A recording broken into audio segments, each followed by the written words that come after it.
What up?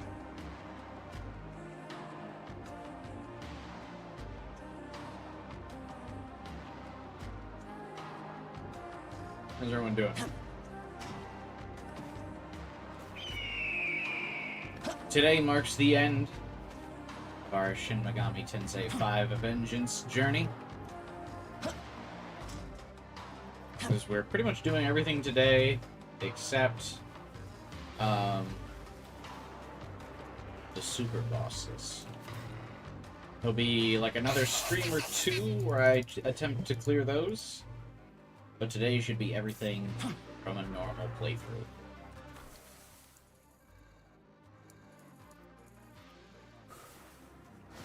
Hey, 12 hours.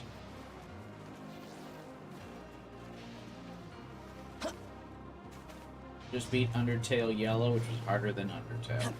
Yeah, that's like I said yesterday. That's pretty standard fan game affair. I feel like I very rarely can think of a popular fan game that isn't like also accompanied with the usual commentary of like, yeah, but it's way harder than the original.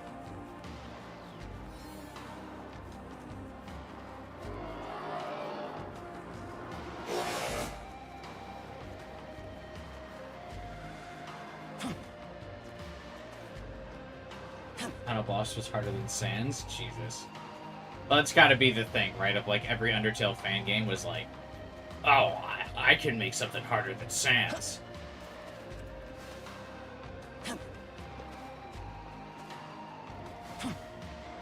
Where's the Undertale fan game that incorporates Matt Patton's theory? Where Sans is Ness, and you go full circle, where you play Mother, what's that called?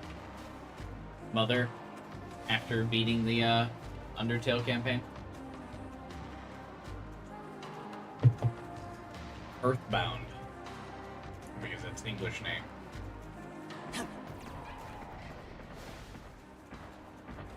Well, I guess that one actually couldn't be allowed to be super popular because Nintendo would shut it down. Even though it's super shocking that Nintendo has done absolutely nothing with that. Earthbound, despite Ness's popularity in Smash. That's another one of those, like, franchises that has an excuse to get popular, or, like, has a reasoning to be popular, and it just seems like no one knows what to do with the game. Bye-bye!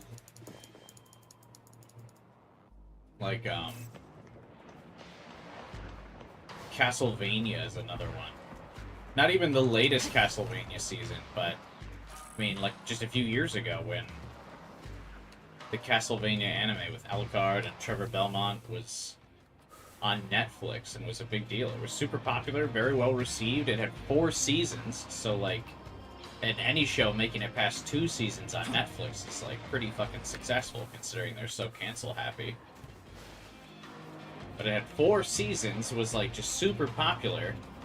And then, Konami just didn't make a Castlevania game during that time. Meanwhile, I think, like, 2 Metroid games came out in that time frame. So Nintendo certainly capitalized on the resurrection of the Metroidvania genre.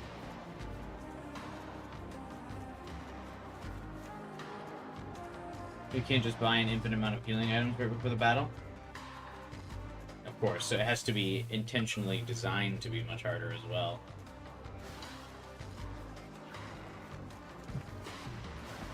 Man, I always get confused in climbing up this portion of the map. Good lord. That's how I knew this whole stream was still going to be dedicated to just beating the game, because I knew I was just going to get lost navigating Taito again.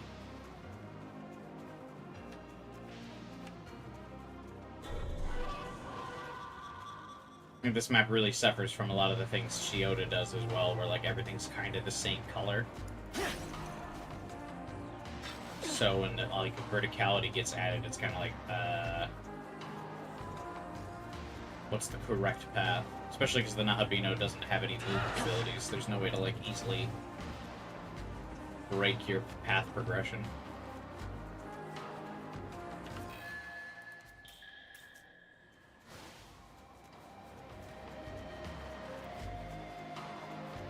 young man.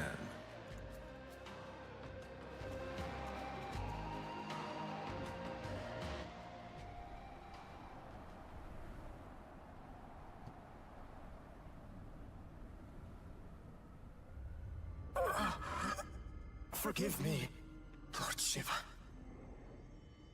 Funny that this happens to him when he's the only one that makes sense with the demon filter voice.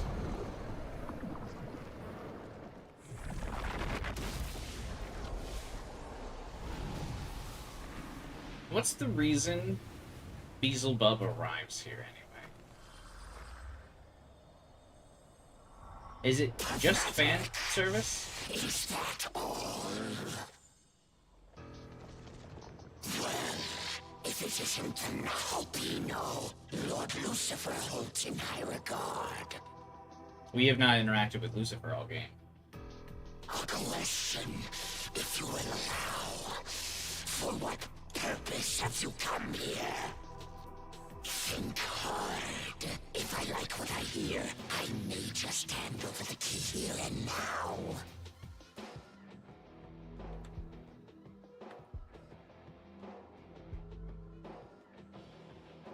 It feels like it would make more sense if, like, Yoko sent him here. Because, like, shouldn't they also need... Like, Yoko and Tiamat still need the keys to get to Imperium, right? She is a blight on this world, and cannot be suffered to live. Though I expected more of your ambitions. It was just the opposite choice I picked last time. Lucifer intends to cross the boundary of existence itself, and for that purpose has beckoned the Albino. I may not agree with all his methods, but I shall respect his vision. He has earned that much at least. His hand is still, like, closed around his cane. Albino. I could simply hand over the key of austerity, but where would the sport be in that? No, I would rather put your might to the test. Show me the power upon which Lord Lucifer pins his hope. What if we just, like, ran and grabbed the key?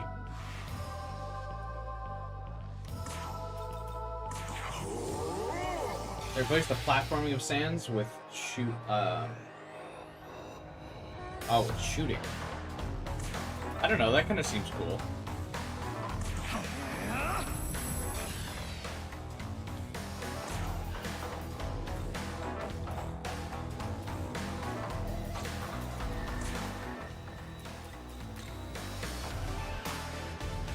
This is, again, a song that seems so, like, out of place. It's a good song. It just feels like it should be another boss doing this song. I don't know.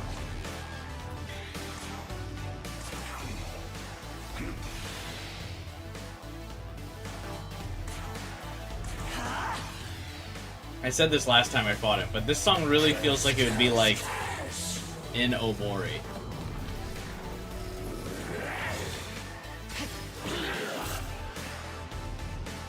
Or something like that. The only music, it's just like so funny.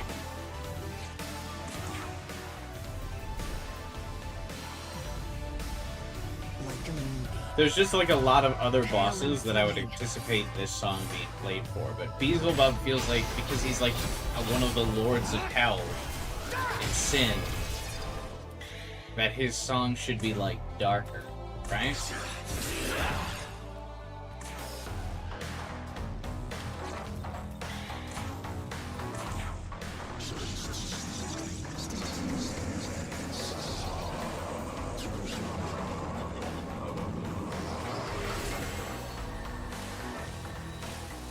You should listen to this while reading the next chapter of Omori. Like, this sounds like a song you would hear like during one of the boss fights. Like a moonbeam, pale and fleeting. Like fighting against... I mean, either of the first two bosses, I think this would fit really well against.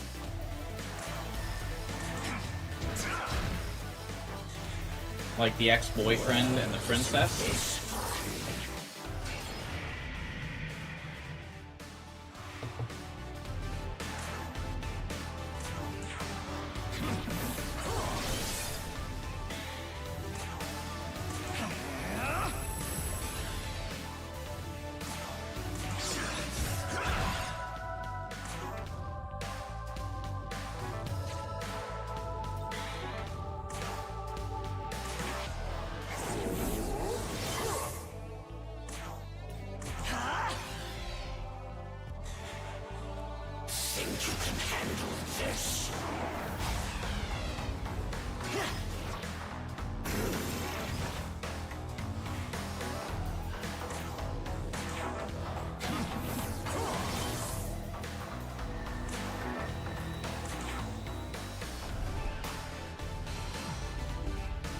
Like a moonbeam, pale and fleeting.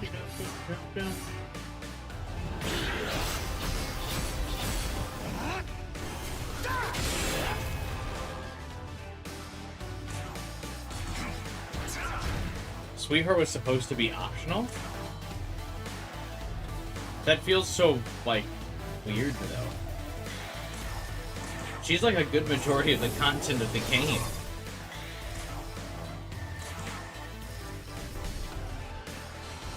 I feel like if her whole dungeon's optional, you lose, like, so much Pale playtime. and fleeting.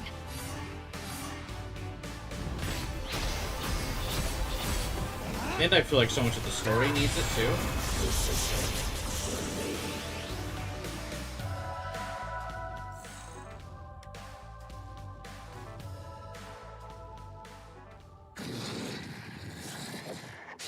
Well done. Perhaps you are capable of transcension after all. I mean, yeah, look at our gender-ambiguous protagonist. Of course he is.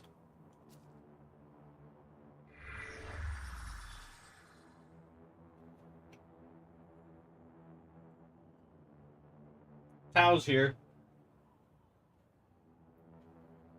Heaven forbid she talks to the boss at all. Or, here. I think you can see her out of the corner of my head.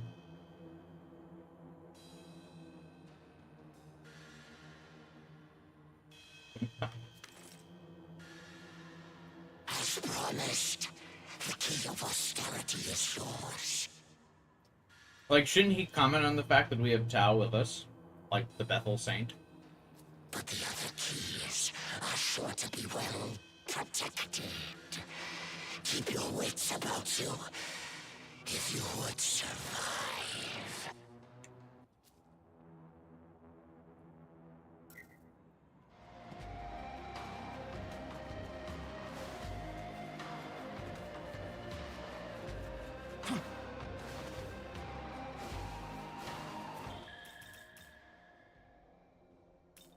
Hey, Optic Gamer, how do you change your protagonist look? Unfortunately, there's not an option to change the protagonist's look.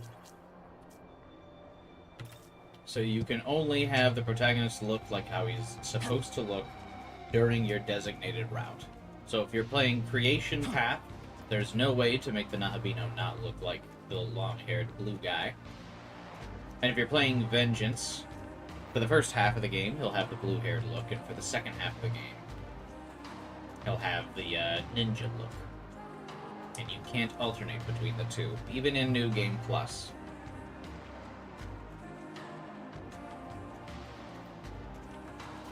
Should we fight Shiva real quick? Does fighting Shiva do anything for me?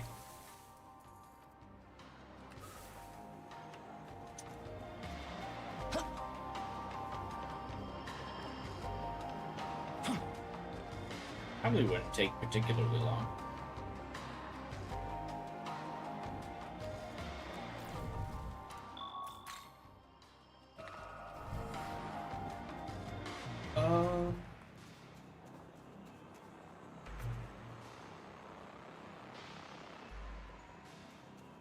He beat Odin, but he ain't showing in fusion. So, demons that require special fusions for you to acquire will only show in Special Fusion if you have previously fused one of the components for it.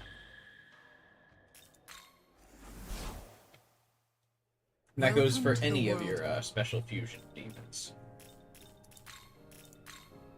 So to be able to fuse Odin, you'll need to have at least acquired at some point Thor, Valkyrie, or Loki, or else he won't show up in this menu.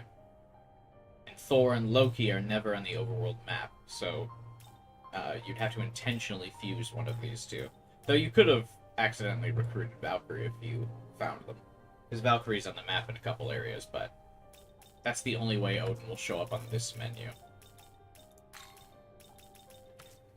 See how all these special fusions will always, like, show that I've fused at least one of the ones necessary for this? See, there's, like, Mother Harlot.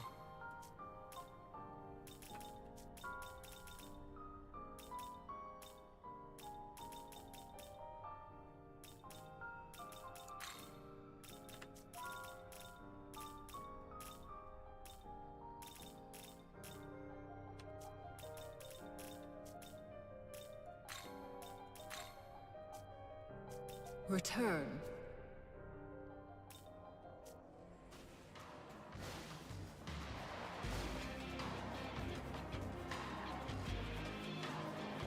I wonder, I guess we haven't tried fighting Shiva with this build. Does he...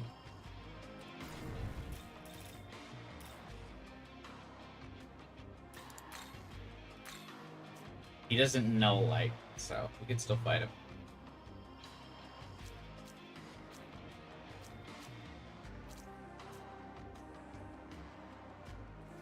I'm actually curious if we could beat him with this strat.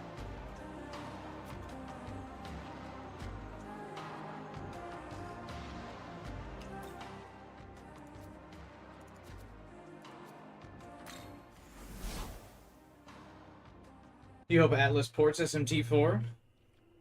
I think because SMT4 is so touchscreen dependent, I think it unfortunately will be pretty unlikely. Ah.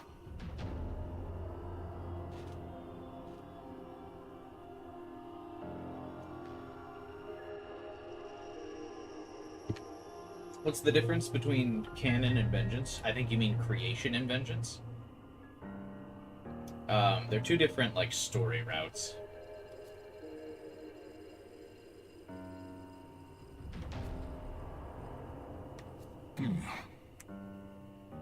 I don't care, fight me, Shiva. You dare to...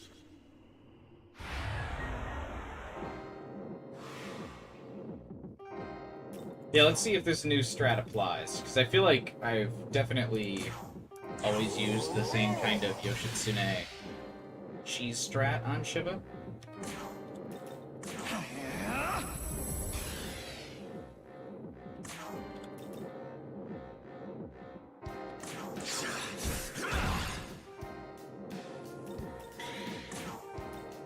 He's gonna hit us with Pandava the second this fight starts.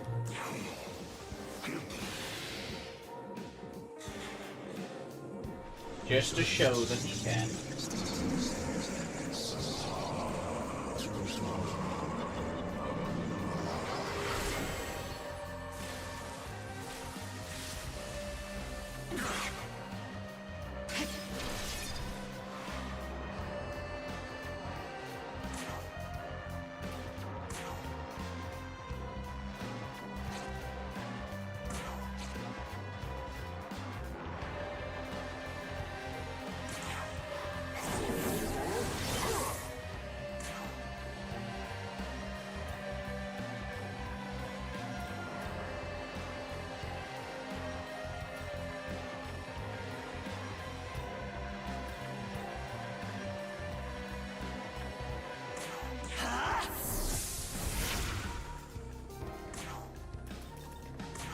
This will do reduced damage because he resists, but it should still do a decent chunk.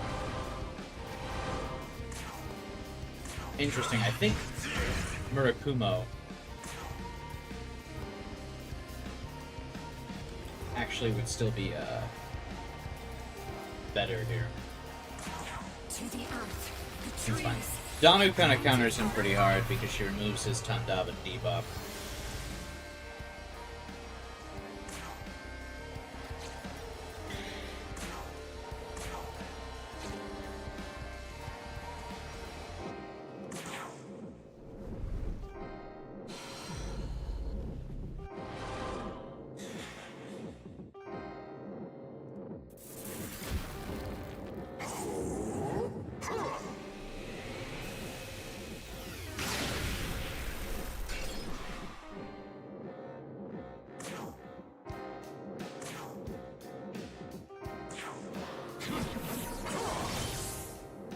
We just have Shiva pass on attacking. I really don't think he needs to.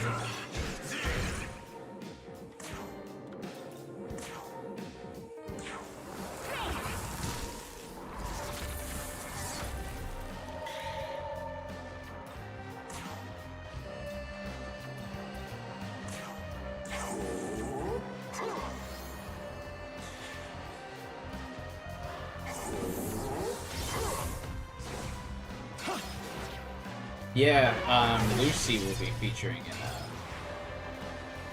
Guilty Gear.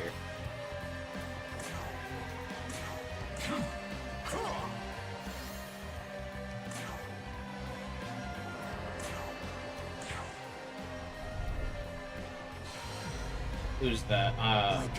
Like titular female character from that show?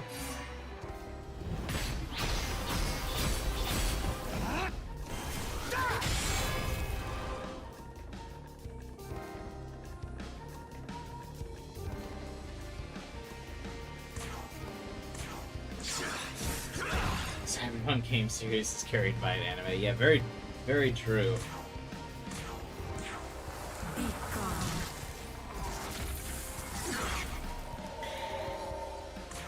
Trigger definitely put in like obscene amounts of work to restore the Cyberpunk brand.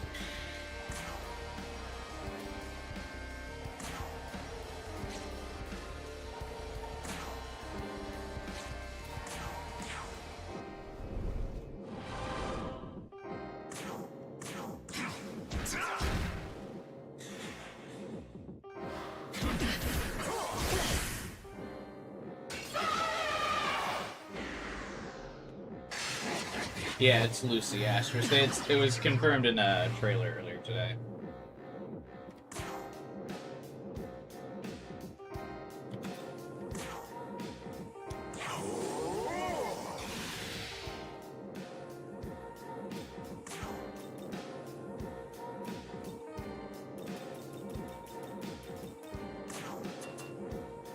Here.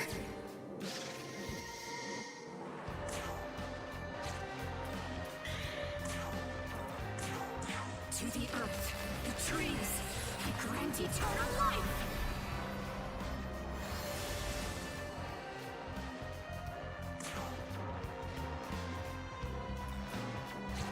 Hey, Raids, what's up, man?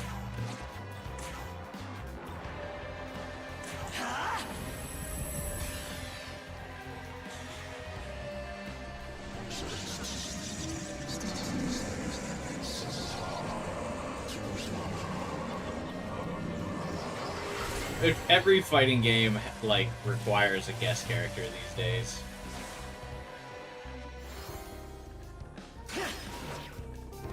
That's just standard.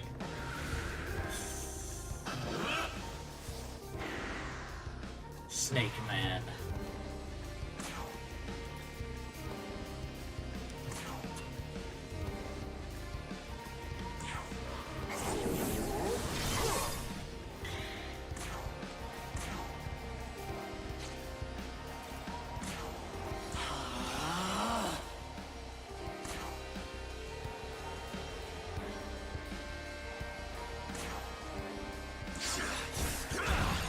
Actually, should have done Lost Hit with that. To the earth, the trees, I grant eternal life!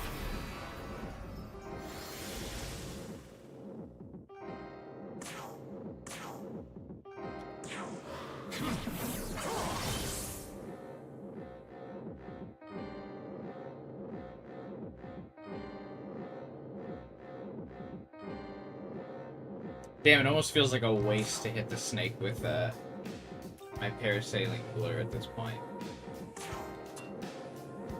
Because he's got so little HP.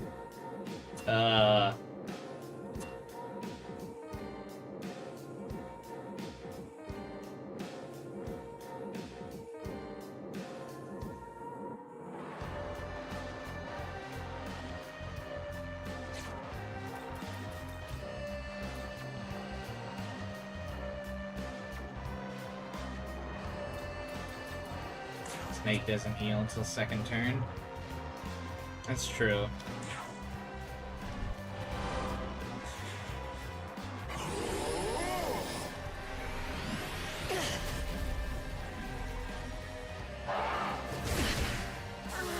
Ooh.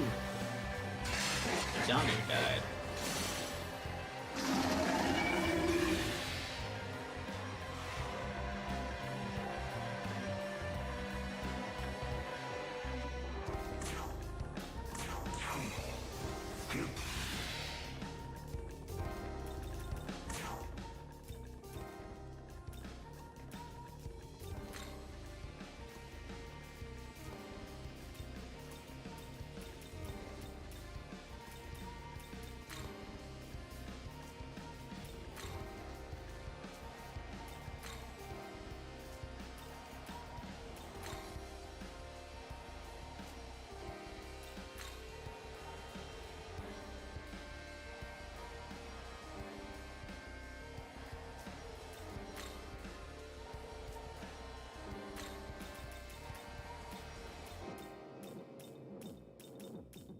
Come!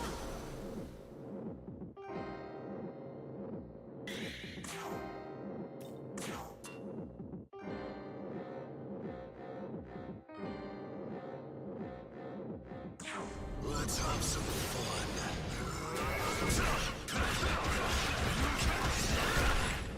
Be gone!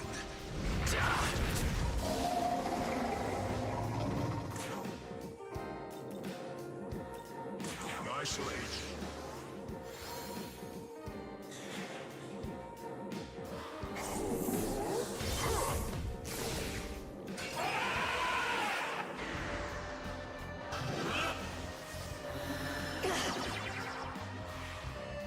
Damn, that's kind of annoying. This guy keeps fucking hitting every, full team status thing. No thank you.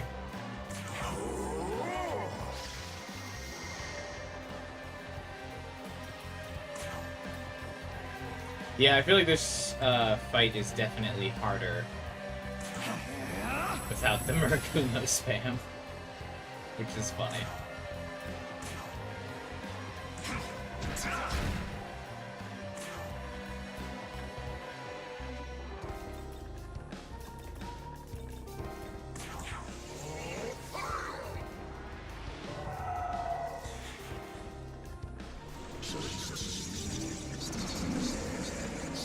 Because Shiva resists light.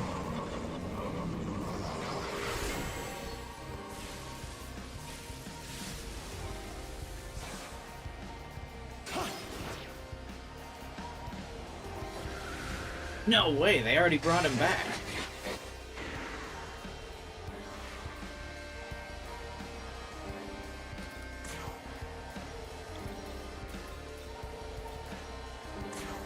Plan on doing Satan as well. Not today, Liquid Smeggle. Next weekend, though, yes.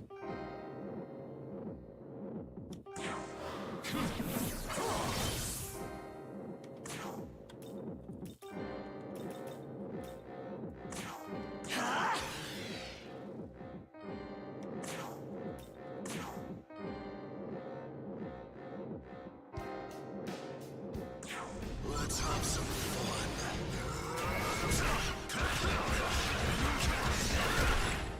Be gone. I have never gotten that thing's, instant kill that actually popped.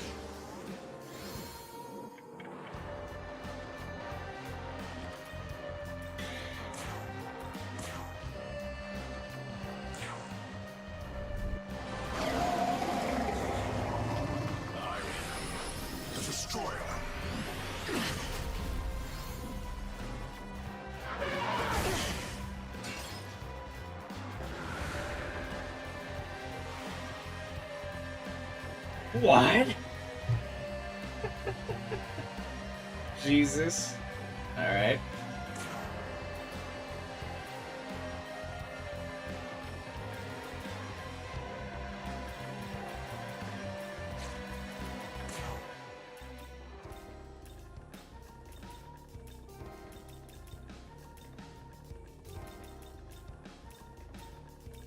You think magic build is better for vengeance?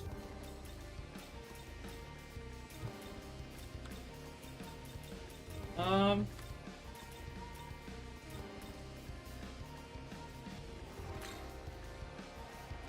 don't know.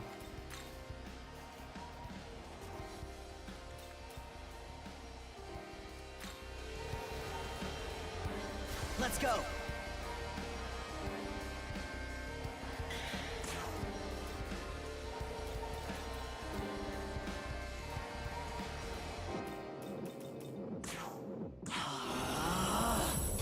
The piercing attack that hits everyone from Tsukiyomi? Oh, you're talking about the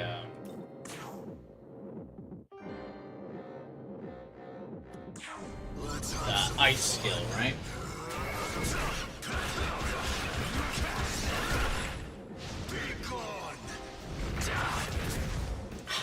One day that ice skill is gonna have to go off.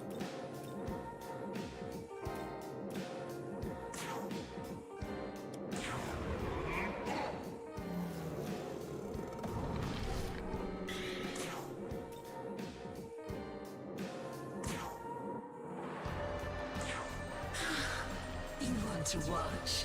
Then gaze upon my beauty.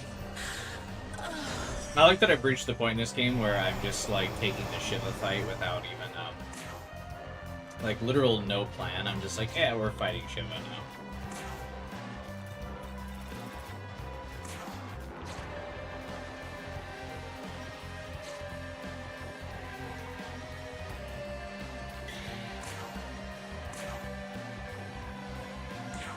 Let's have some fun. Didn't strategize, didn't really change up my party at all.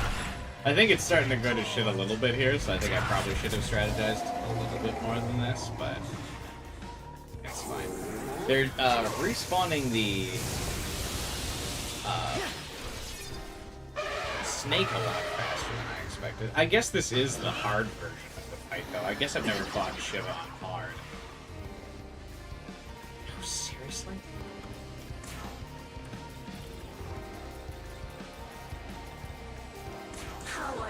So maybe I shouldn't have taken that this lightly.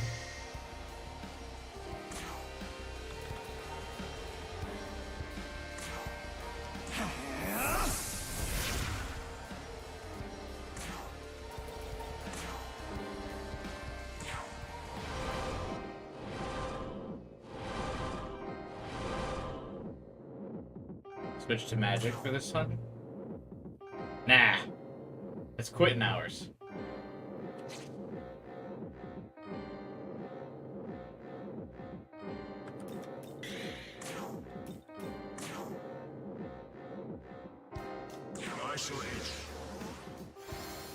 Is health bar move? Not really, no.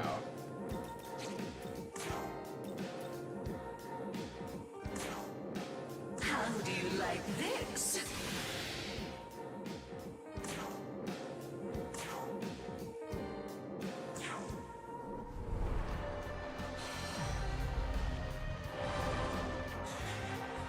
I mean, I only did like 1200 damage to him. Oh, I should have just used Luminescent Mirage.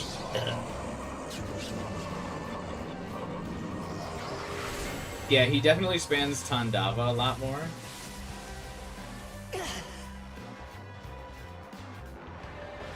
And they respawn the snake more frequently on hard. Interesting. Okay, so the Shiva fight is actually a little bit of a challenge.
You're fucked. No, I'm still fine. And gaze upon my beauty.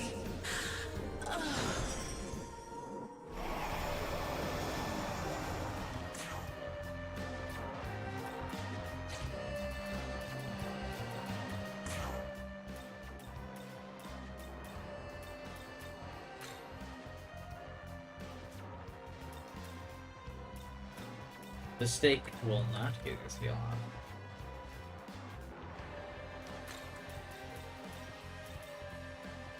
Come!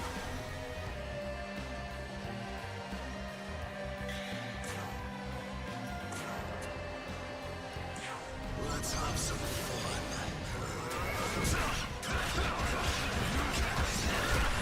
I'm gonna beat the shit out of him.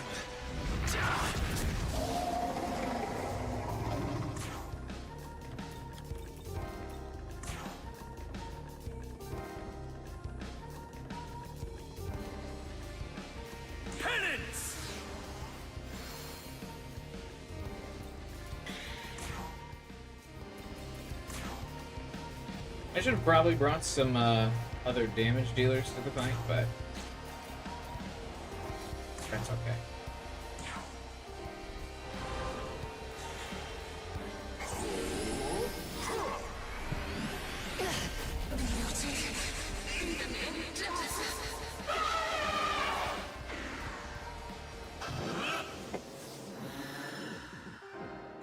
Hey, that finally missed. Hell yeah.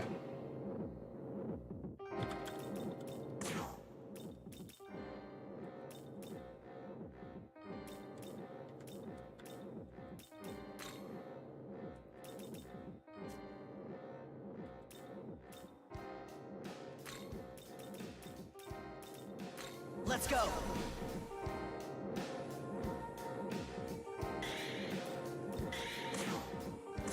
Penance! How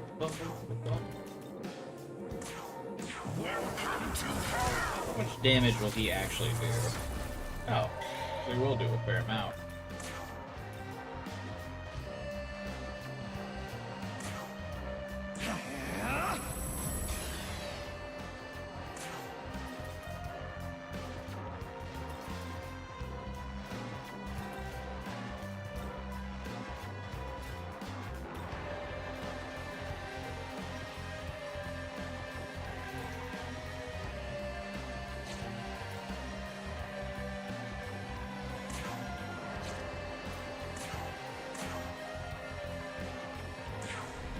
It's not the one I wanted to use. I wanted to use Power Punch.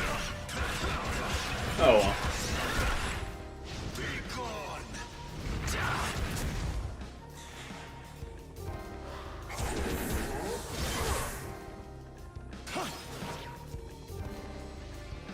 Which Vengeance ending did you prefer? I've actually not seen the second one yet. I've just seen Chaos. We're doing the Law end today. I just walked in front of Shiva today and I was like, hey, you know what? Let's fucking fight Shiva.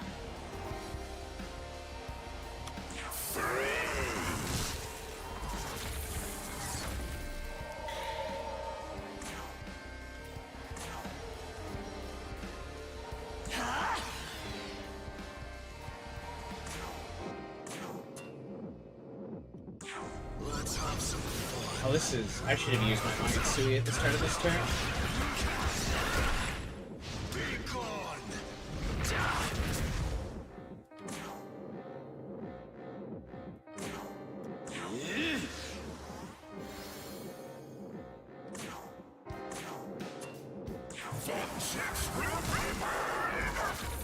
He said the thing! He said vengeance would be his! It's funny.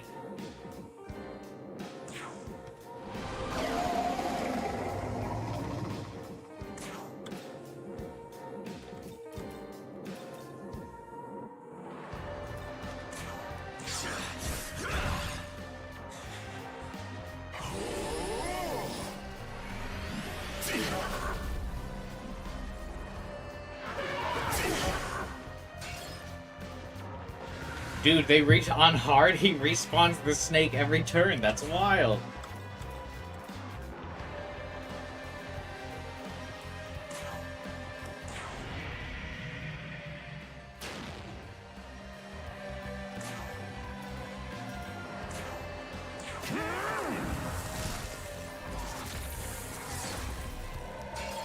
Wow. Aryak sucks.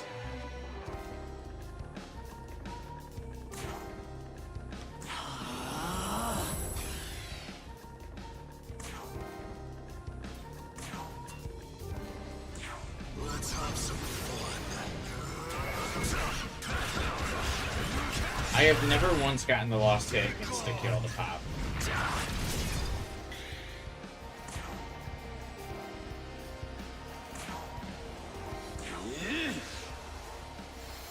How do you make it so crit wave doesn't crit you? I think just have a high agility stat, really.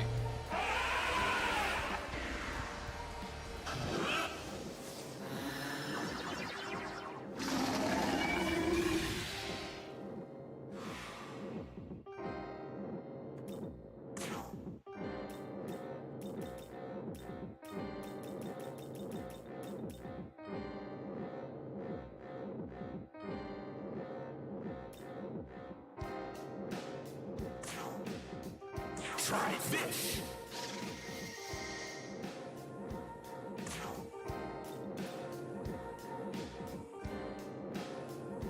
Do I have the MP to do this?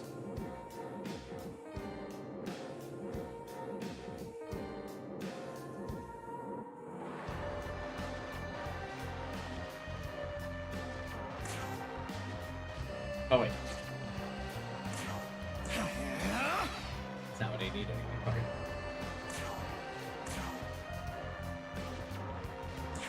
Let's have some fun.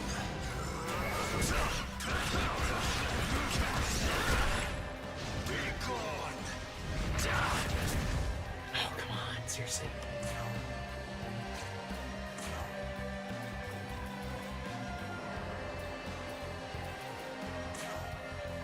Repent.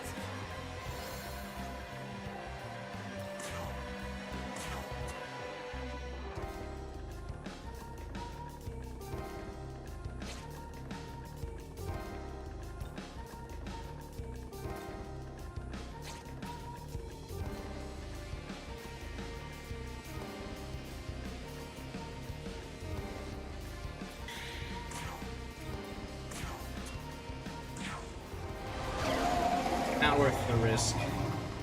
Leave him dead.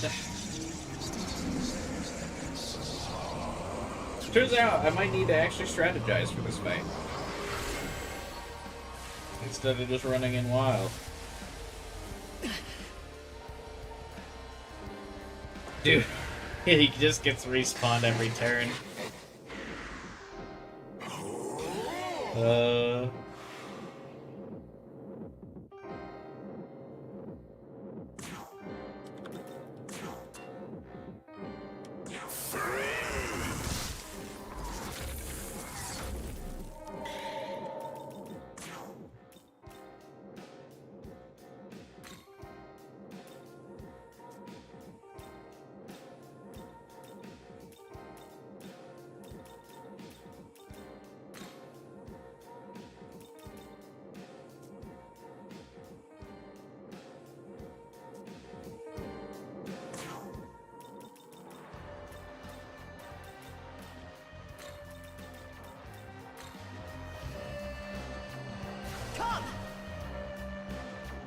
Once one snake if one of the other minions is dead? Probably.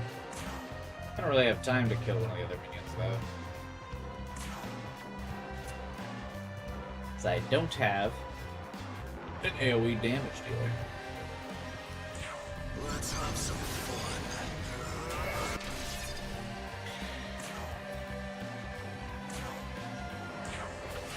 You stare. I will heal you.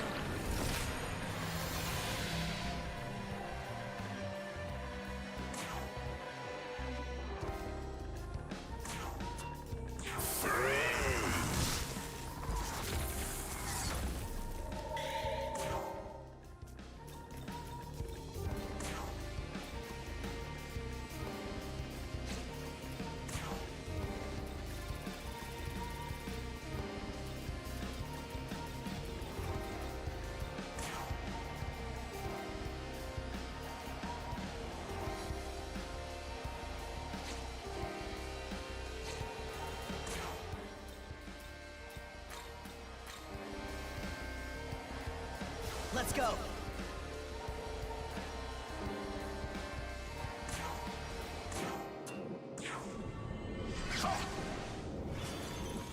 I'll run you through! Capo!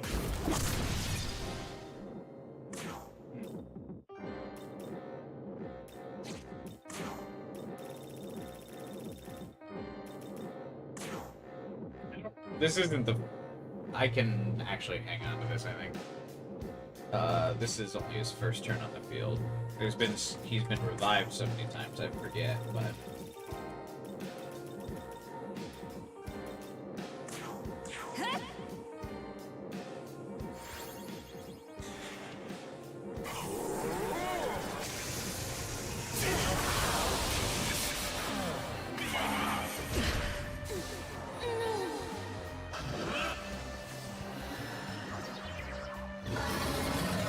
That's unlucky.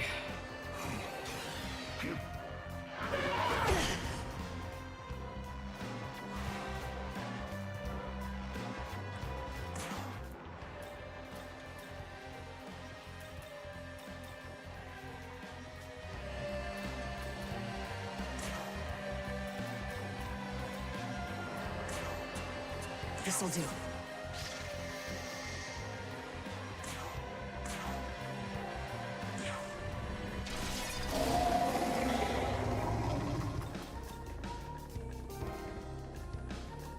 Hey, Jade.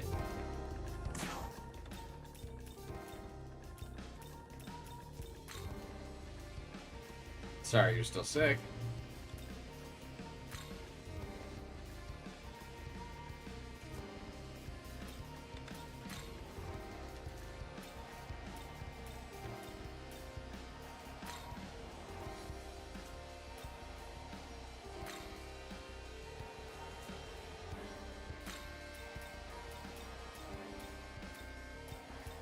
Your turn. Go!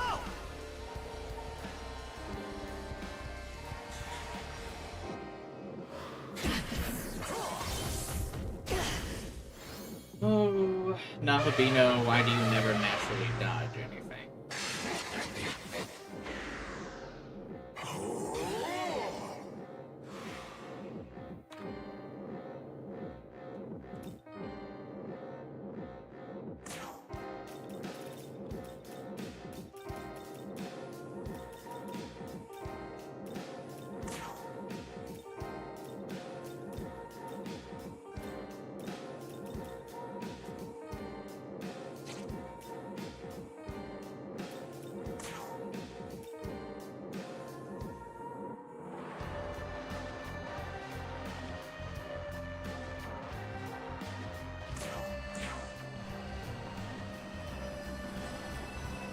It's just... Jesus. I don't know. I mean, you could have it anyway. Just take some cold medicine, tough it out, I suppose. Let's go. That's what I do.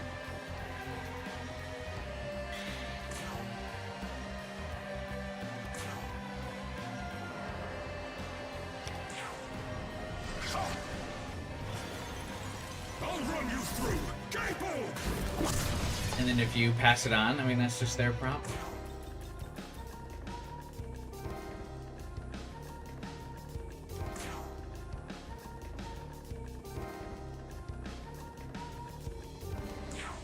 Win a seer!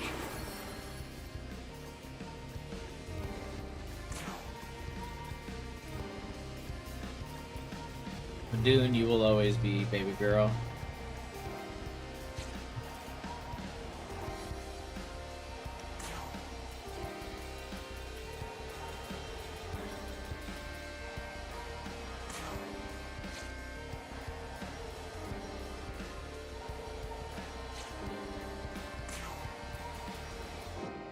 I love you all!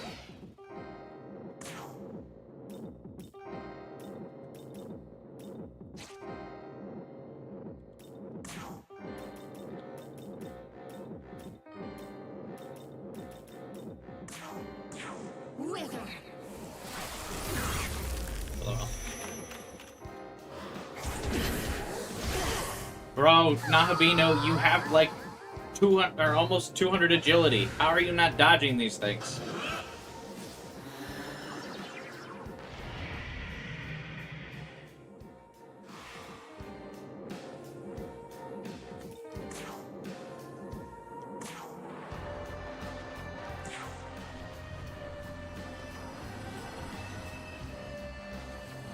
Flowers blossom.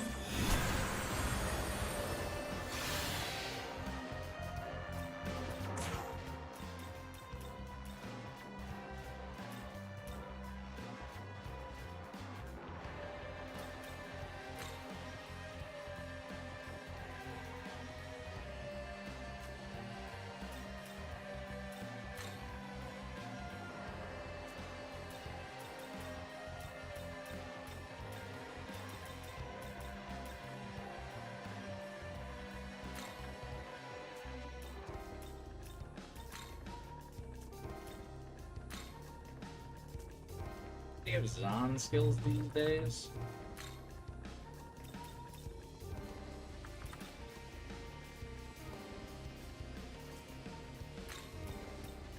Come!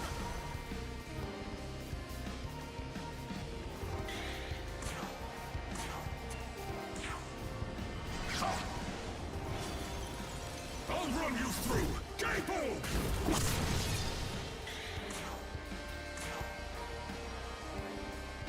Oh, he's gonna ruin my sacrifice of play.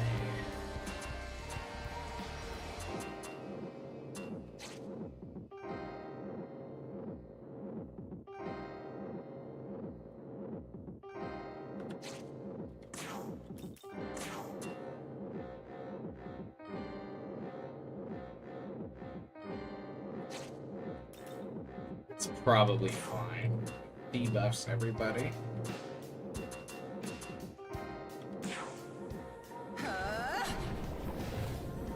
Now, kill! Everyone that it hits will get debuffed. That's nice. I am the destroyer.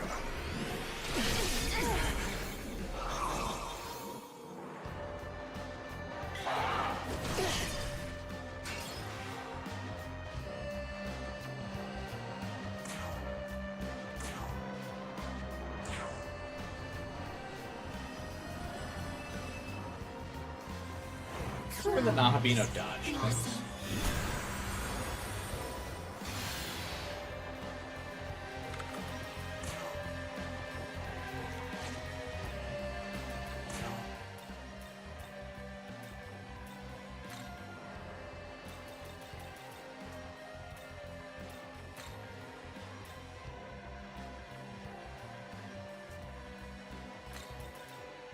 Let's go!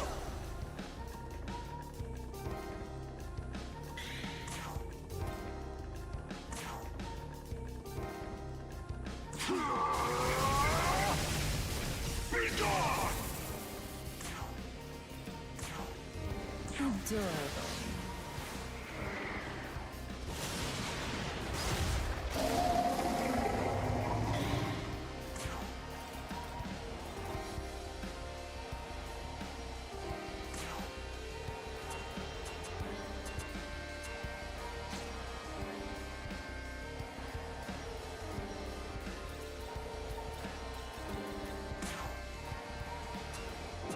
Let us test you.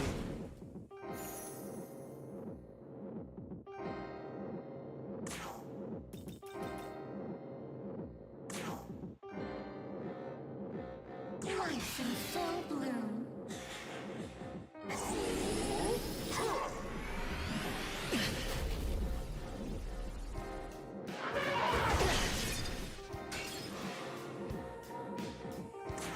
That worked out. Oh my god, have I stabilized enough? This fight has taken way longer than it ever should have. Flowers blossom. If I just went in with my normal strategy, it would have been fine. I got a little cocky. That's okay though.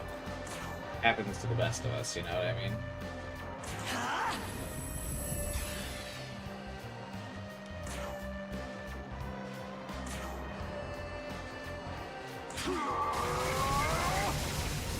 Be gone!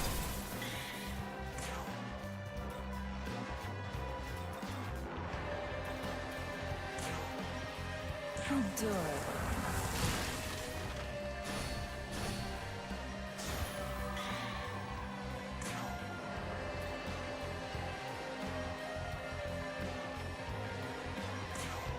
Life in full bloom.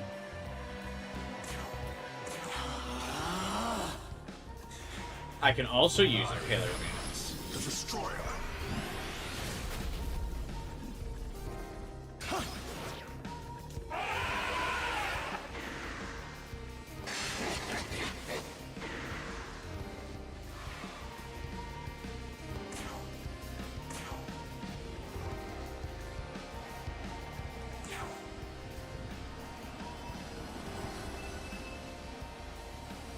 Flowers blossom.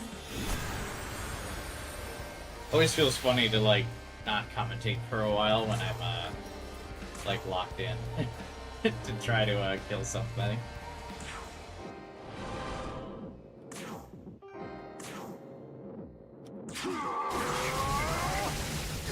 Be gone! Let us test you.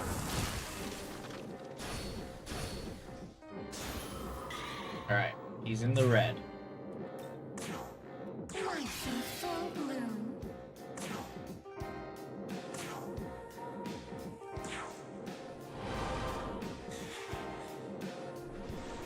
Damn it. I just finished resetting.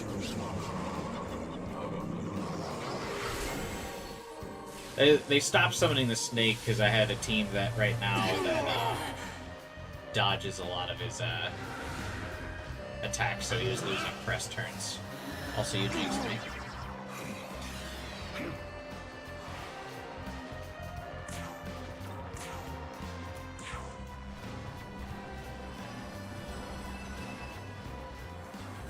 Flowers blossom.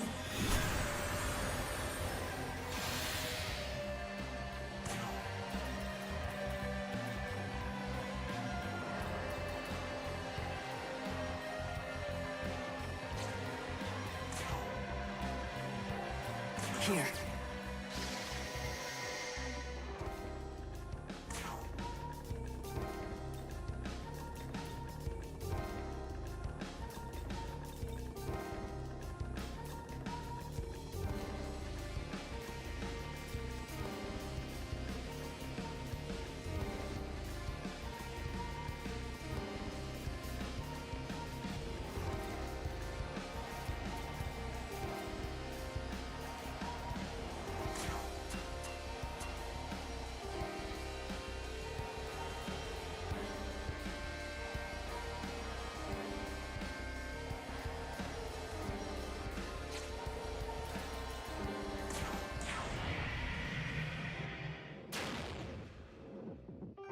Not the smartest play I've done, but let's see if this works out. Be gone!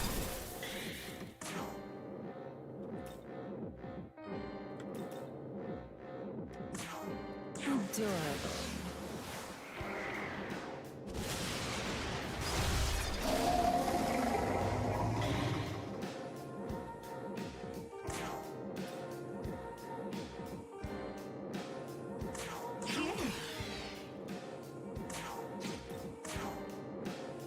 He's about to pull some bullshit.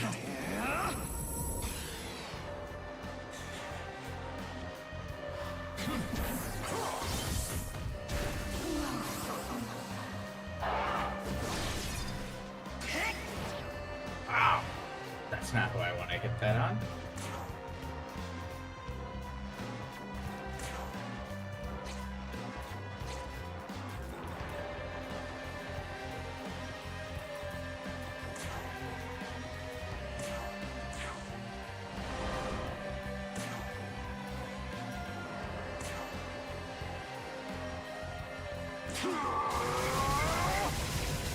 Be gone!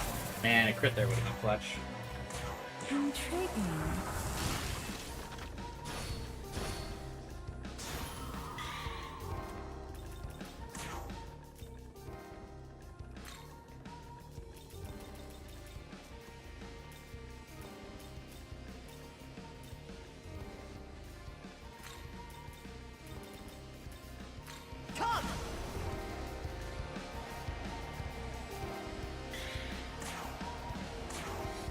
Be gone! Adorable.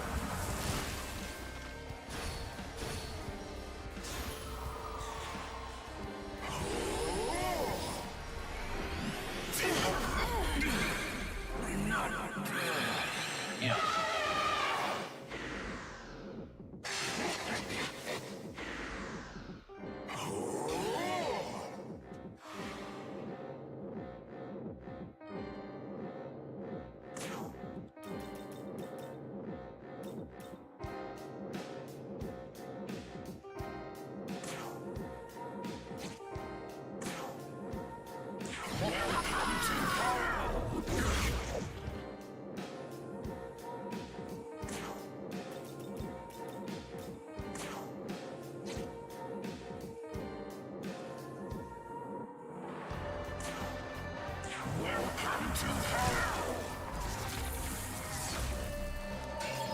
Oh man, that miss is crucial.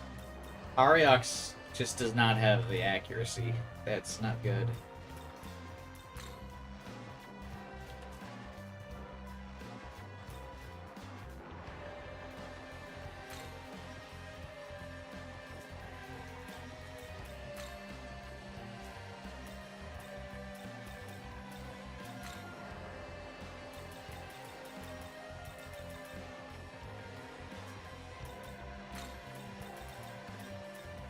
Your turn. Go!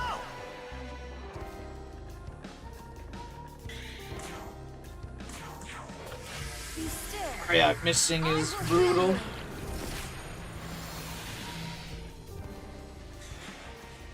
I am the destroyer.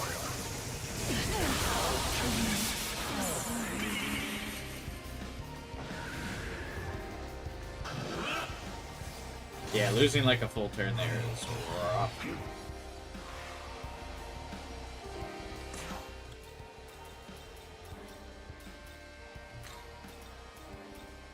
Come!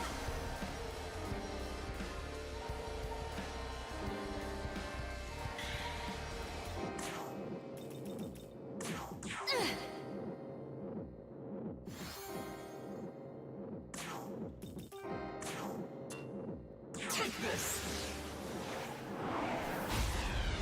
Oh my god, what do you mean it only does 300 damage? Who are you? What?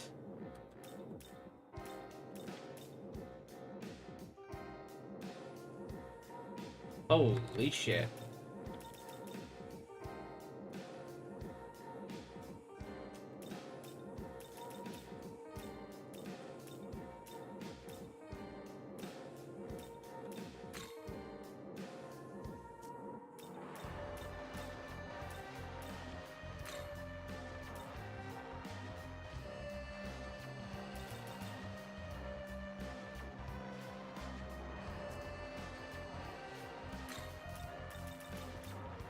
Let's go!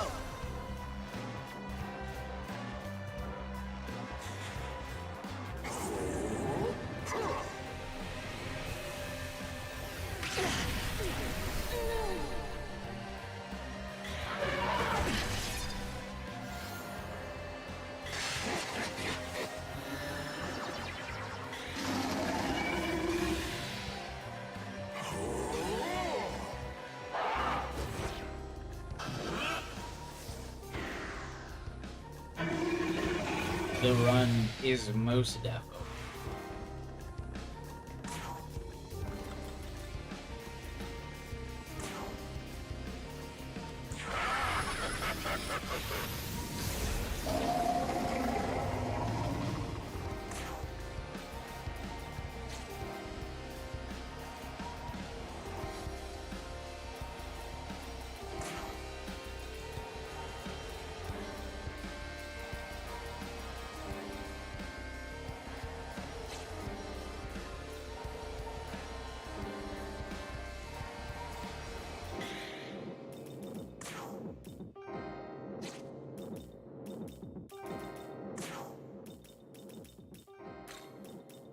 Your turn. Go!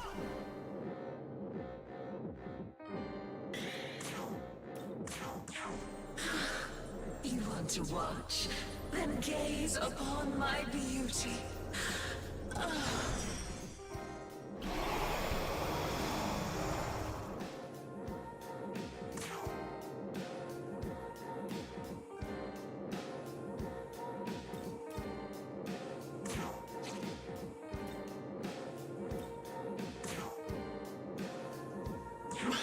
We're gonna miss, but oh.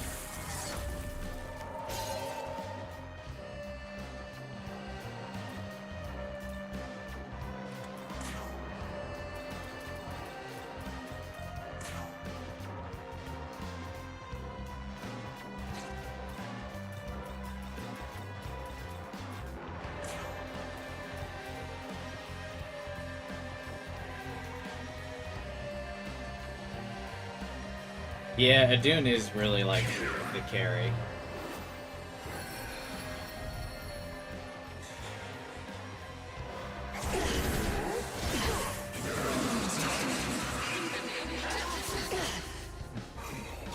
The Nahabino needs to ever like dodge anything ever.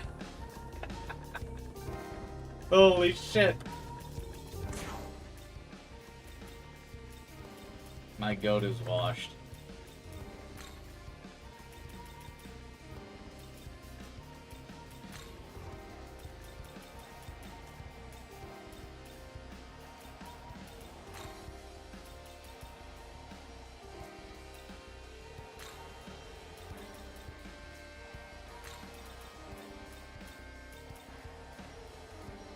Let's go.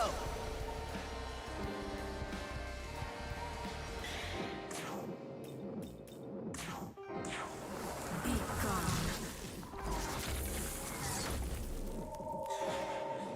I am the destroyer.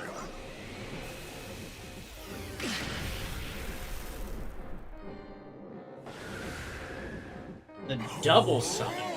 Wow. And of course, just enough to not give me any Magatsui. Good lord.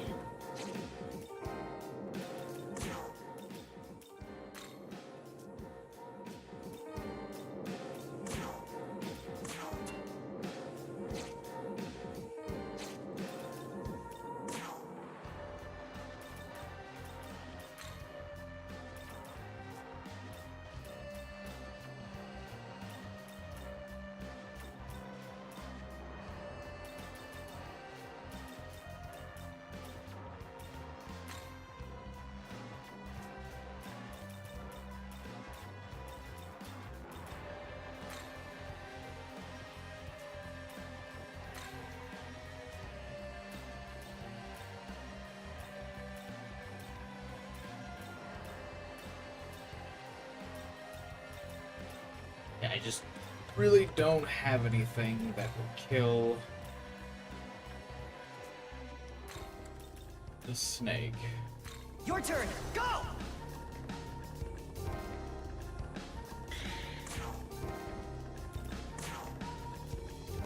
To the earth, the trees, I grant eternal life. I mean, we got a turn to do it, but we're running low on these. Damn. Can I ever get that instant kill, bro?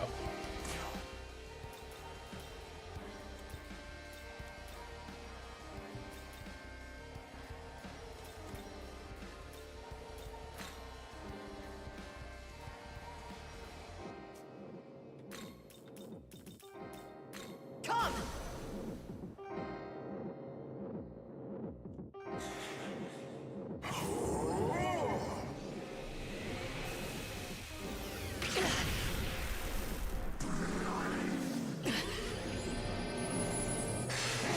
Not charming, but not Abino.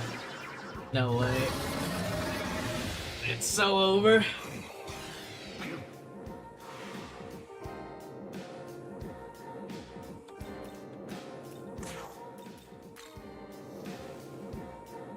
Your turn. Go.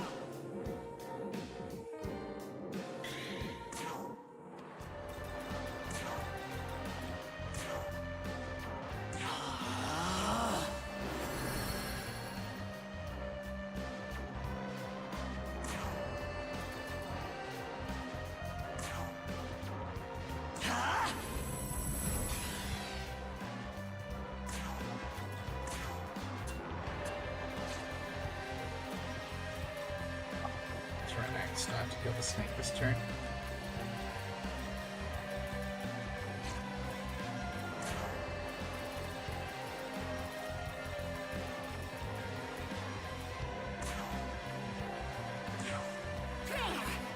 Chance of instant kill to foe. Nope, okay. Your soul is mine.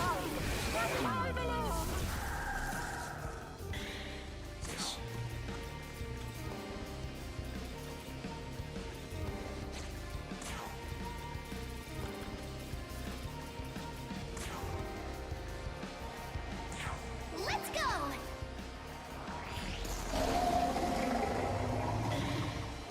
Bless you, Odin.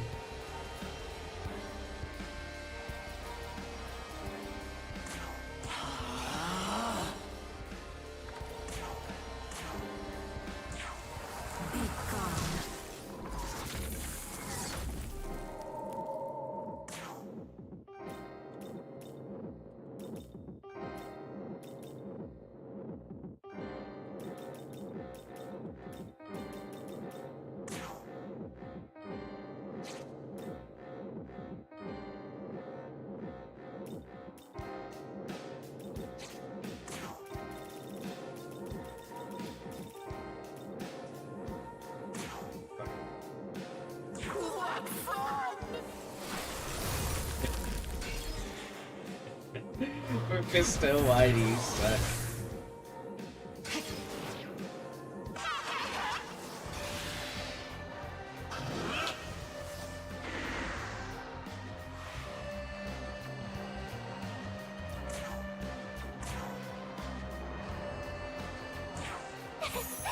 This one's for you. Here. Thank you.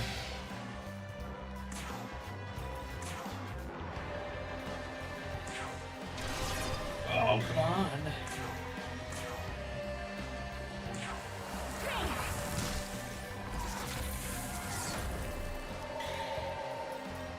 No, Mephisto, you don't get to do shit.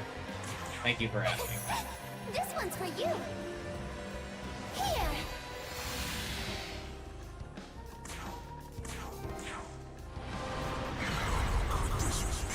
Clutched it out. Easy. Even on hard.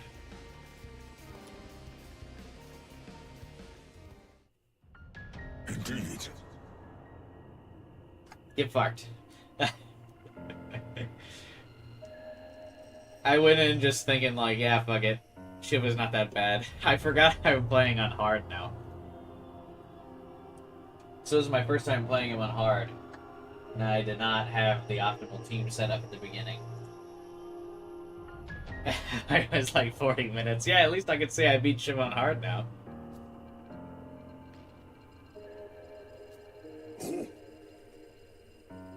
I forgot that this would still be, you know, a little bit more difficult than normal. Because I've been cruising through on, with my level 99 stats for a while. So I had to recover a little bit. Plus, that fight would have been over, I think, a lot earlier had I gone the Murakumo strat.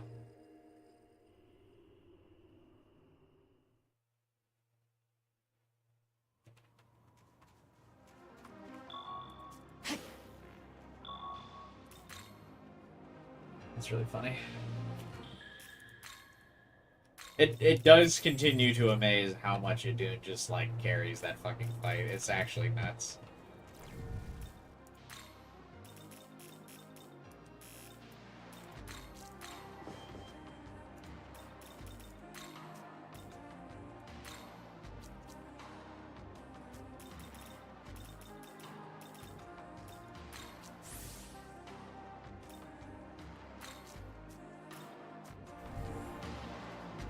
Alright, what the fuck is my team got?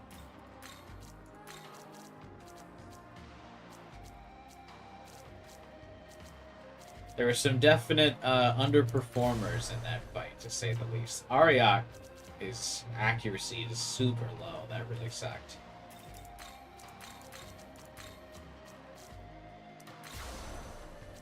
Q came in clutch as a snake killer yet again.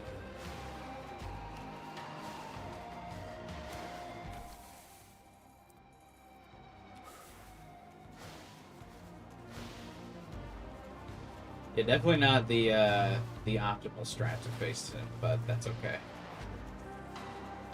We did it.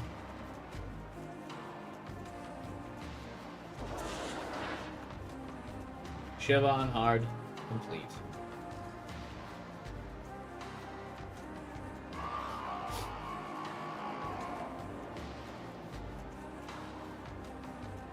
We've come a long way on my progression of Atlas JRPGs over the years.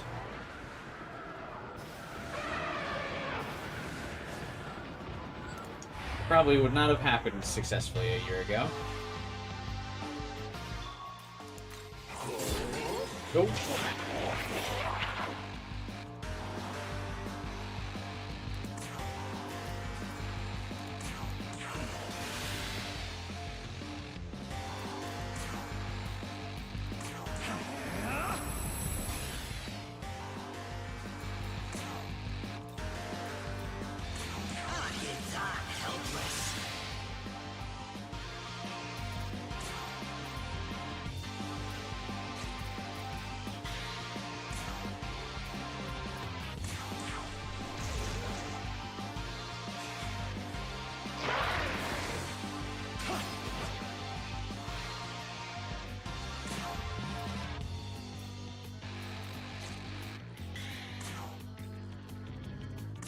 Oh, you're toast.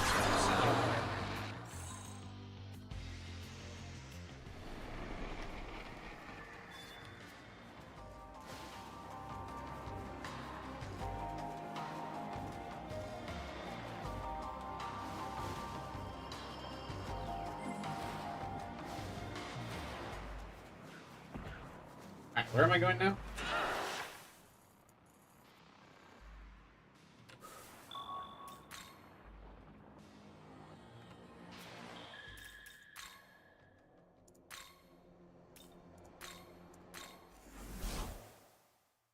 I was thinking this might have ended up being a short stream, but then we fought Shiva.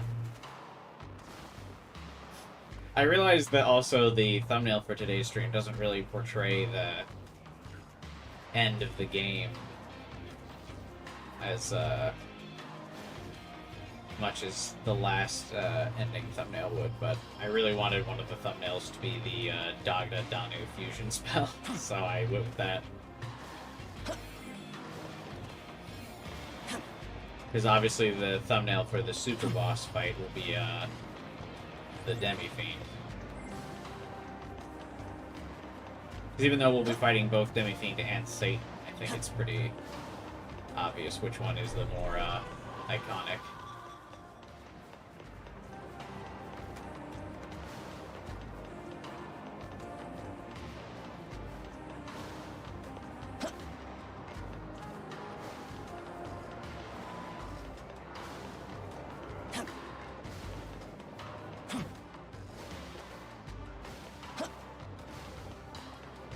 Probably need to mess with Danu's build a bit more to make her better. I'm not really sure what to improve. I guess I could just get rid of like one of his 2 damage dealing spells. She probably just doesn't need to.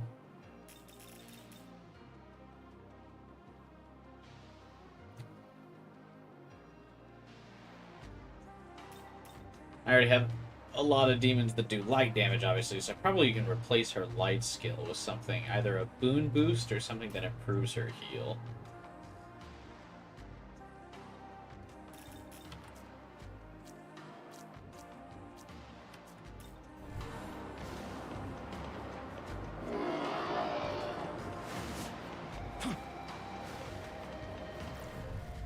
I also probably need more than one Megami in my party, because Eternal Prayer is a pretty busted Magatsuhi skill, and right now the only person in my party who can do that is Idun.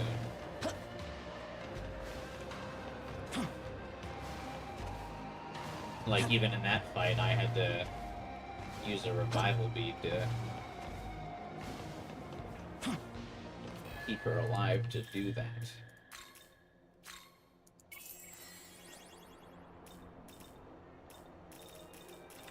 Also, probably used too many of my good items that I've stored up for the Shiva fight that doesn't matter, but I'll probably need them for Demi-Fiend and stuff, but whatever.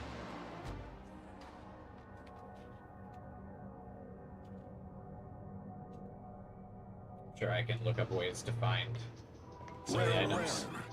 So you're the Nahobino whose name is on everyone's lips. I don't You have a know name, Bethel has ironically, ordered your for it to death. be on everyone's lips. I usually don't care to follow the angel's orders. Yet neither can I simply ignore your claim to rule. Answer me this, Nahobino. Why does everyone ask me what I want to do with the throne? Why do they care?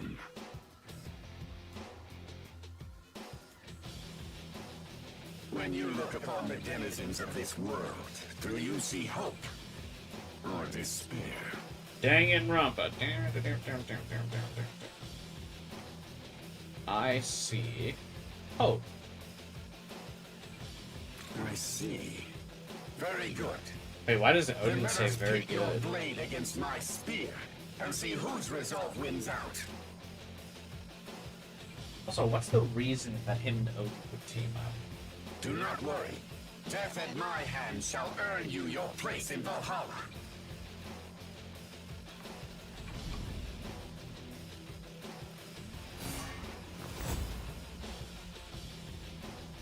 The hell are you trying to pull, Odin? I'm not just gonna let you have all the fun.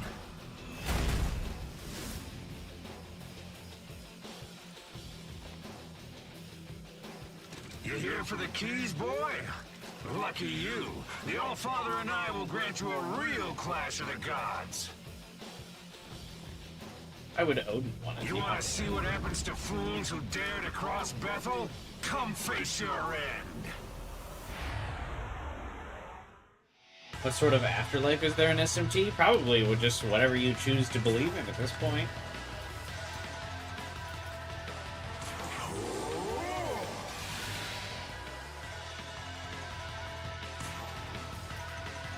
This is way cooler if you play Creation first. Hey, Adachi. Yeah, pretty much. The impact of this being a 2-on-1 fight is entirely lost if you didn't play Creation.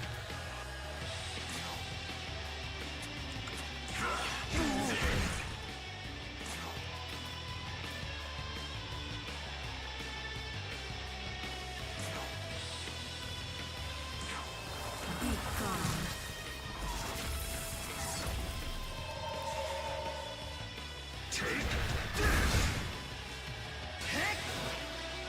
This ends here. Because Odin and Zeus are, like, not built up all. And, this route.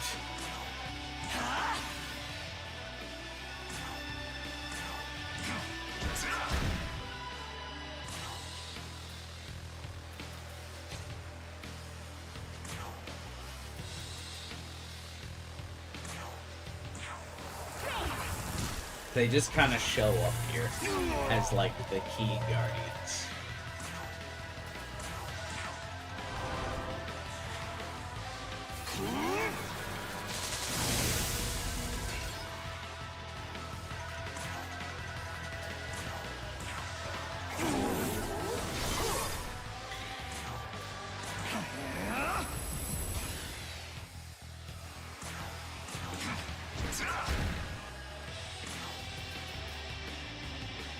Be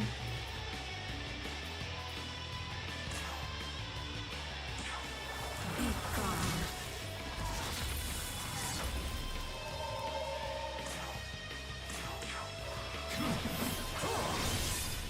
I feel like Brave Blade has an increased crit chance, because I feel like it pops every time. How about this? Feast your eyes.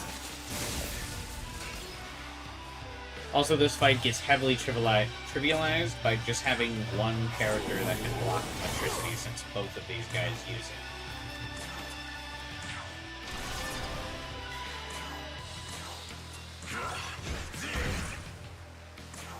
So because they're both from the same affinity,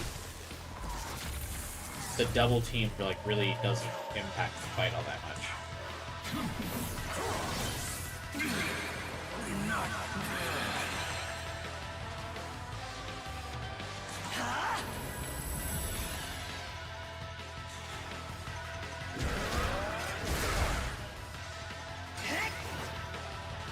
You wouldn't call this a good starting point to SMT? I wouldn't think, personally, I wouldn't consider SMT a good starting point into SMT.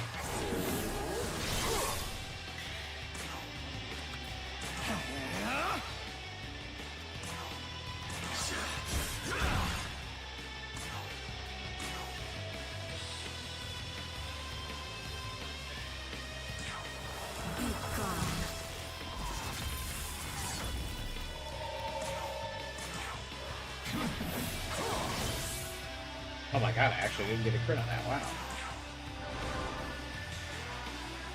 This ends here.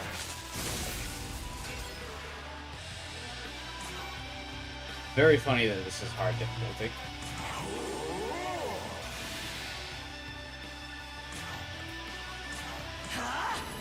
But yeah, the starting point for SMT would definitely be Persona.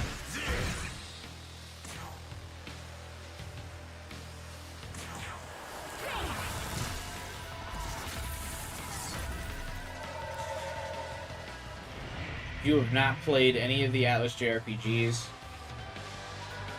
I think you start with one of the Persona games, and then if you liked the gameplay of Persona, then you go into SMT.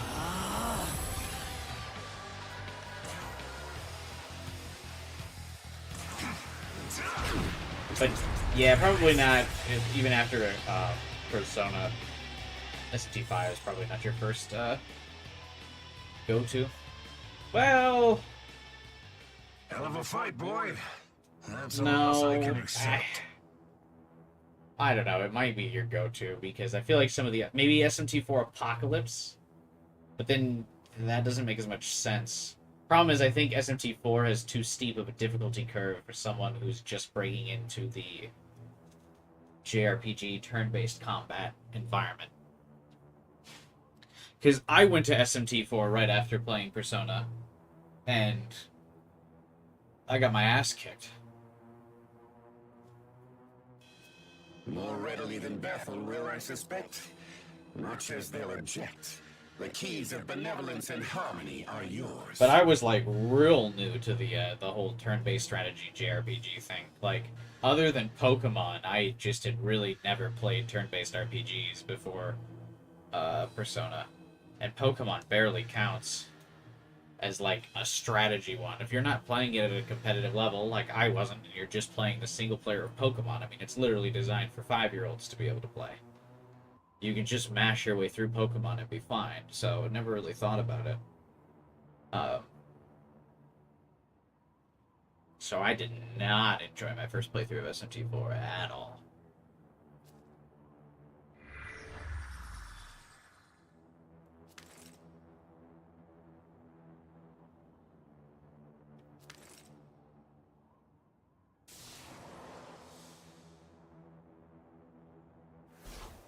Oh yeah, Odin dies here, yet Zeus just disappears because he's got another stupid creation You now boss have fight all later 3 on. keys, representing the 3 pillars of the Empyrean.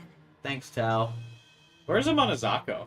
That means you've earned the right to ascend to the heavens. Now, make your way to the Temple of Eternity, where the entrance to the Empyrean lies.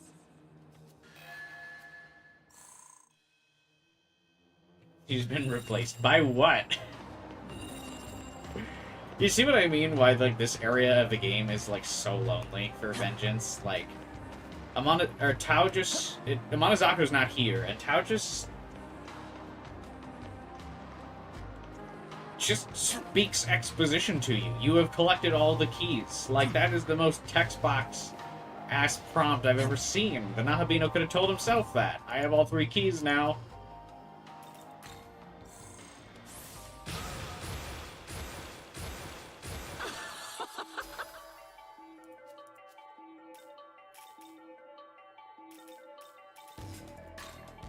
Yeah, you can replace sexy dance. Say,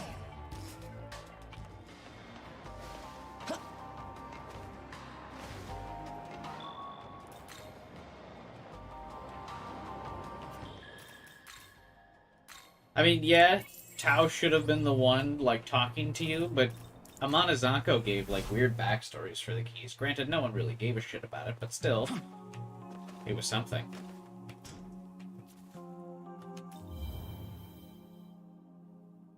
By the way,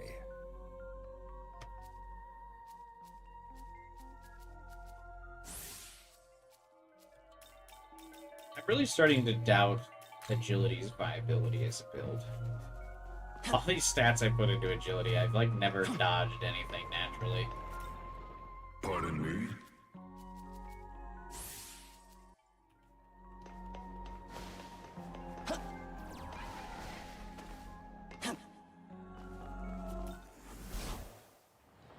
Love Persona, prepare to be overwhelmingly bored by SMT. Yeah, it's strictly the gameplay that you have to like with Persona. You have to take all the characters out of it and be like, do I enjoy my, like, bouts through Tartarus, Mementos,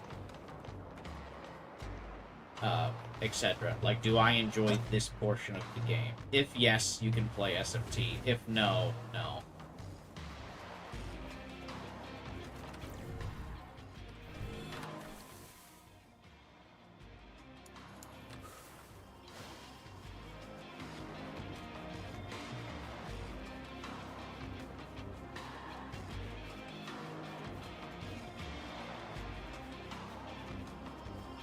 But, yeah, I mean... Hey, what's up, Starkill? Like, I would even say to an extent, now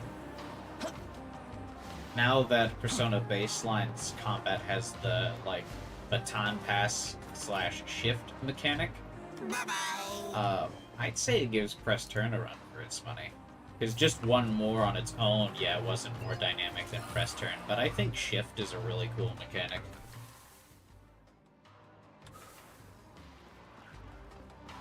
That really adds to the one more dynamic.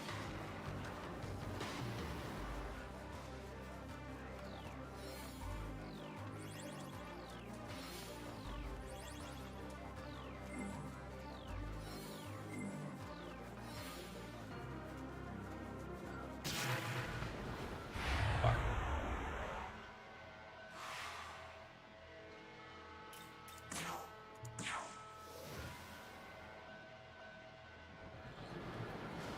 There's still a lack of punishment for the player. I don't really feel like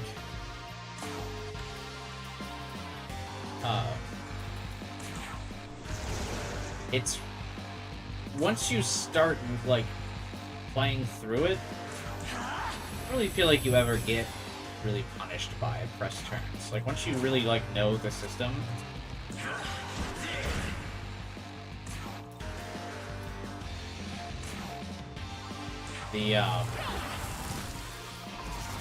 you're not really ever, like, attacking things that you're not having an advantage against. I guess it forces you to use a specific style against every fight, but...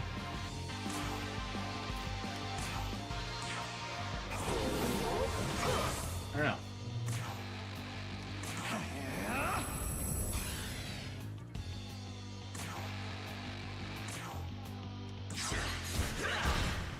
You shift less than 10 times when you played Reload? Why?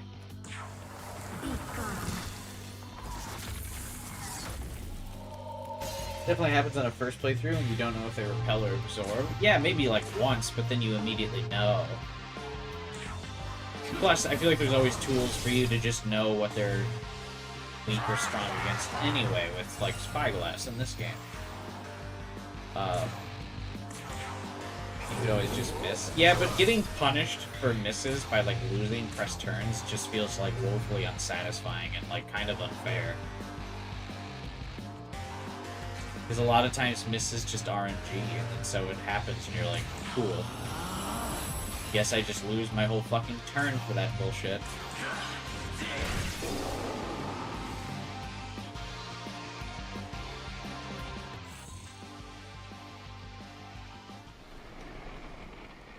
I don't know if anyone's ever been like,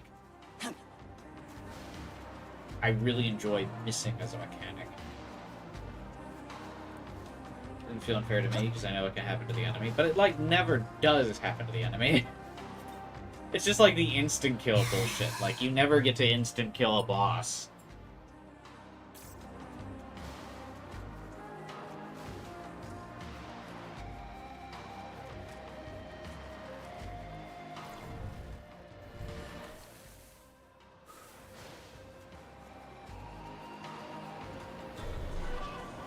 It's just like one of those things where it's like, well, everything that happens to you at SMT can happen to the boss, and that's just like blatantly not true.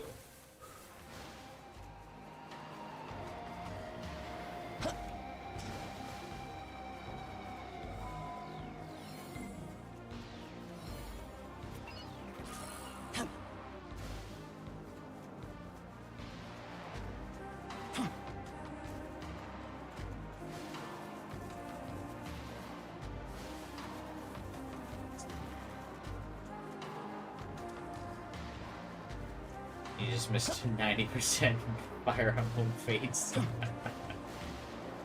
90%, not 100%. I love missing things. Is Kaz... Kaz is the red ninja, right? Not the one that you lose anyway?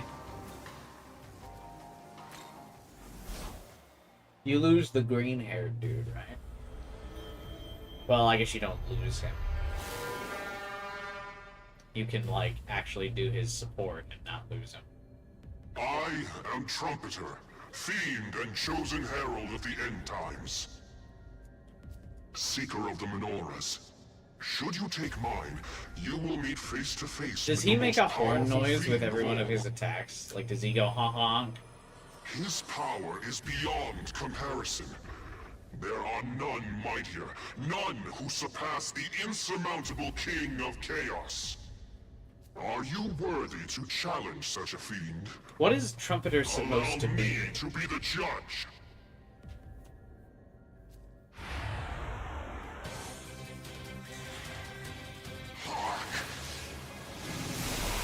Oh, he doesn't say honk honk when he uses his attacks.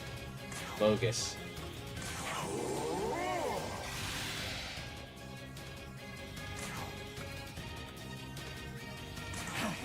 He signals the end. Like the dude in American history who runs through the country saying the British are coming.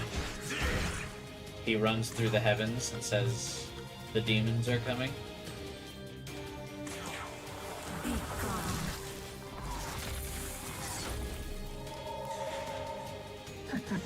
I forget who the guy is that says the British are coming. Oh, he does say "Hawk."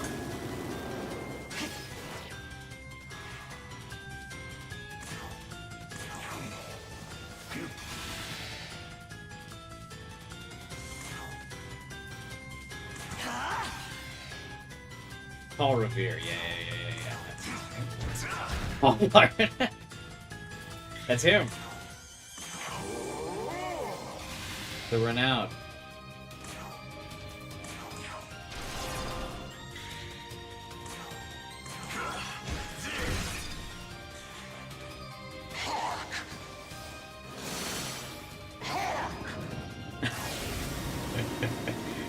Hawk!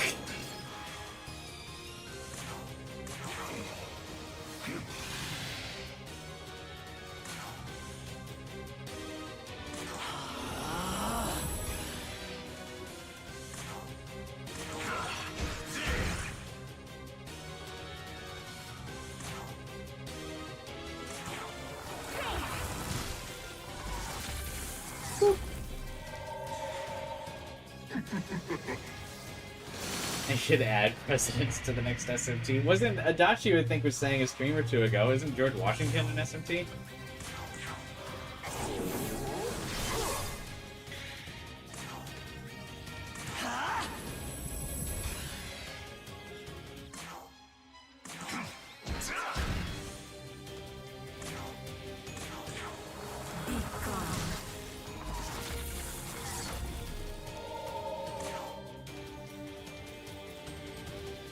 I've used exactly all of Shiva's MP. That's cool.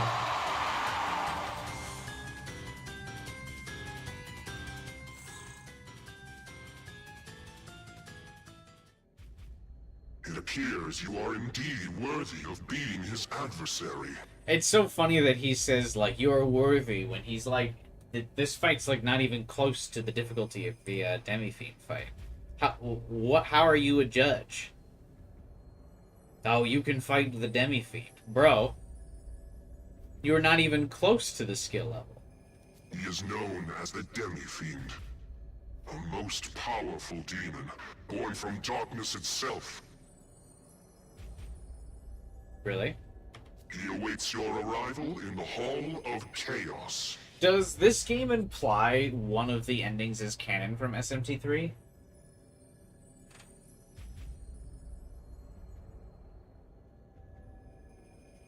As to what you will find there, ultimate power or death's embrace, well, that remains to be seen. It does. I mean, yeah, I assume because he's saying, like, he's the ultimate power, the ultimate chaos, I assume this canonizes the chaos route from SMT3, right?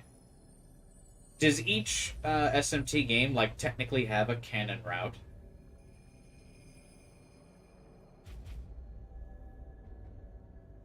Because I think Apocalypse also kind of made SMT4's law route canon, right?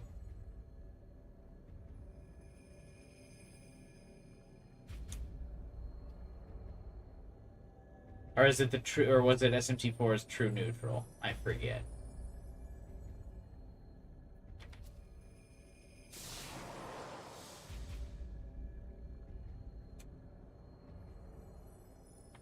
The Menorah of Glory. Fiend, Trumpeter. Thought it was Status neutral for 4. eliminated. So neutral in 4 is the white, and everyone dies. I think it's true neutral at 4. I am curious about this Right? Demi-Fiend he spoke of. God, it's been so long since I played 4. I expect we will need to travel to this Hall of Chaos if we wish to learn more.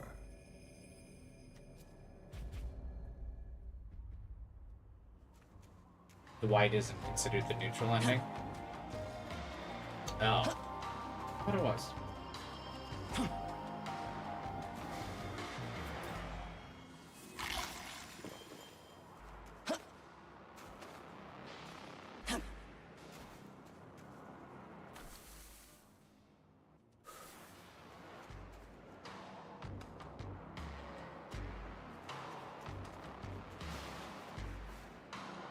What is the white ending? Just the fuck it we ball ending? I remember going with the white ending SMT4 because I wanted to be like fuck it to everybody when I did by the end of that game.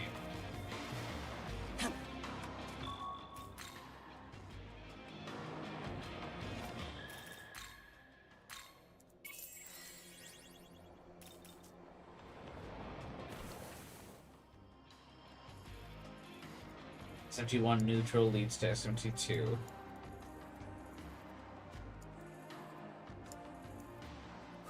Okay.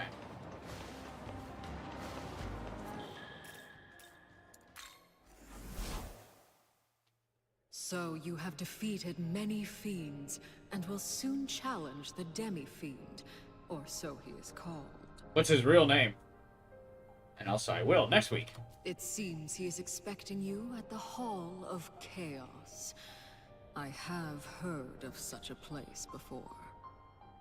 Nahobino, I believe that with your power, you may be able to use. Do you think this is like an ley lines to elaborate reach prank? a new Like Sophia is just setting us destination? up to get fucking murked? Like it's just I funny will to use her. my power to illuminate the way. The path to the Hall of Chaos is now open. Make your way there when ready.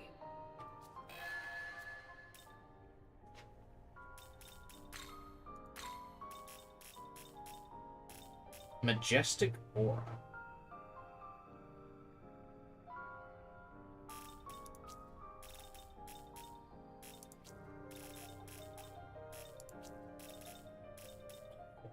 Jesus. You wish. Return.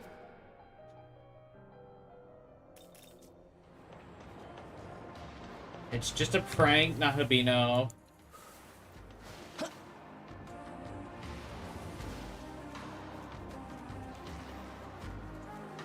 I think it's really lame when enemies who are bosses in the previous region show up as common enemy encounters in the next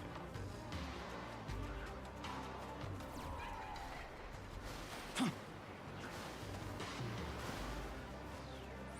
This is my hater arc. I think SMT 5 really struggles with the overworld demon variety. And I think they do it because they like want to try to force you to fuse more often, but I don't know.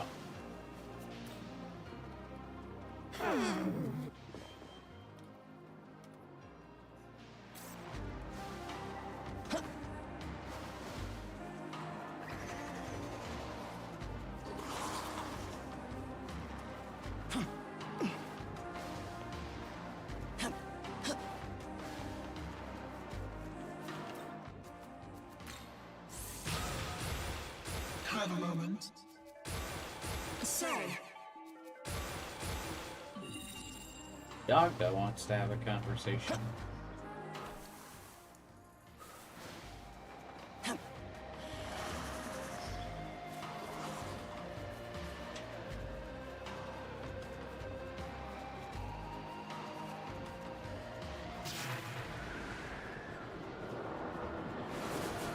Ah, come on.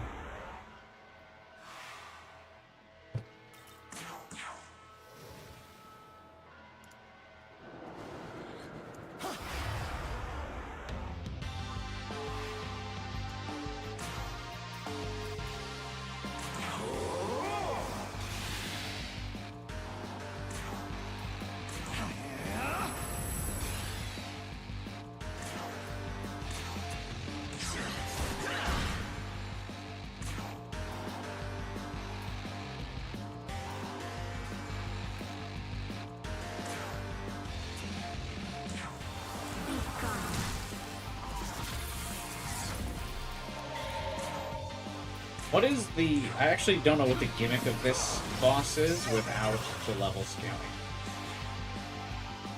The difficulty from this came from the... I guess it's the additional press turns.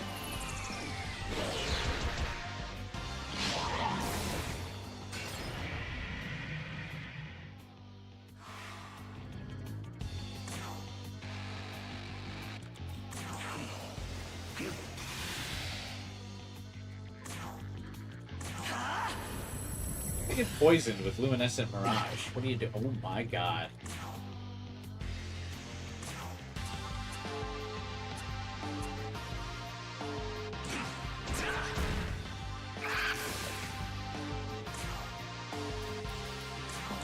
To the earth, the trees, I grant eternal life. Might have had to end the stream if I died right there.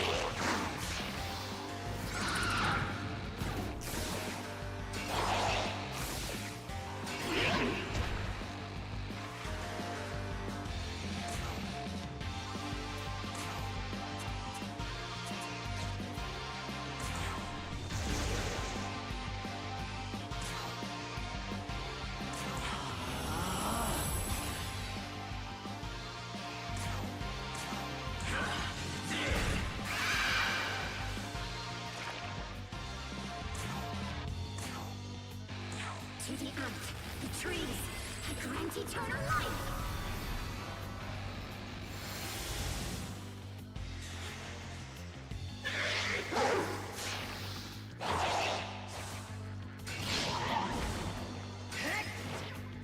Let's go.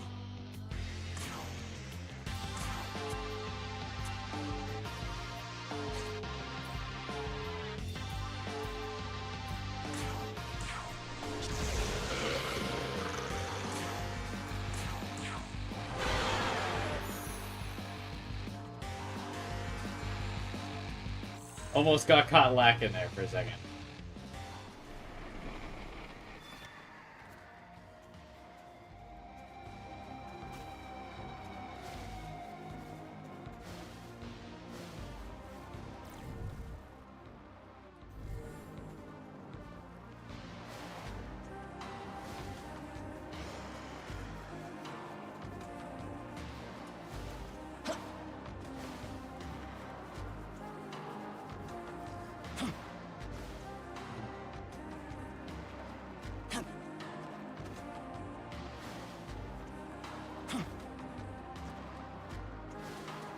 just go? What am I doing?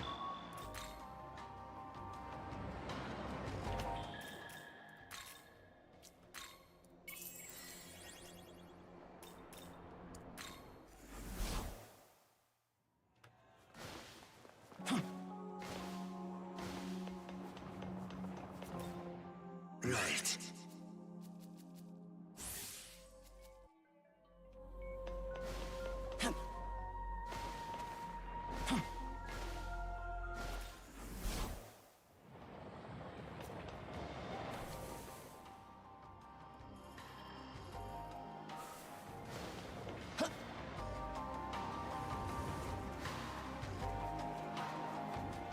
I wonder if I can get Inanna.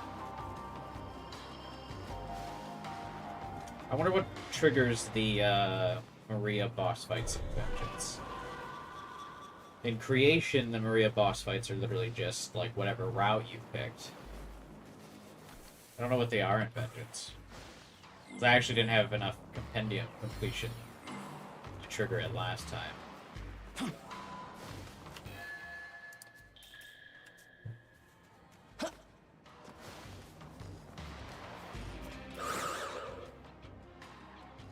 A moment ago, there was a woman looking past this bridge. She has since left. She seemed human, but had a peculiar aura. I wonder who she was. Really glad we have a generic Valkyrie let us know that Yoko has been through here. But how did Yoko ascend?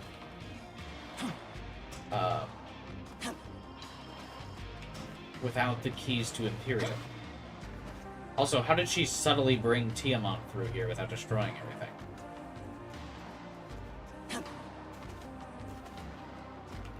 What is Homegirl doing?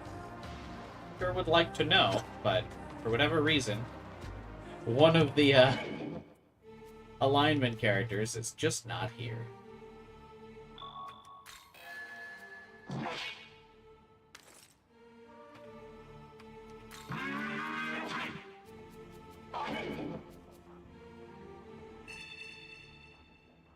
I head out in SMT5 Vengeance. SMT5 Vengeance Revengeance.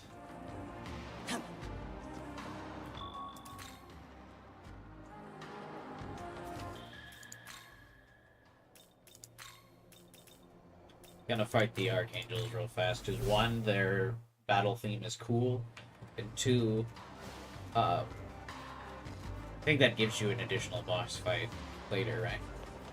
It's the same, you just lose neutral. That's kind of crazy, though, because Dagda, the DLC character, is required.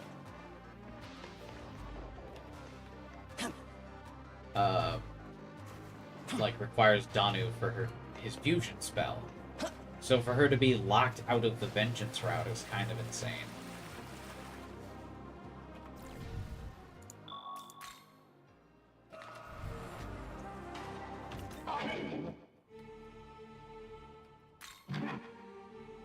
This looks like Yoko and all she stands for. This has been reinforced by the final boss of Law. Skill issue, I'm afraid. Should have just sided with Yoko. Then you wouldn't have such trivial issues.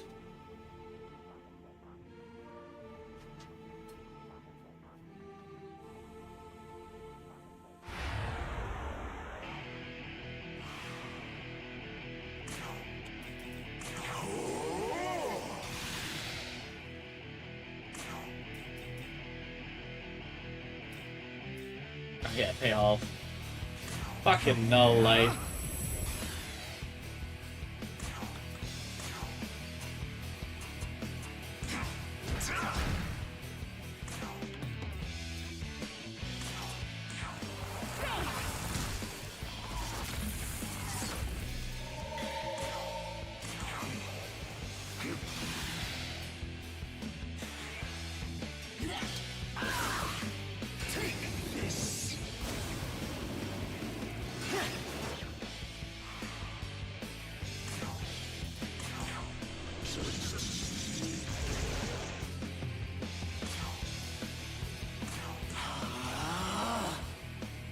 A lot of bosses nulling light. When I need them to not.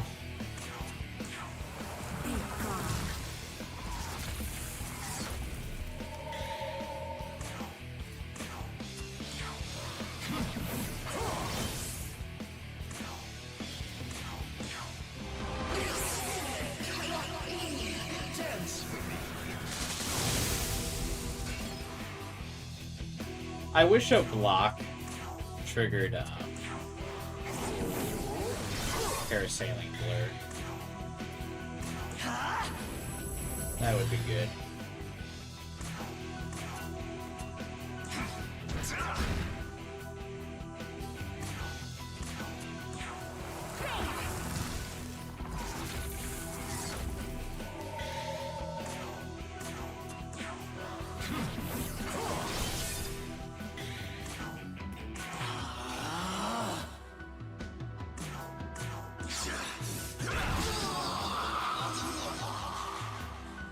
Power Punch is kind of just a crazy move.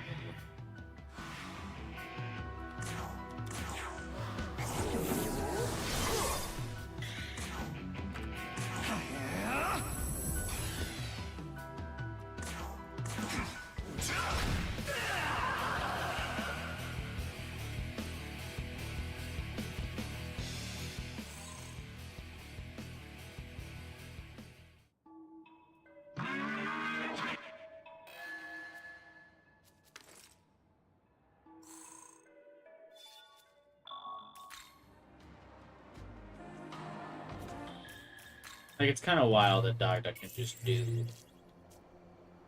15k damage.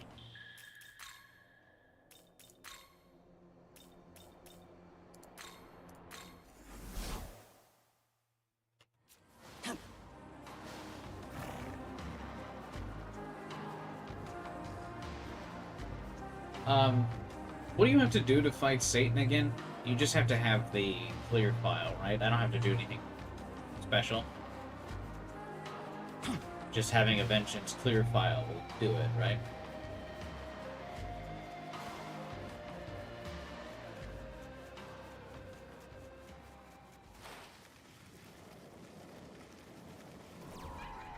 Doing Mastima's quest? Oh shit. That's right, I forgot about that.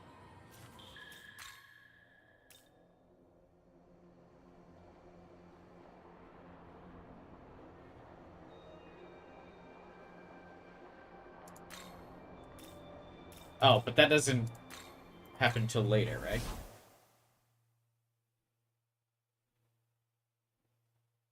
Or does he have a quest for me right now?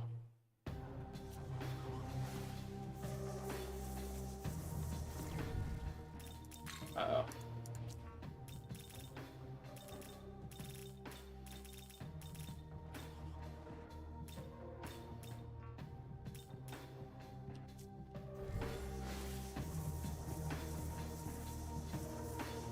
Where is Mastima?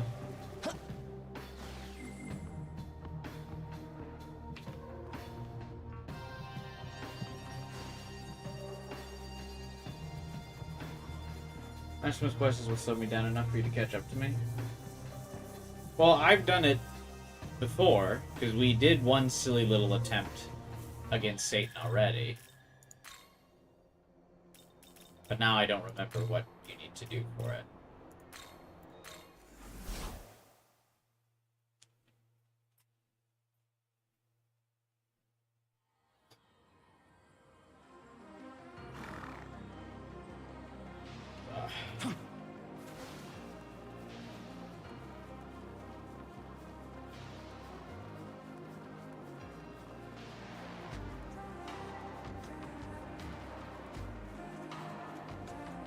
I think it's tied to reaching the Imperium?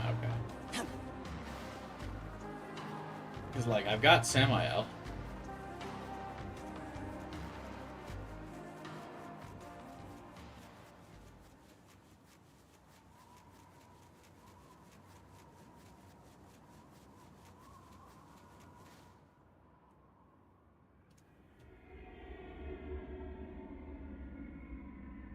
This is the Temple of Eternity. Once we reach the top and offer the 3 keys, the path to the Empyrean will open. Cool. The Pillar Imperial, as it is called, spans the gap between heaven and earth, connecting them. Sounds rad. Do be careful, however. I detect many a demon within these grounds. How? What did we gather these keys for?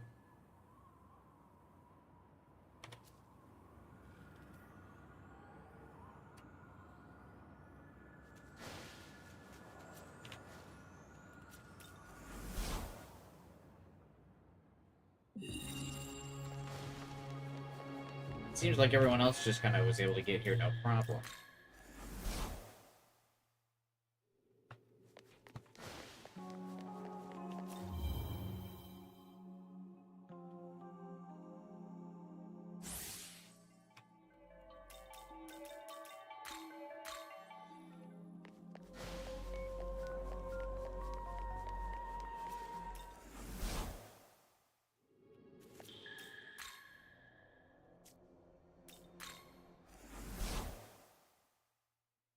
You brought Mock? Hey, not bad.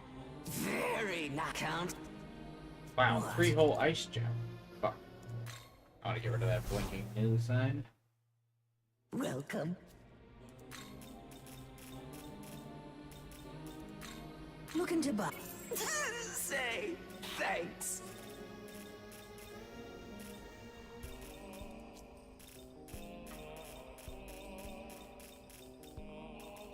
Need any? Taken off.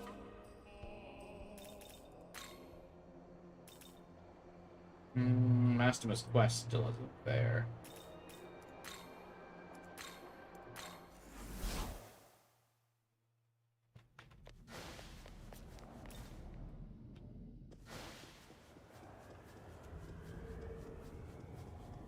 Concerning.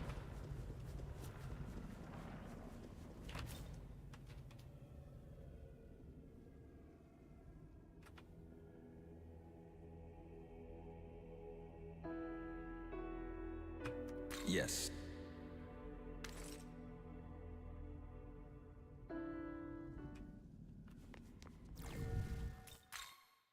This isn't his, like, best essence, right? Yeah, Ultimus is.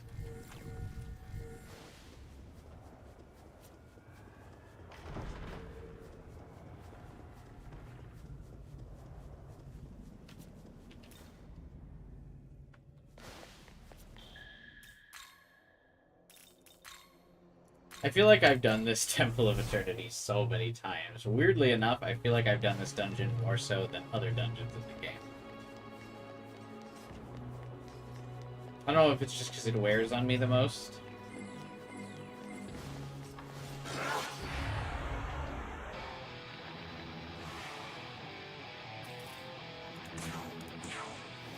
Or what?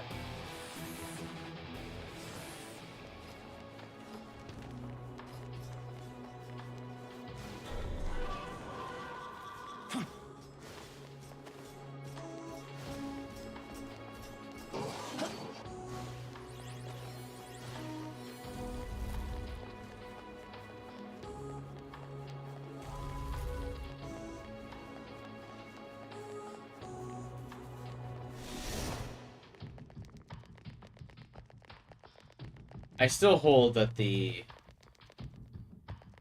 running.mp3 sound effect is fucked up when you enter the time pools.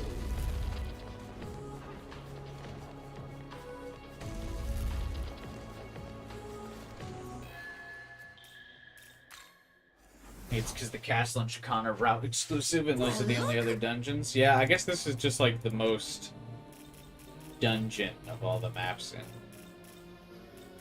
Needed. SMT5. See you next. God, just every time.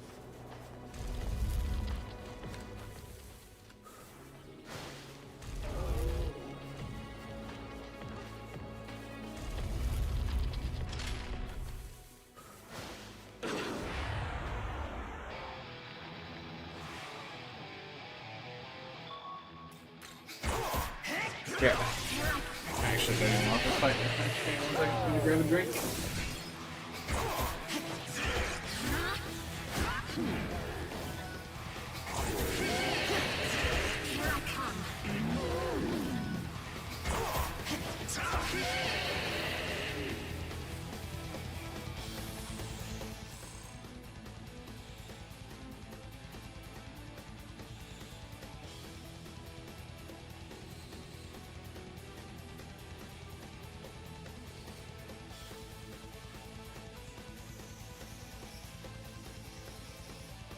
And grab a protein bar.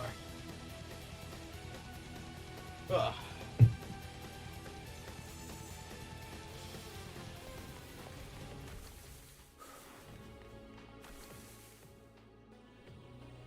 You'd think with how many times I've done this dungeon, I would be able to, like, fly my way through it, but I still feel like on multiple occasions I go the wrong way. So I think I sometimes just instinctively try to avoid some of the fights, even though they're, like, just the way you need to go.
And then forgot that one. Yeah, cool.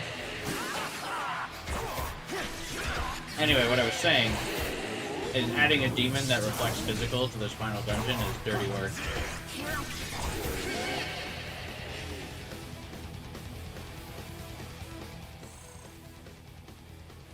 Absolutely insane design.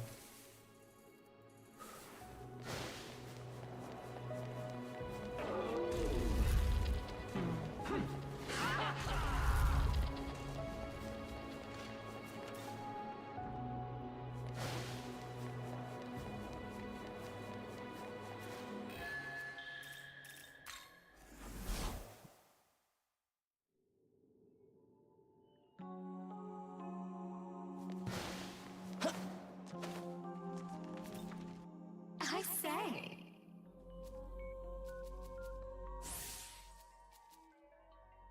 Your agility increased, wow.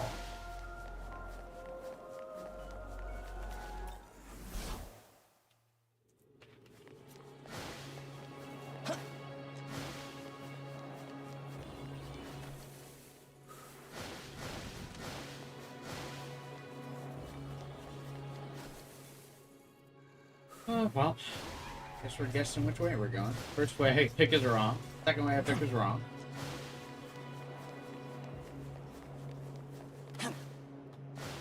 Trying to think of how many times I've done this dungeon too.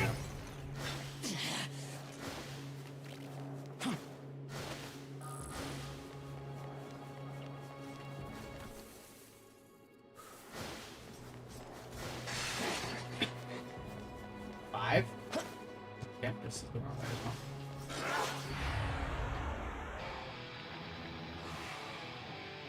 These dudes all reflect physical. God damn it.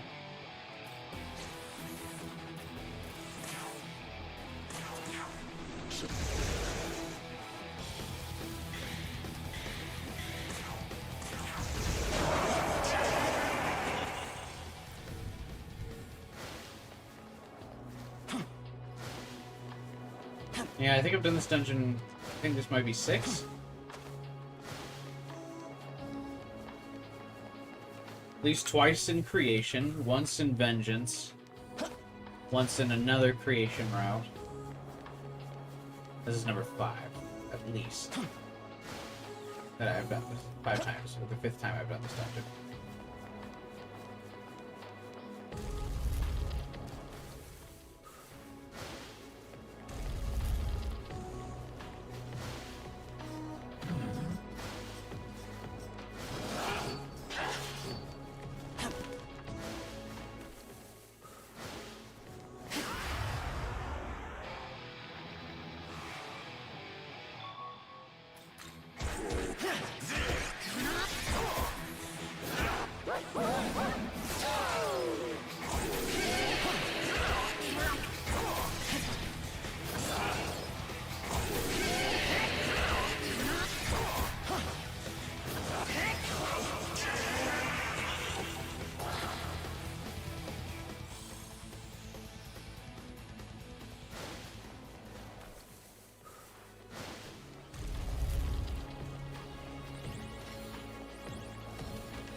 this guy knows physical too, doesn't he?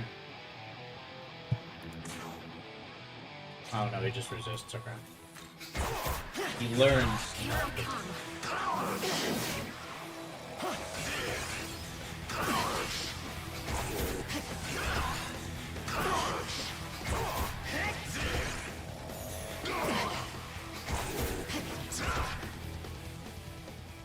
Impossible!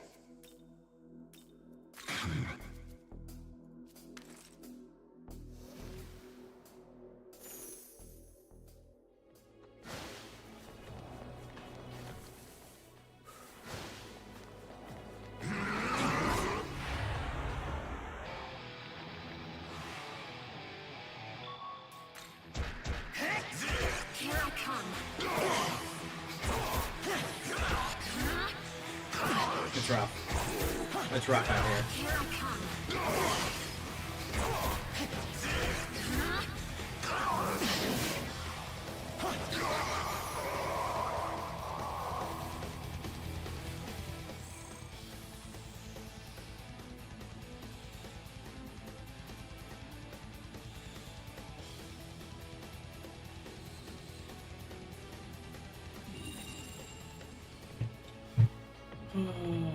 Who wants that? Oh yeah, that demon's in my party, that's right.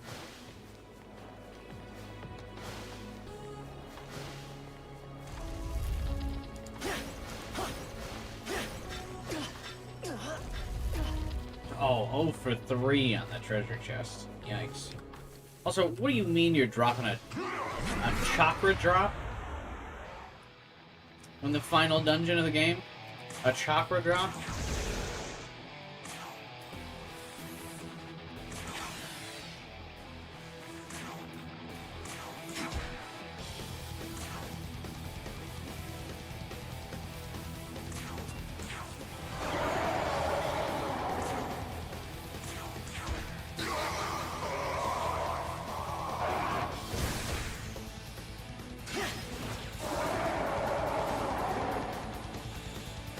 Wait, does Elusive Eclipse not count as a physical attack? Wait. No, it ignores resistance. That's cool. I forgot about that.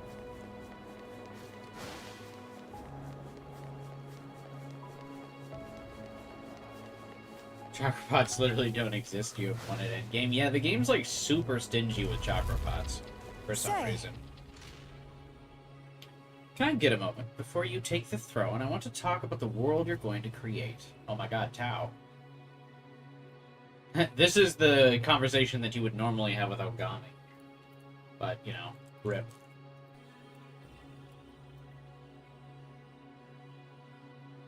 The thing is, after awakening as a goddess, my old self should have faded away, since it's not really necessary for my duty. But due to plot contrivances, I'm still here. But I still feel like me. I'm still Tau. Cool. I think it's because of all the time I spent with you and Yoko. Man, I sure would like to spend more time with Yoko. Shame she's absent from the second half of the game. Say.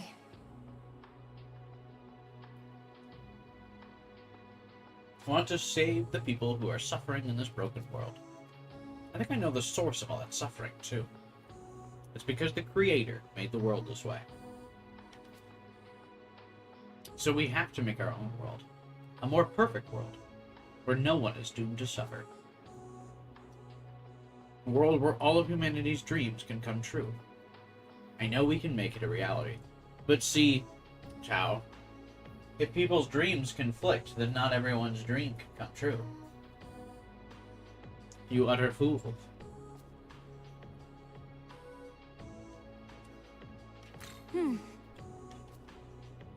With all these different lives and different perspectives, it won't be easy to make everyone happy.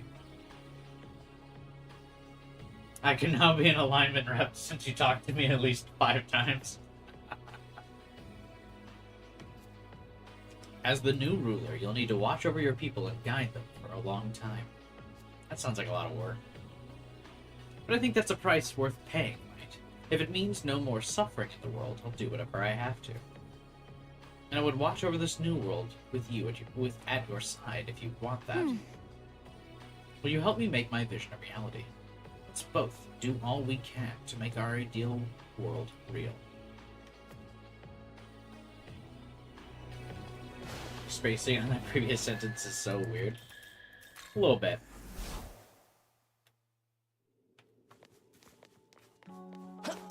I really need to make it so you could buy SP items. Yeah, I don't know what the, like, why you're so why the game's so stingy with it. Quite.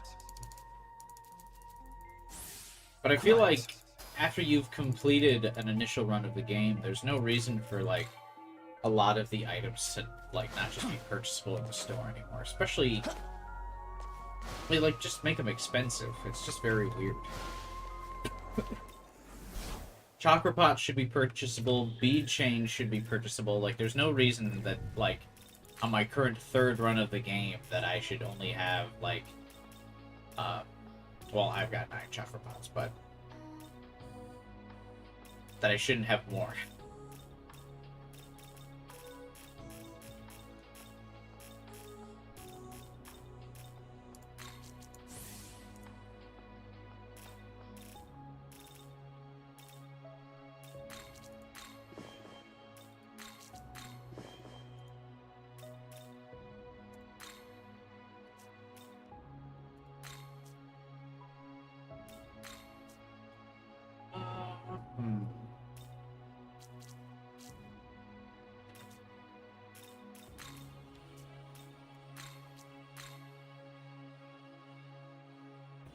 I forgot. I still need to improve Banana Sakia a bit. Her build's kind of eh.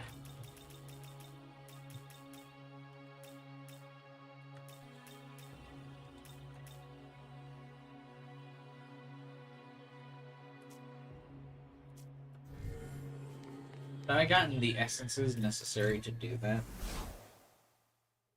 Welcome to... Yeah, fuck it. I don't care right now. Worry about that after my performance during the super bosses. See how necessary it is. Or how useful she ends up being, I guess is the better way to phrase it. But yeah, there's really just no... I can't think of a good reason as to why you wouldn't be able to purchase items on New Game Plus. Like, I'm currently playing on a save file that has completed both halves of the game. Creation and Vengeance.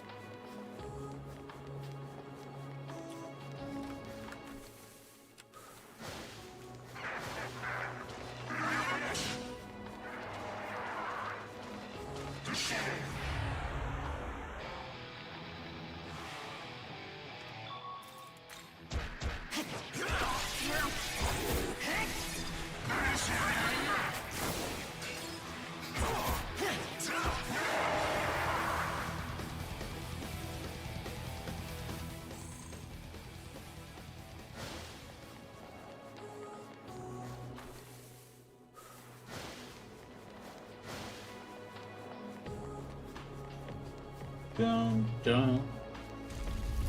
Dun, dun, dun, dun. This whole song doesn't feel very, like, end of game. You know what I mean?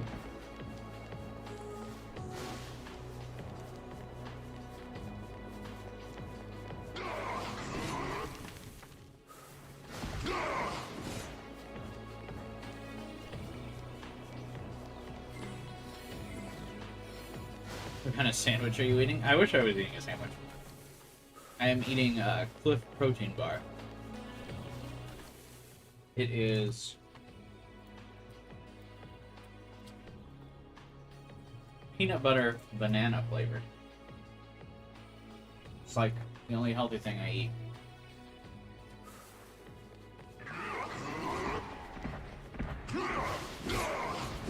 The shiny thing you saw was probably the wrapper.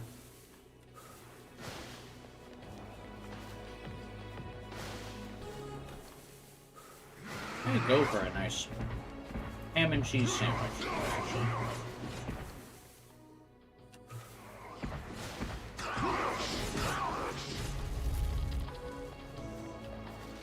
looks like a sandwich. Yeah, and the low resolution of my camera. Anything that you look at for only a couple seconds on my camera, it kind of will look like anything.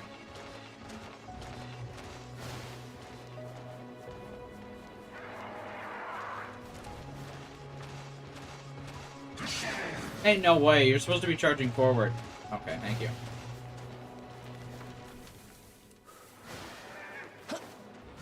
Fucking know your place, Chi-Yu.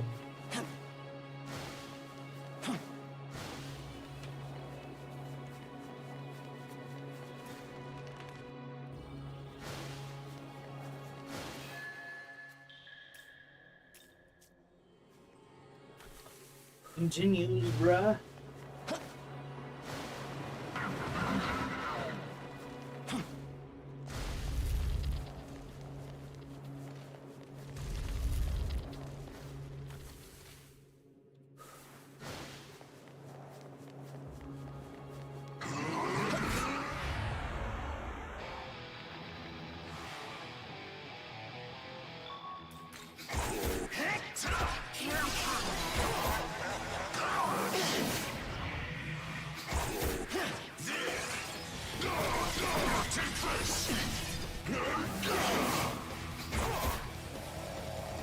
Dude, the team is snoozing.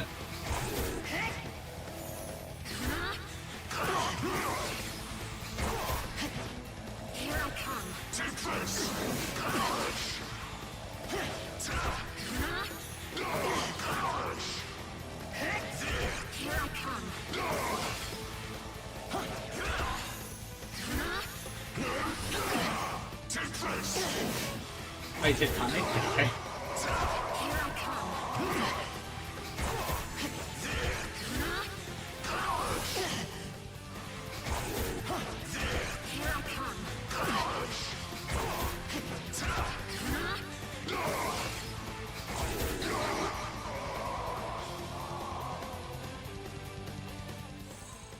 Nailed it.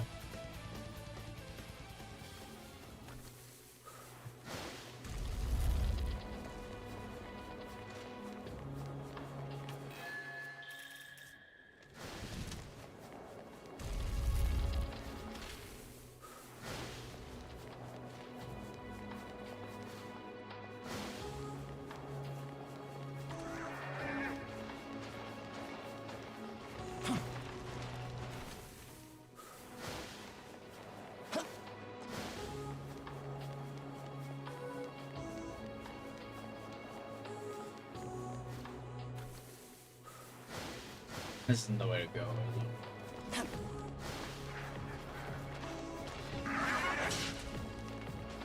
Maybe? All the textures being the same in this final dungeon is brutal.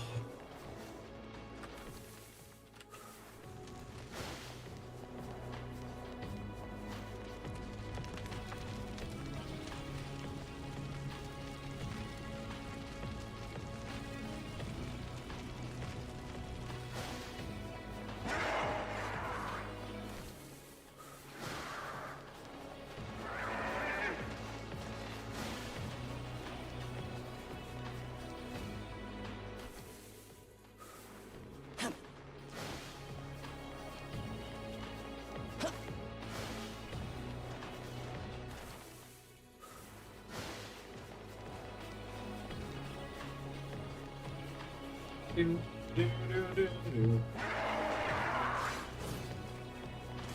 Juked.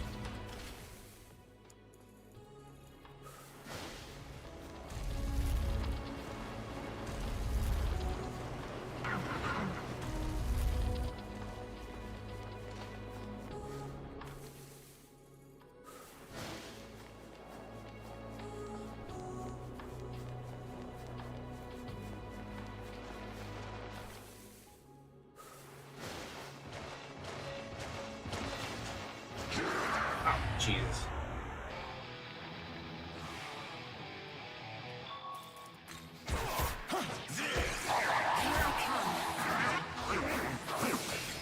I'm gonna have to fight all these dudes because they're all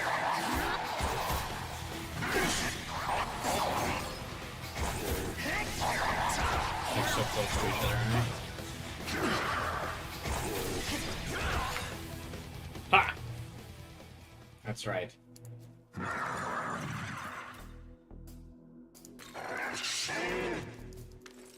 Fuck, magic incense breath.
He's gonna just keep forgetting himself, actually.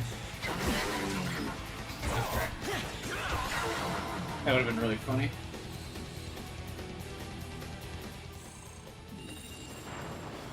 Zeus wants to have a conversation. Knowing Zeus, that means he wants to fuck.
Oh, Young man.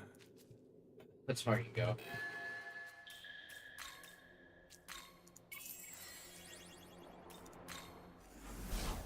Through the dungeon yet again.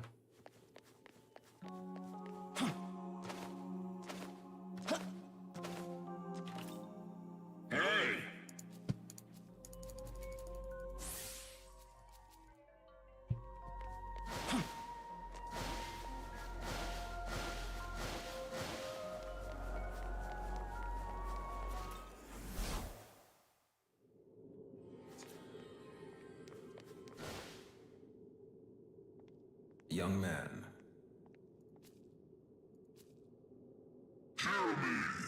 How is this dude still alive if Yoko is already through this door? He, like, not try to stop Yoko? I guess because he's a machine, the implication is just that he constantly gets rebuilt to, like, check the worthiness. Whence you came.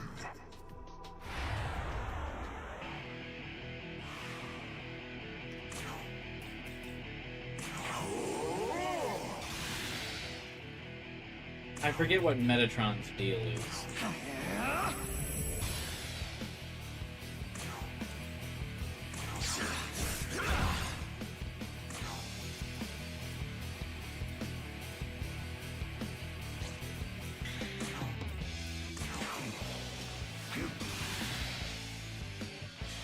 I look so small next to my roster.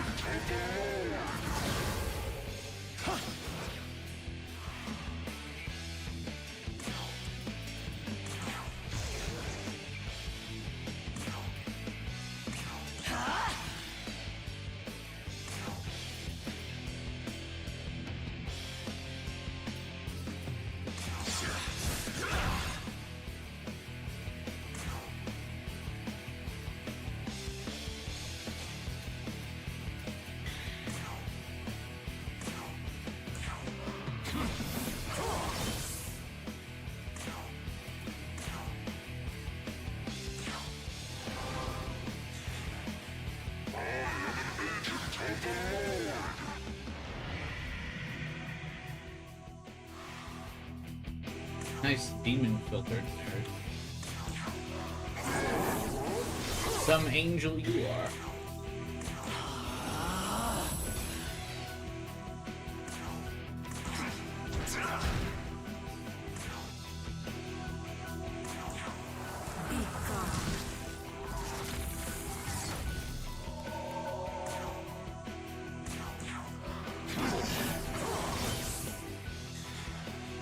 Back from whence you came.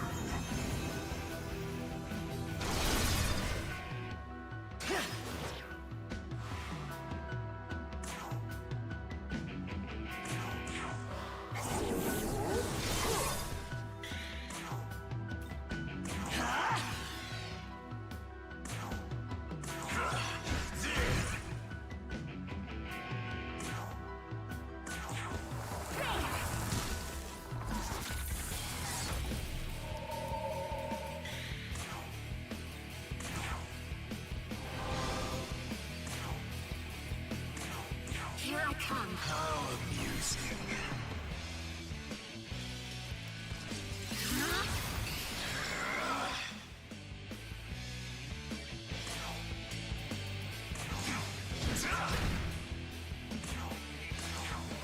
Be gone.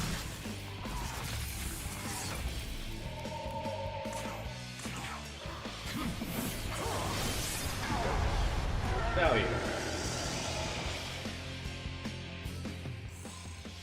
Hey, Dia Avaram. What's up, man?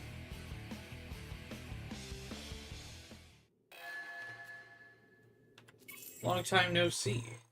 You've been at a stream a long time ago, right?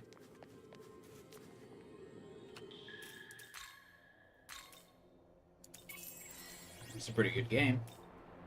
A lot of fun.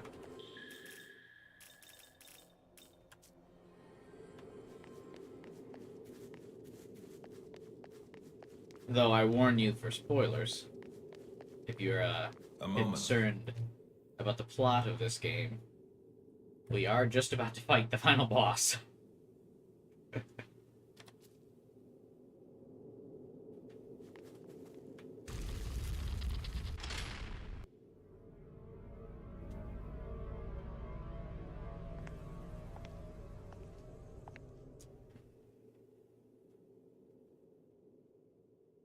I hope you have a good time playing it, though.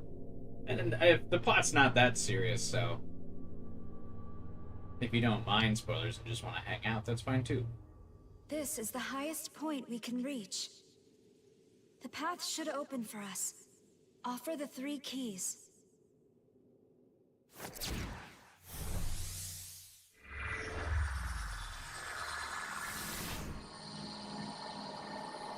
I wonder if the shape of the keys has biblical significance, because that's what the icons, the icon looks the same in Halo, actually. The thing that activates the Halo rings. It has the exact same shape, so I wonder if that's supposed to be like a biblical thing.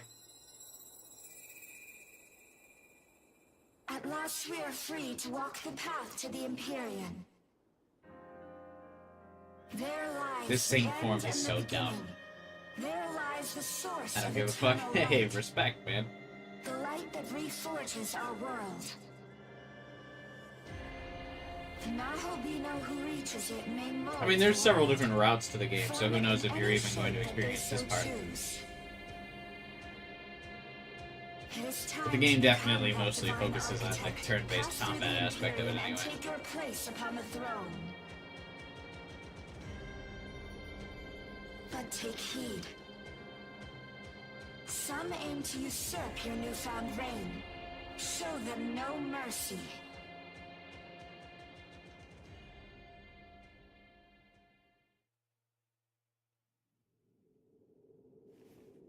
Don't worry, that's not a spoiler, because even if you play through this whole game, that, like, random bull saint still doesn't make any goddamn sense. Hey, hey, look who showed up! That you, dude? I went to all that trouble not to kill you. Guess that's what I get for trying to be nice.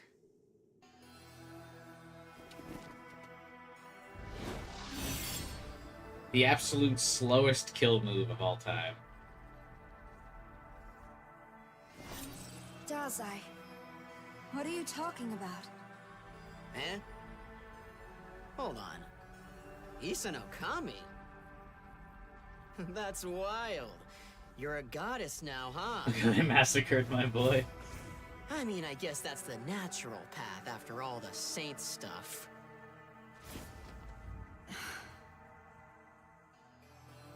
I thought I was pretty clear. You defy God's will and become a Nahobino, and I have to kill you. So why didn't you kill Yoko, you fucking faker? So congrats. I guess you're on the She's list. already through this door. How come everyone just gives Yoko a pass? I mean, I like her a lot too, but... Very funny that Fallen Abdiel gets off-screen. Yeah, Abdiel found out the truth. She wasn't strong enough to beat you on her own. So why... okay, why wouldn't she just become Justice means Nahabino then? nothing without power. And now that I'm Is the it because one with the power, Ichiro time to refuses dull to some become a house. Nahabino? Yeah, why is she even fallen? Yeah, it doesn't make sense. Other than that the, I don't know, the design's just raw, so you don't want to let it leave it be. But, like, if she's willing to become fallen, why is she not willing to be Nahabino? And, like, actually be able to contest me in power?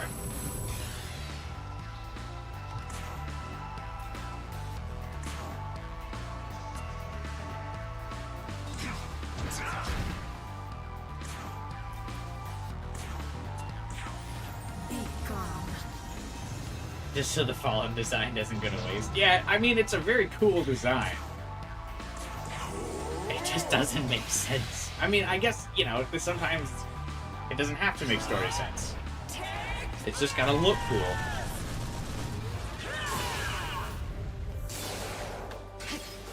I mean, I appreciate that.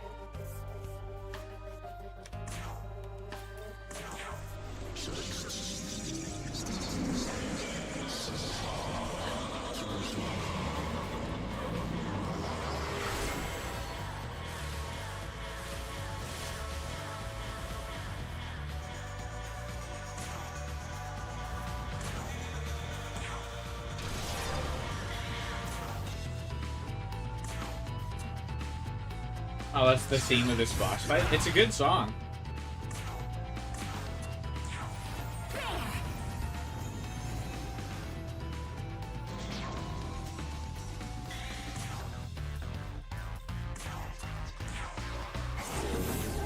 Unfortunately for Abdiel, like, unlike most of the bosses we've fought for the last 2 days, not being weak to light, she very much is, which makes her very easy to kill.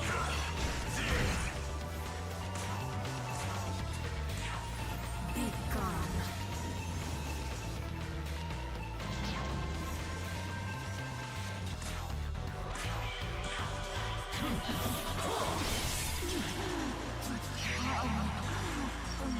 you won't escape.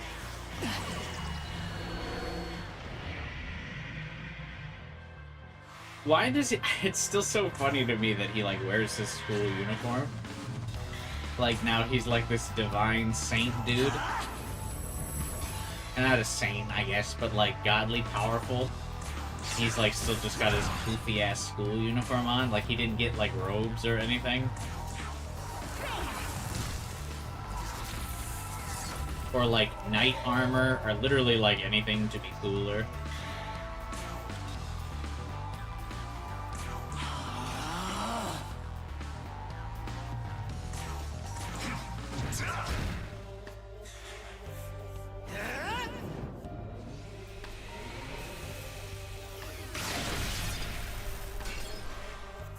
You don't understand why Mastema gives him power and he still follows Abdiel?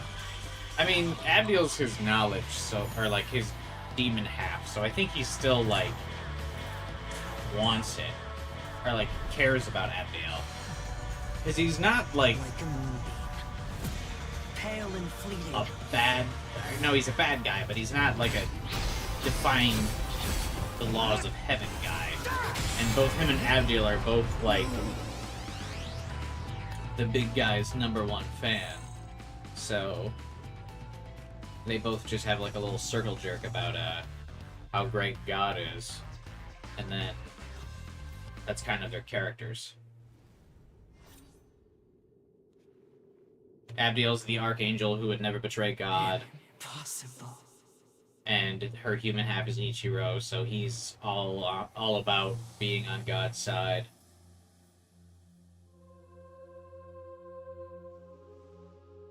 I lost. A loser. I guess I haven't changed. I'm still only what I was. It's weird that the mind control, like, doesn't wear off in his dying moments. That means justice is yours to... His, like, death is really unceremonious. But again, if Tao's dead here and Ichiro's dead, like, it does actually give you a good moment for vengeance. Yuzuru Atsuda, Abdiel and Ichiro Dazai have been slain. The future now lies with him. Rest in peace, and watch over him as he decides the fate of this world.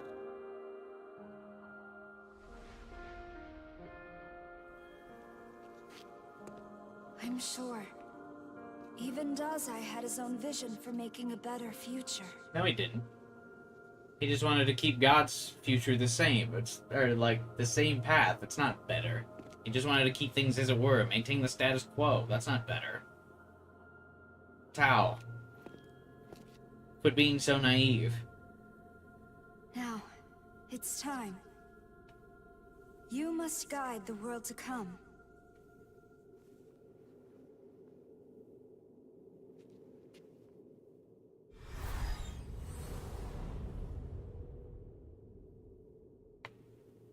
He actually wanted it worse. No free will. That's true, yeah.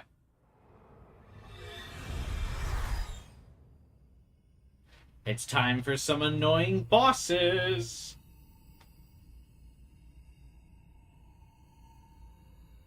This is... I like that they tease the fact that Tao might be this saint in your party, and then they just immediately don't let this happen. It has been a long Like, it's journey, very clear that this is and we've Tao, done well and to like... come this far. We stand before the Pillar Imperial, Shut up! path of light. It shall lead the Nahabino to highest heaven. To see your world achieved, I will stand by your side. No, you won't! to You the literally end. leave. Creation is the will of the universe itself.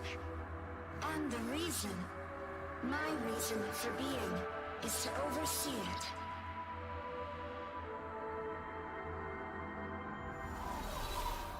Just stay like that. The mask stays on. Let us go.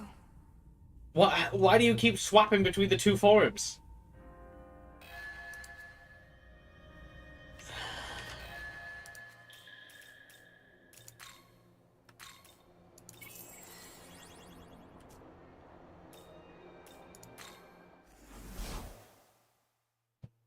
Welcome.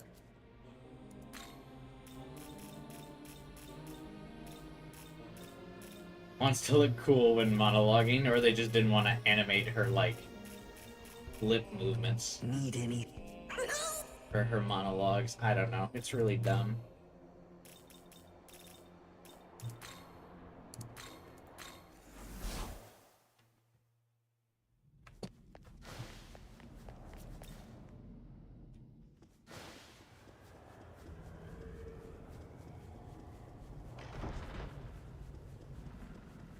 It's fine since they give Yoko a mask too. Yeah, but Yoko is literally in that form for like 2 seconds. Do you mind? Tao appears in it in several times and in both routes. Nice.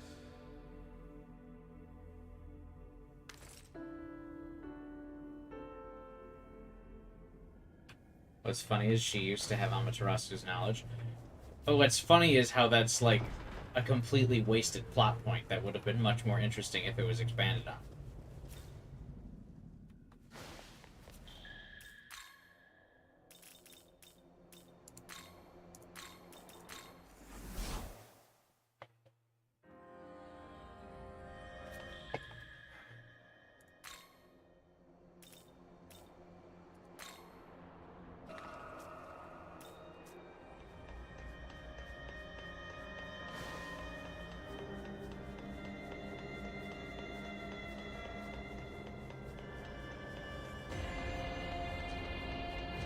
Yeah, this is where you would fight Zeus the second time for some fucking reason if you actually did the Demeter side quest, which I did not this route. I need to change my team to people with AoE attacks.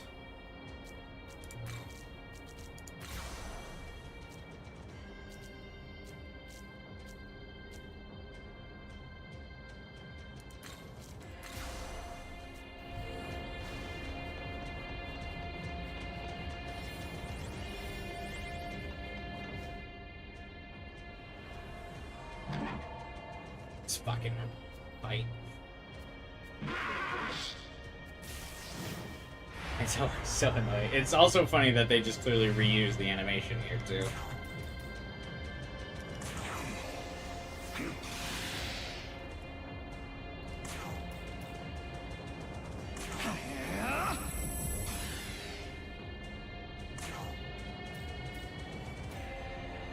Oh, he blocks? Seriously? Okay, you're useless in this fight then. What are they weak to again? Zon.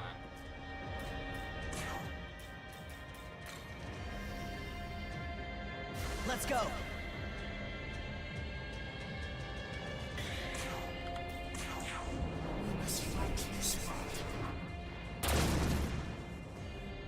I actually used Yoko most of my creation route. She didn't really leave my party at all.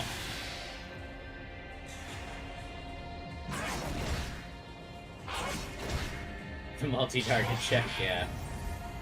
The worst part is you unlock her in Zeus's fusion spell, but then you need to fuse her to make Zeus. Is Zeus... Oh, is she required for Zeus? I actually kind of forgot.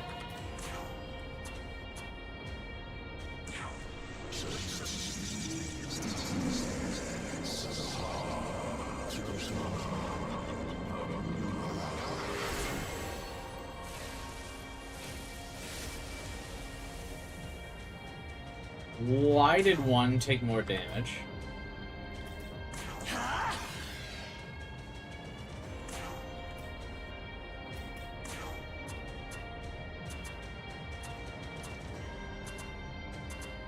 Let us test you.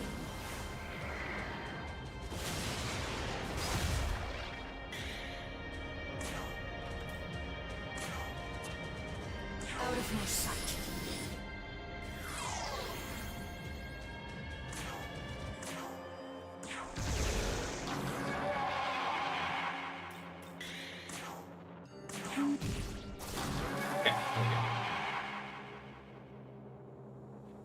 Yeah, I've not too much of a spoiler really to have Yoko here. If you're doing Law route, you probably, and you're at the final boss, you've seen more of her than I have.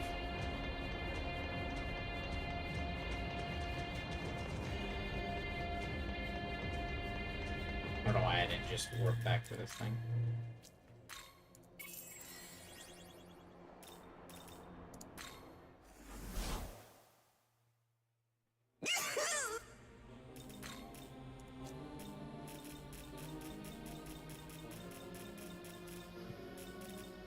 Need any?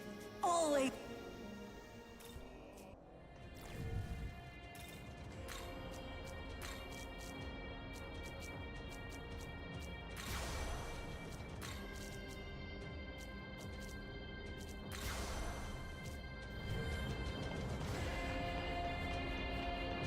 Yeah, I like using the Celtic gods in my party so far. This has been a fun lineup, so I probably won't be using Yoko too much.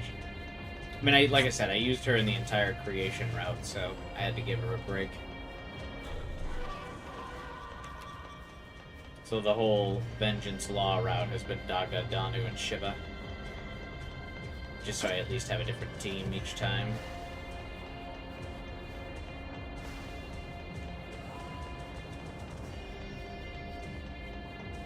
I actually want to do this Maria quest, because this should let me get Inanna, who I do not have. I still don't understand what, like, the other boss I get is, like, the AoE attack check. What is this thing's gimmick?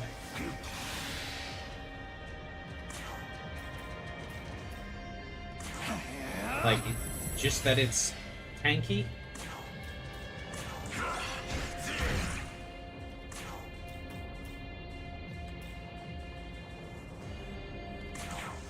Receive the blessing of the Holy Mother.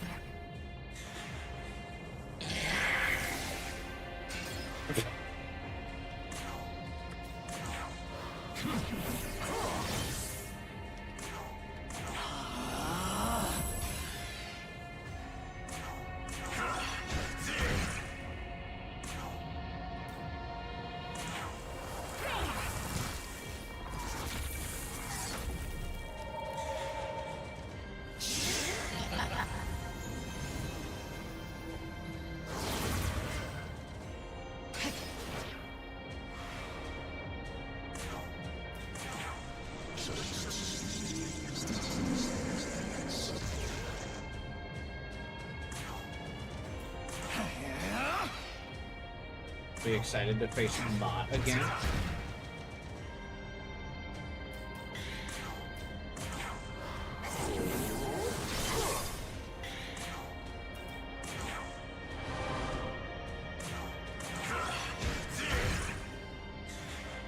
This thing's like weird animation every time you hit it. Is it because of that eye? Is he related to like that one pink demon by chance?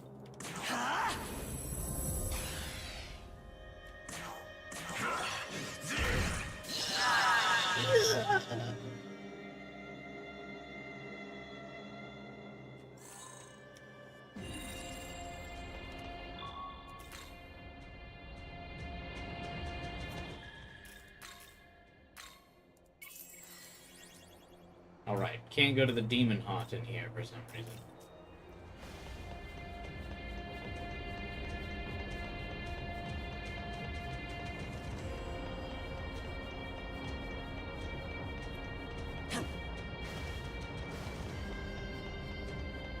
I know they made several different demon haunt locations,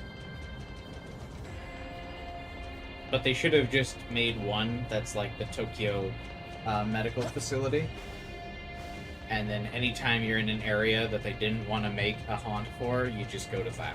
So you can access the haunt from every map. It's a real pain in the ass to like have to warp to another map, then go to the demon haunt, and then go back.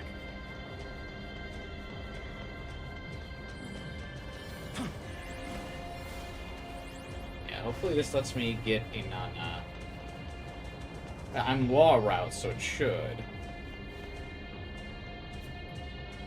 Oh wait, no, Inanna's chaos. I think this is gonna be Maria herself. I actually don't know what she does. I am the goddess Maria. The end of this age draws near. Thus the world shall be born anew. Likewise, my role as the Holy Mother is over. All that remains is for me to disappear. Why is the Holy Mother so depressed? Does your speed go up in this form?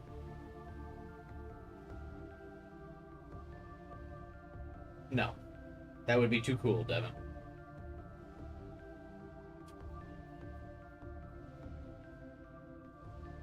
Maria, do you have a brain check? Is she? I don't think I've ever fought her.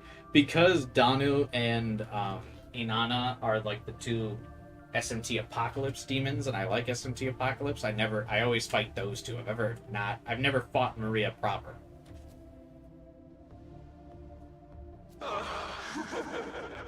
Why does she have a weird demon voice? That's the seed of life. I see. So you have been acknowledged. So be it. Only those of true power can bear that seed.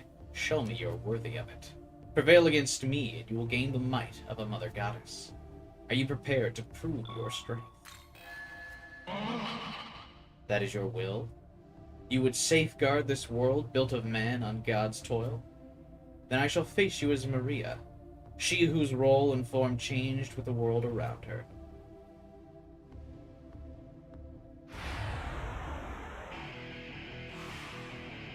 This looks like a demon you would see in, or a persona that you would see in Persona 3, I feel like. Like, its design gives me that, aesthetic. Like, it would be the female counterpart. Like, this feels like it should have been, Femc's Messiah. I've actually never faced her, so I don't even see her affinities or anything. Hang on, we actually had to pull out Spyglass for the first time in a while. Alright, what do you got? Impenetrable Purity. When user guards or has defense raised by 2 ranks, pierce effects nullified.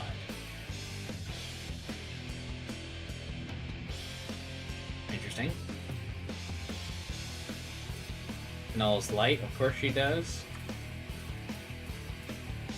Oh, she has a full heal.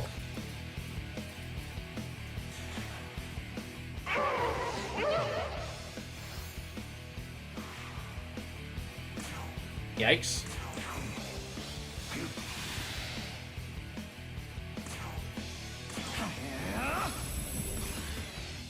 Will I be passing the do you have a brain check today?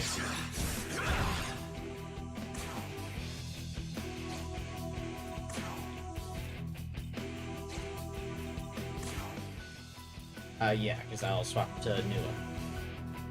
Your turn. Go.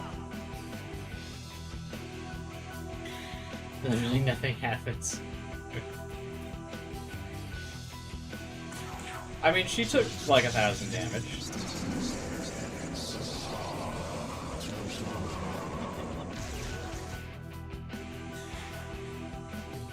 Oh my god, yeah, she just spams that, huh?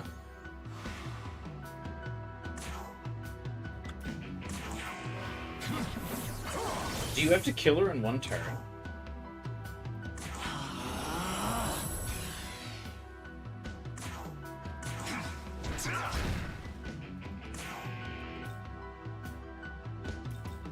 Adorable.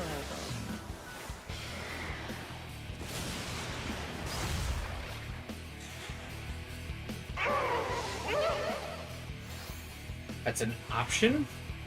What's the other option?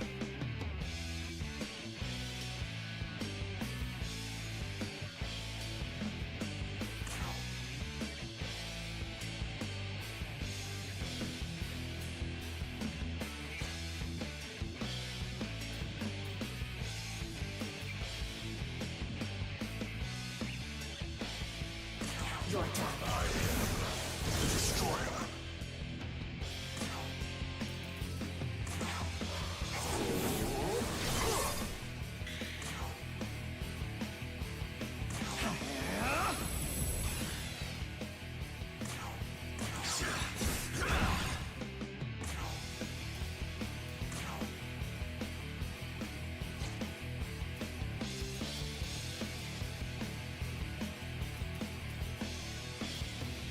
Oh, I picked the wrong demon, actually.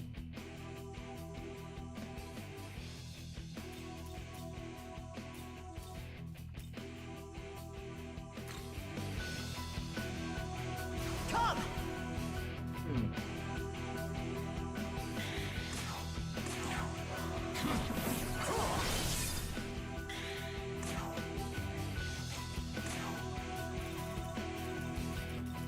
Yeah, we're not gonna kill her this turn. Take this.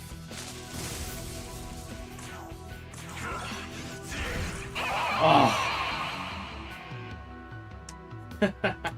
I got super lucky there.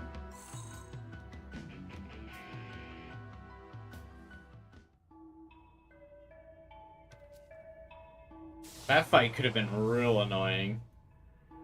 Maria smiled briefly, then disappeared. Woo!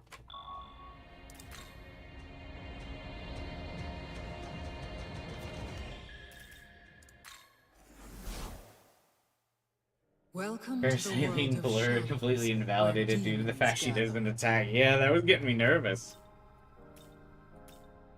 She'll prioritize healing ailments over healing. Interesting.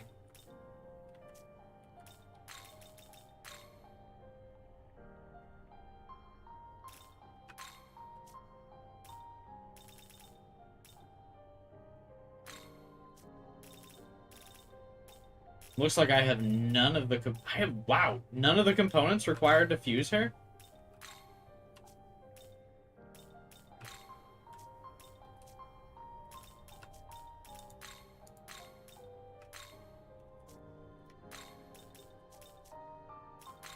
Are you registered? That's crazy. I've got 77% completion, and I don't have a single one of her. She's a normal fusion? Oh, yeah. She definitely has Persona 3-ass portrait art, too. That's funny.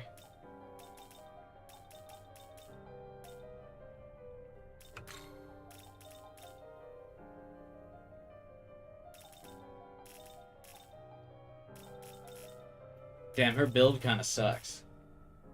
You fuse her for what?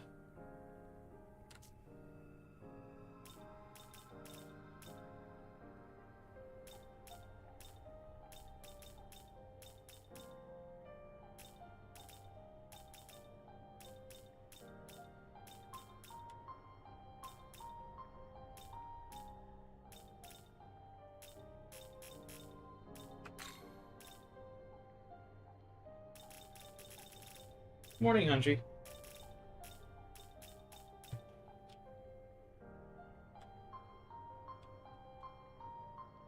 What are the things supposed on the back supposed to be? Those fossils of some kind? So she's got a bird.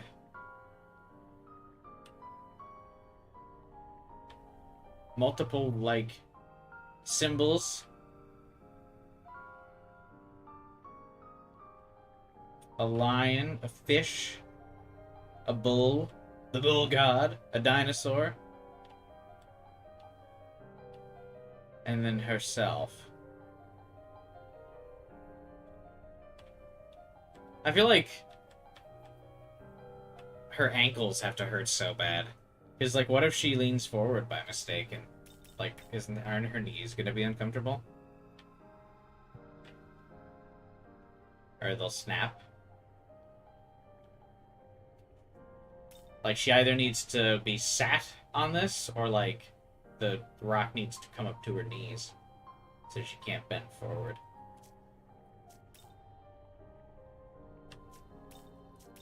Return. The dinosaur feels so random. Yeah, for real.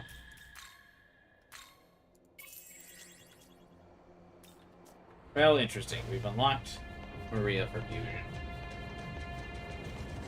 Doesn't seem like she'd be that good, though. Like, she's got high heal Filmora, but her heal skill is Media Haran, so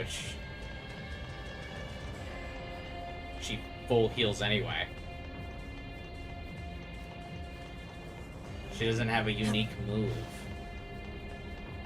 Which is wild when you consider her next to the other, like, compendium completion like demons you can get, like Danu. Like, Danu has a unique heal move that's actually good. Medium heal removes ailments and debuffs. It's like one of the strongest healing abilities in the game.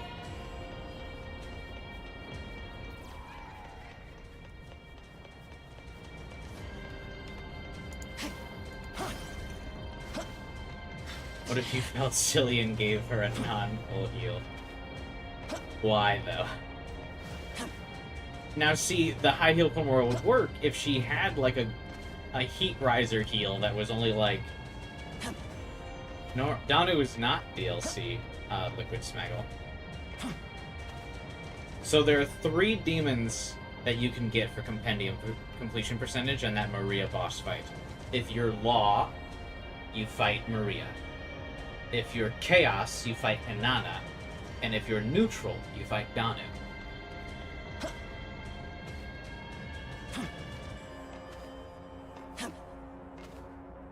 Another reason as to why would you ever pick Law. You get the shit compendium completion boss check.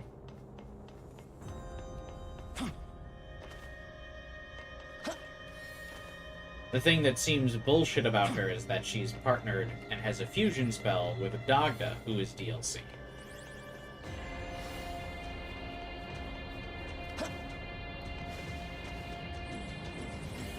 Now, you get shafted in OG SMT 5 that Danu is in the game and Dagda is not.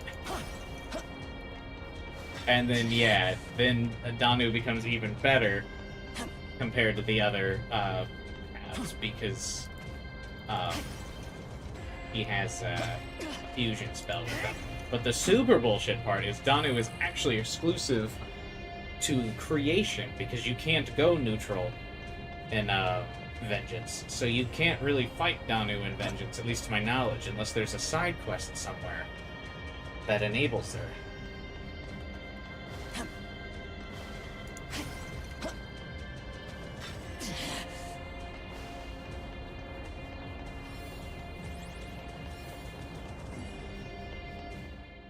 But yeah, Maria not having a unique skill is very weird.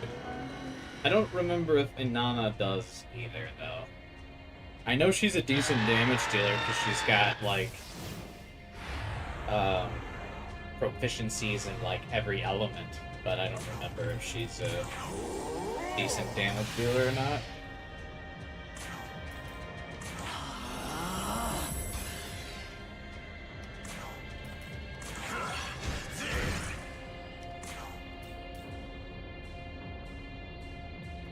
Now then, how's this? It would be funny if they decided to lock Danu as DLC. I mean, it'd be cool if there was a boss fight.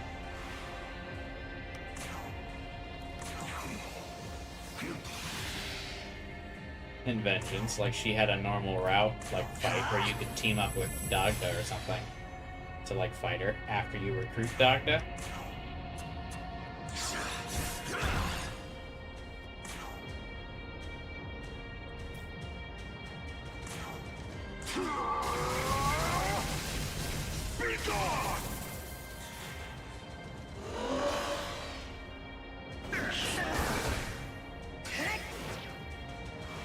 It's funny that concentrates like intimidating in Persona, but it's just like very clearly not at all in this game.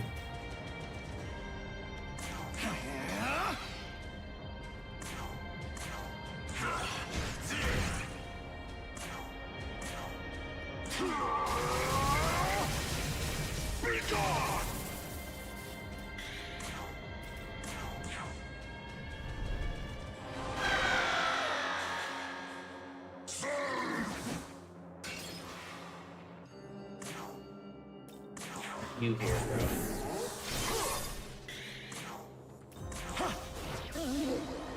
I don't know why V made it only a 1.8 times multiplier. Yeah, that seems very weird.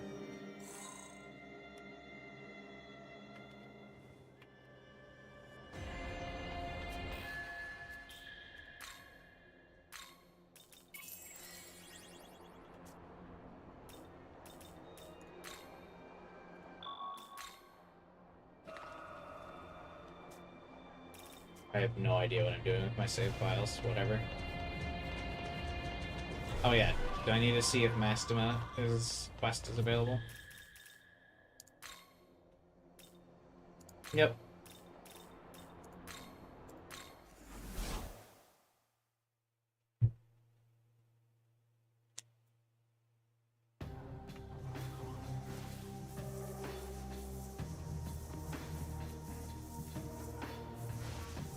You can get Danu if you remained neutral in Vengeance. It's possible to do the Maria quest twice before and after the lock. How? Isn't the alignment lock during the Kadishtu fight, which is way before Maria? Does she show up earlier at some point? Yes.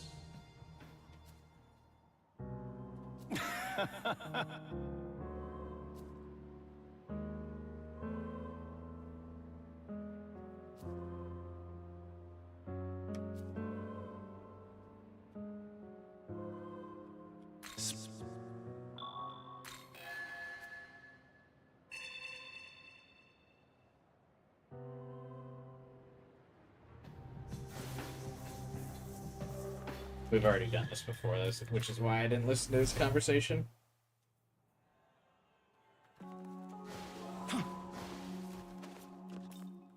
Yes. Indeed.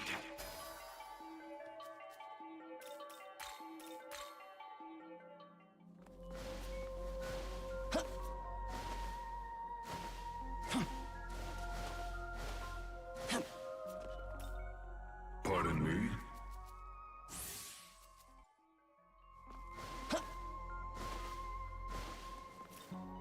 Quite.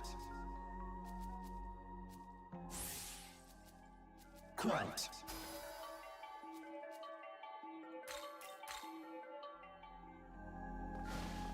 My build for that team is just so random.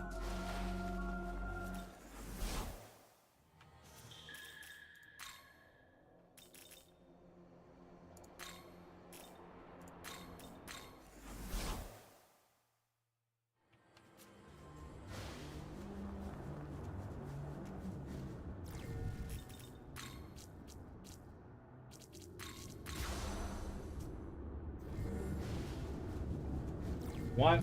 Before I go to this fight, what's Samael's affinities again? Weak to ice.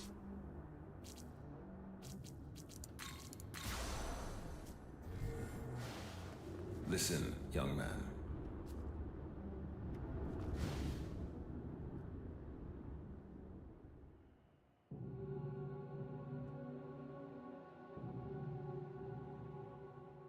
His dialogue is still like so weird.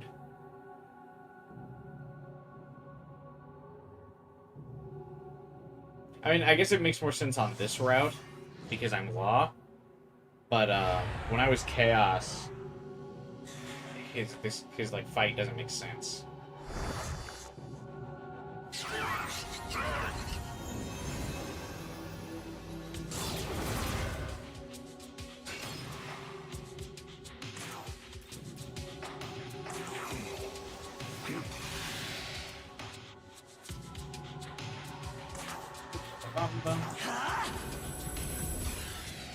But it's very clear they just wanted Samael to be a fight.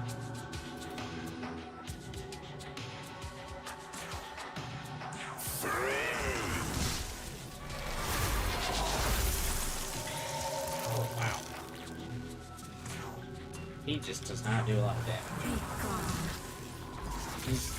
He killed his wives. That's true. Is it weirder than this? Must put together this sentence? I know you said it out of order, but too cool to say it out of order.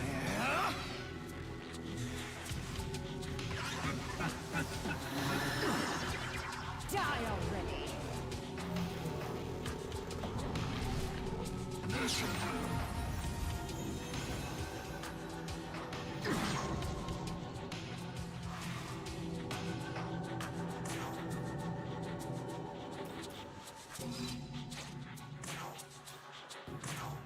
Your time.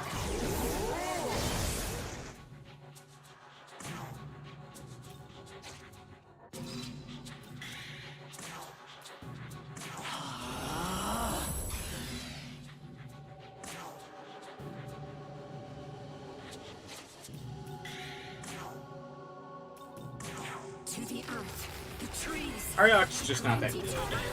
I should probably use him away.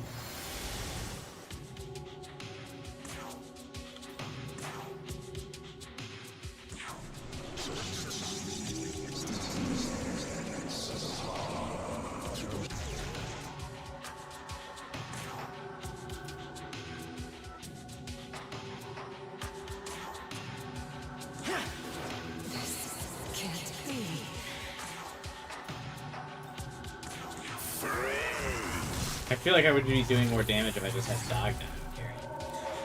Just beating the shit out of it.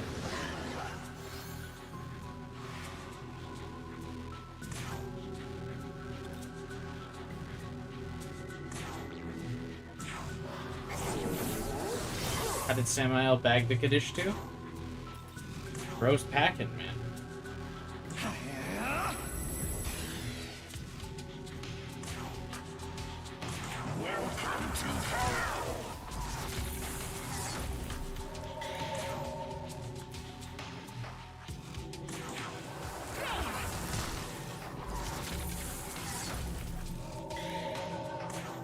I remember this fight not being particularly difficult, but I wonder if it is now.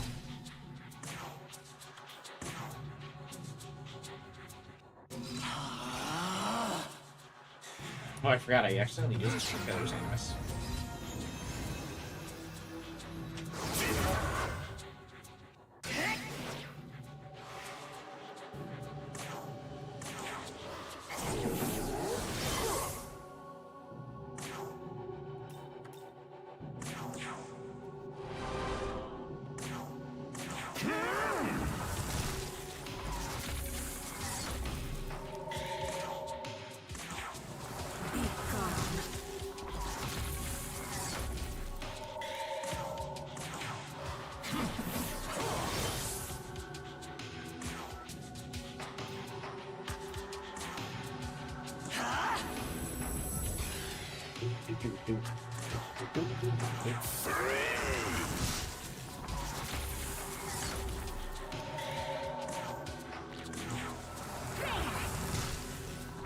I'll swap out Shiva next turn.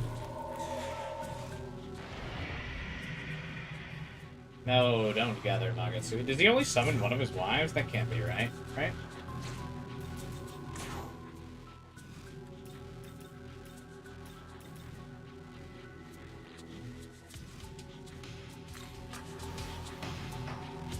Let's go.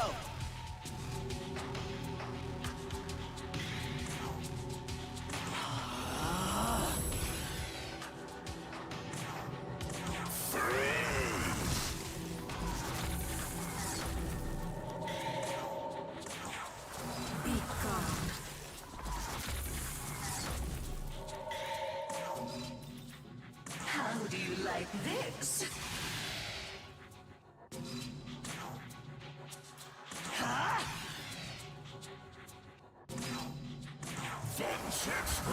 I think Cleopatra actually hard counters Samael. If I remember, he's just got light and dark moves.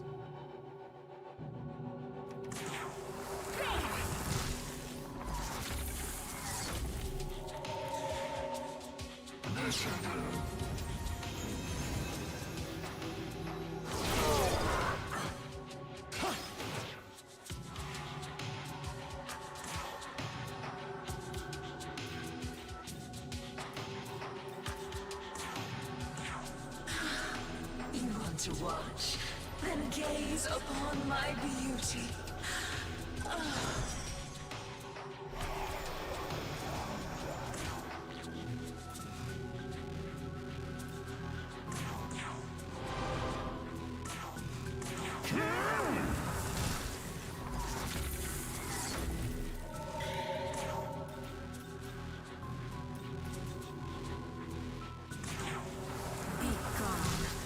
Damage dealer Danu.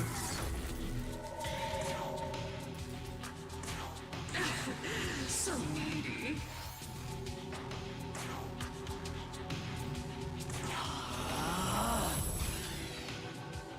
It missed. I don't think she's his type. It's because Cleopatra is still alive.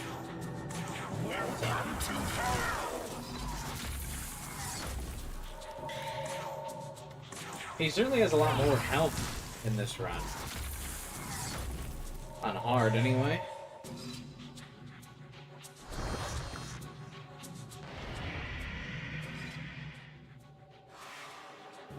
Hey, you summoned another one.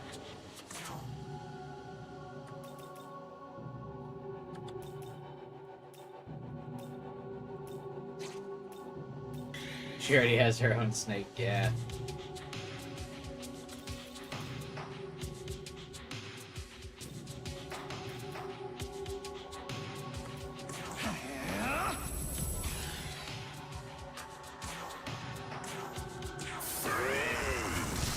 A lot of demons but no physicals, so I'm not particularly concerned about her.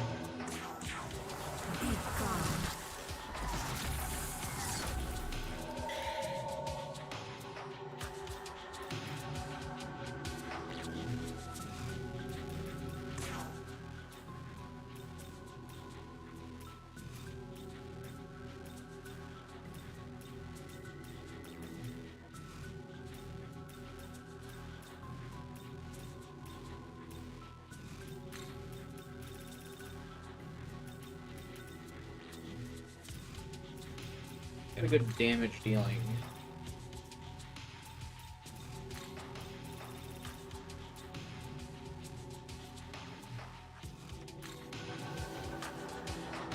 Your turn. Go!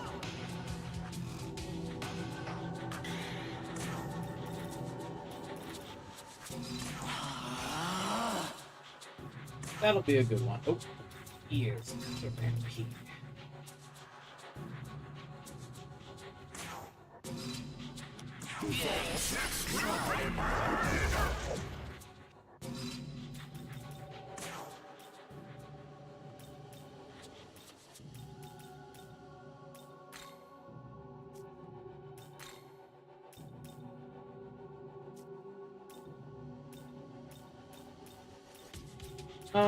You know what?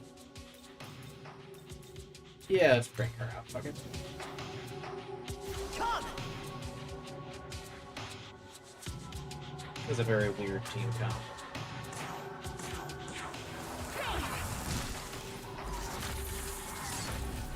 Not particularly good, but whatever.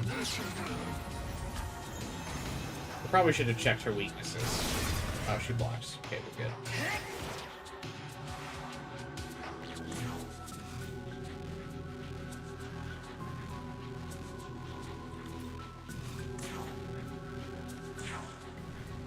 Oh, her MP, Konohana Sakia's MP restore, I forget about that, is actually quite good.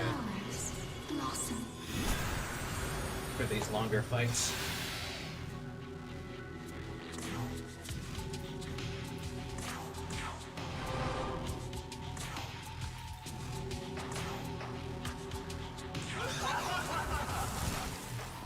He looks so wilted.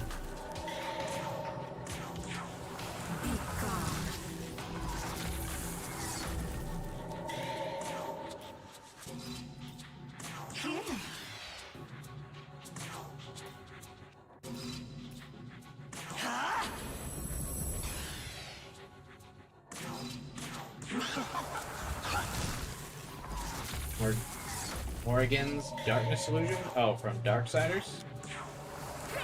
Never played that.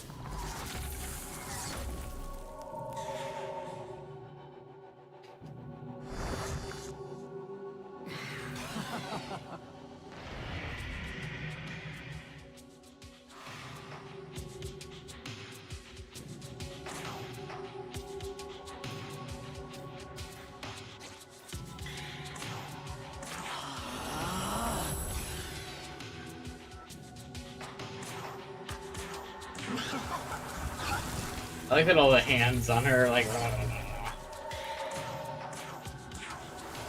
God damn it, Dami has so much MP.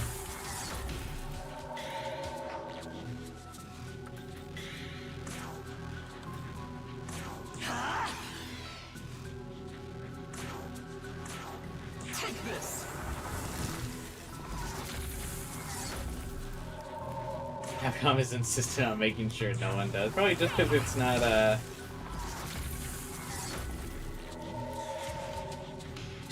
it's not family friendly or something? I don't really know.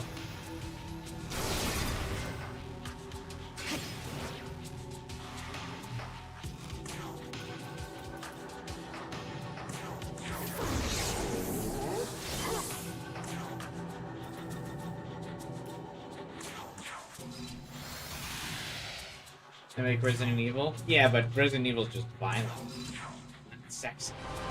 Sexy is bad. Violence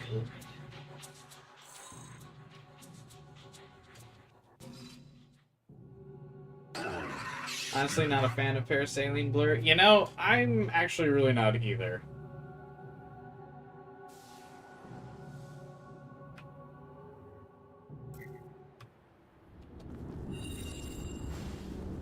I'll be honest, I really just went with it because at the time when I got the ability, everyone in chat was like very convinced that that was the optimal build, and I'm just not a huge fan of it. I miss Murakumo spam like all the time. Say, I think Parasaline Blur is still the optimal strat for Satan, but I don't know. I'm not like thrilled with it. Have I seen Street Fighter physics? I've actually never played Street Fighter. I just know of some of the more iconic characters.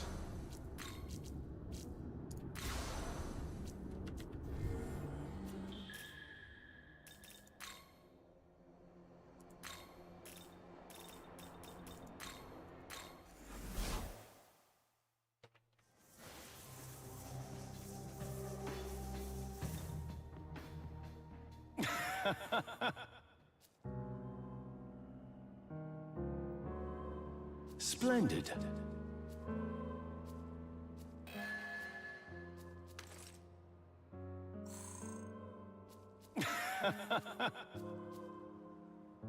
There's a lot of movement when it comes to characters. Even in the newest one, I thought that was just like because of the weird proportions of 4, but I thought the newest one didn't have that same movement because it doesn't have the same goofy proportions. Street Fighter crossovers are so amazing, like the whole Spy Family collab, and it was skins for the Avatar. It was super bizarre in an era where like every fighting game, like standard, has like several like guest characters and stuff. Like why you would not have Yor just be the guest character in Spy Family is beyond me. The only thing I can think of as to why that would not be the case is because whatever company produces Spy Family didn't want to put Yor in a fighting scenario, but she's a killer. She's literally an assassin, so I don't know why you wouldn't just have Yor be a character. Street Fighter's like the only fighting game without a guest character, right? Mortal Kombat obviously makes it a big deal. Soul Calibur was a big deal. Marvel vs. Capcom is entirely technically guest characters.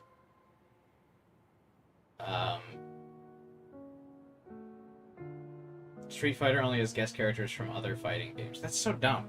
You're gonna do that Spy Family collab? Like, it feels like putting Yor in that game would have just fucking print money for them. That is such a bizarre decision to me. Yeah, I've played Marvel vs. Capcom, Hunchy. I was just saying I didn't play Darksiders.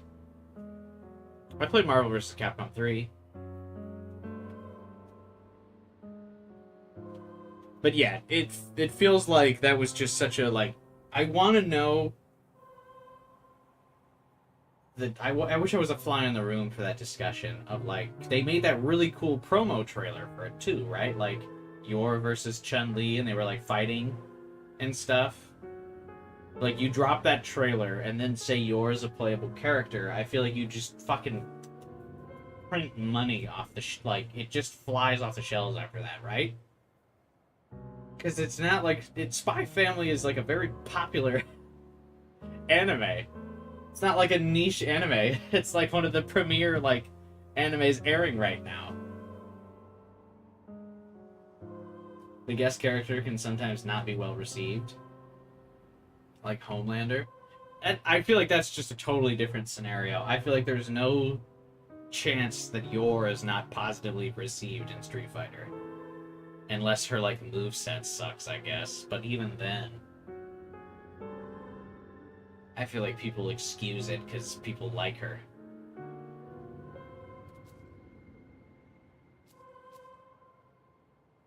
Splendid.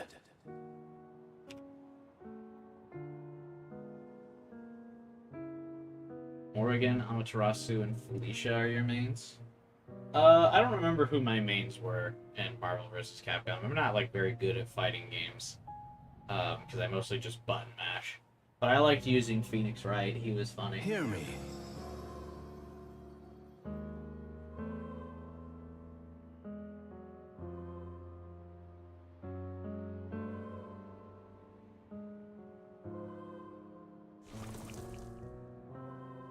Thing is, the Street Fighter 6 collabs are more for the player custom characters. Yes. Right. but just don't do that. You know what I mean? Unusual raids. They're the ones putting that rule on themselves. Like, the Street Fighter 6 developers are the ones that are putting that rule on the guest characters are for player custom characters. It's not like a law. They can simply just not do that. Oh, Lord in heaven. Some people already don't like Lucy. I get it, for Guilty Gear's first guest character. That was such an obvious choice, but they went with Lucy. I mean, I feel like once Lucy actually comes out and she's, like, modeled in the game and stuff, because so far it's only been a preview JPEG that doesn't even show what she'll look like in the game. I feel like the hype once she actually arrives, it'll be much different. Yeah, not getting Anthony Starr to voice Homelander was definitely a miss. It kind of coincided with the fact that, like, as Homelander got announced, Anthony, the actor for Homelander, was doing, like, a Comic-Con convention thing, and so he got asked that same day, hey, you excited for Homelander in Mortal Kombat? And he was like, what? No one contacted me about it. So I think that that's got to be a big part of the, like, I feel like that kind of culminates in, like, the excitement of the announcement immediately gets undersold by the actual actor being like, I don't know what that is. And then then saying, like, I'd be willing to do it, also, like, is just the 1-2 punch on, like, the hype. Because then people are like, oh, it's not the dude, oh, it's kind of a cash grab. And then I think, as far as I understand, Homelander has an annoying moveset with his eye lasers. Because he's, like, a zoner, and people don't like zoners in fighting games, typically.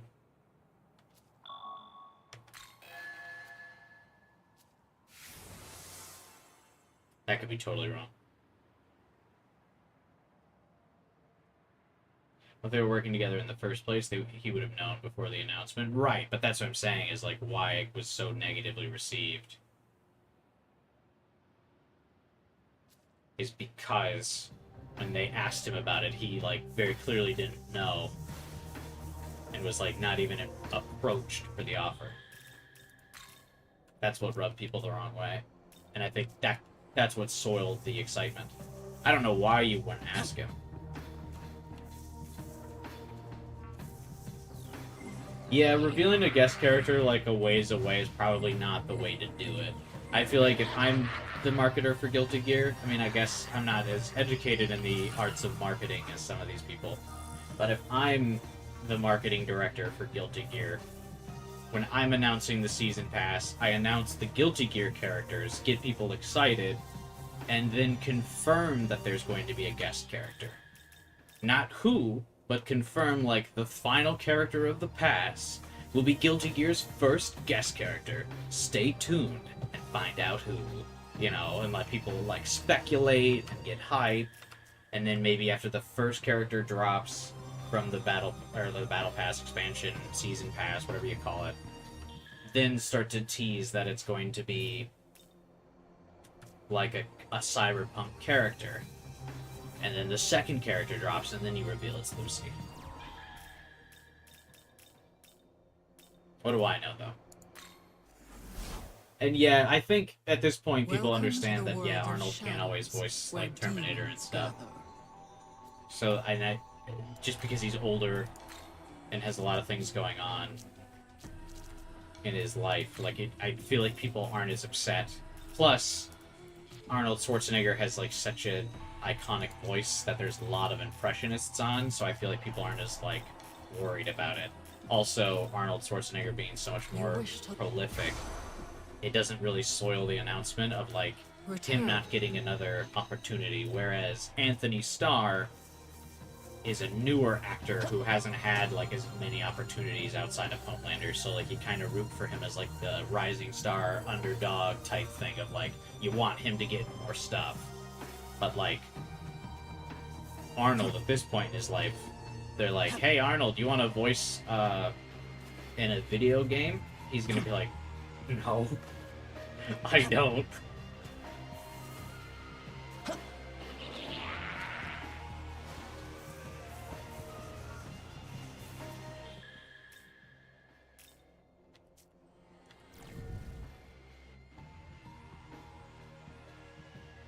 Yeah, Cross Plus, we'll be doing the Satan fight next week. I don't feel like really doing it tonight.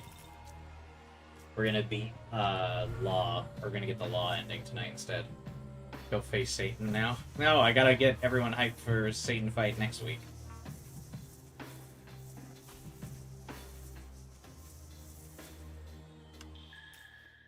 Although I guess I really probably should have just gotten everyone hyped for the Super Boss fights today. And then wrapped up SMT 5 this week, but whatever. I timed it poorly, who cares?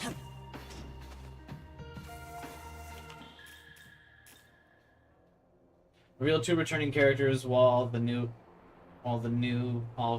characters and guest character gets confirmed, but reveal them way later when they're like maybe 1 or 2 months away is what I... Yeah, that's fine. Getting Keith David of Spawn was elite. Yeah, that was really cool. I almost fucking bought Mortal Kombat for that.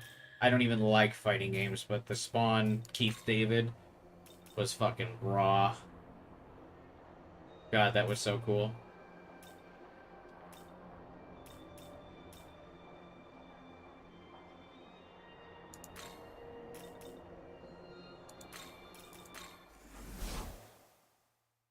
And then he's been active since 1995. I suppose, but like, this is like his real first, like, I feel like this, maybe it's speaking in ignorance here, but I feel like Homelander's his first, like, breakout star role.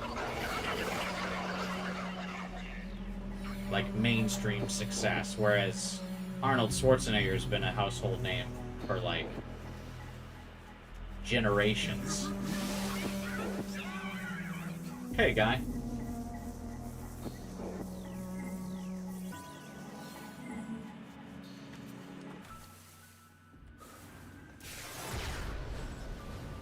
And, like, Arnold Schwarzenegger is also, like, a just generational, once-in-a-lifetime kind of dude. He will be remembered for several years after he's gone as well.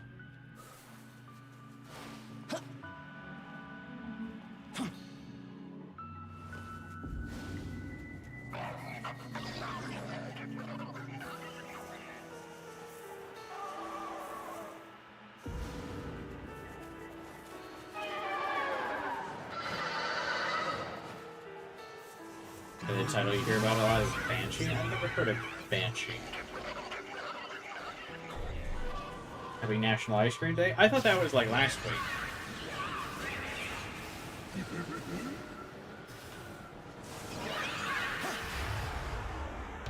Never knew about Anthony Starr until The Boys. I think that goes for a lot of people.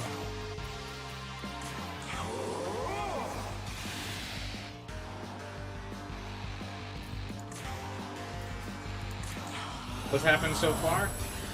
Nothing really.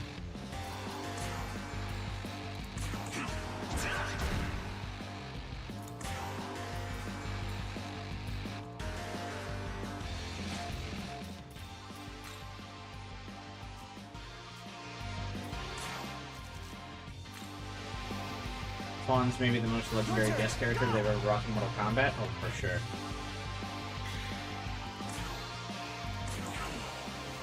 For sure. This one is so cool.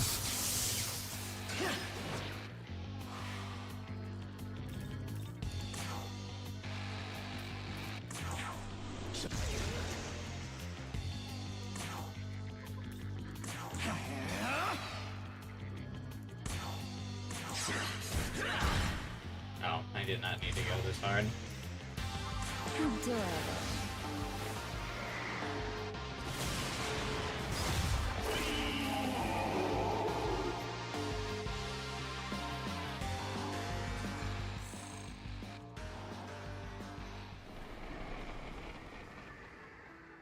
He plays another asshole in that show, so he seems to be typecasted. That kind of doesn't surprise me. I've also just heard that he's kind of an asshole. But I feel like you kind of gotta be to play an asshole as well as he does.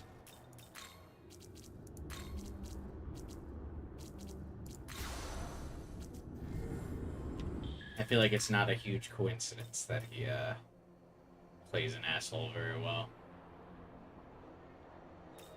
Homelander plays Anthony Starr, yeah, exactly.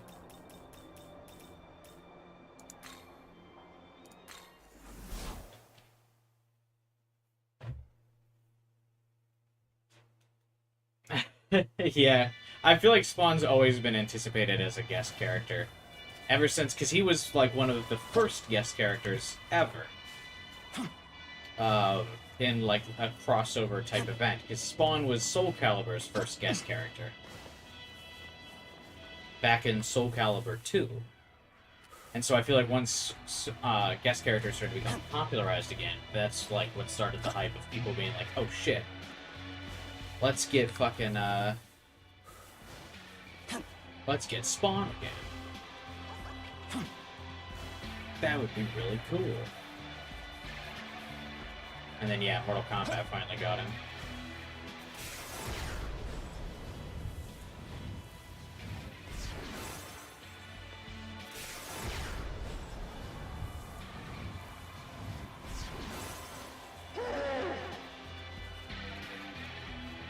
Decided to start doing random stuff because we were actually chatting about something.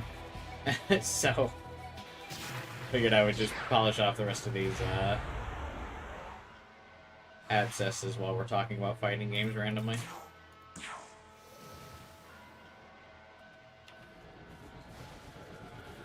But I like when we get to go on these random tangents.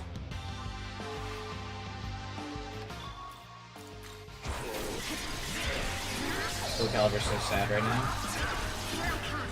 Honestly, there hasn't been a there hasn't been a Soul Calibur game in like a generation at this point now, right?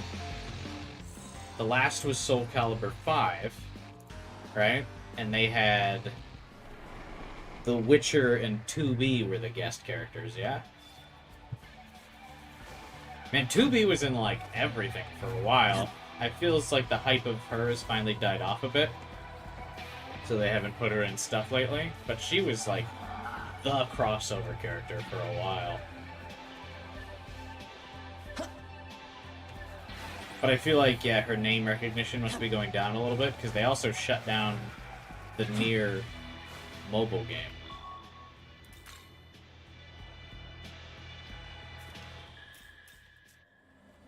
No one's even watching the Nier anime.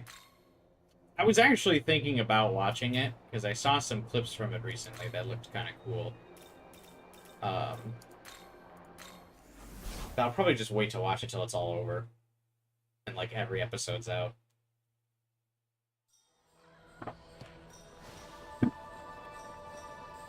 But yeah, it does seem weird that Soul Calibur just hasn't had a game. I guess, was Soul Calibur 5 just a flop or what? But then again, they had like pretty key, like cool guest characters at the time where that was still on the rise. Like, people were still excited about 2B and The Witcher at the time that game released. The whole game got shot down because the story ended. A slick way to reveal the game has not been reaching the revenue goal. Yeah, the story ended simply because it wasn't making money. That is all.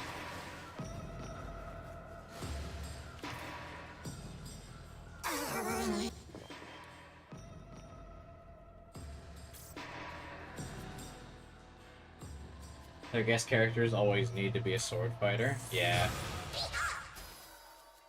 They are kind of limited by that aspect, I feel.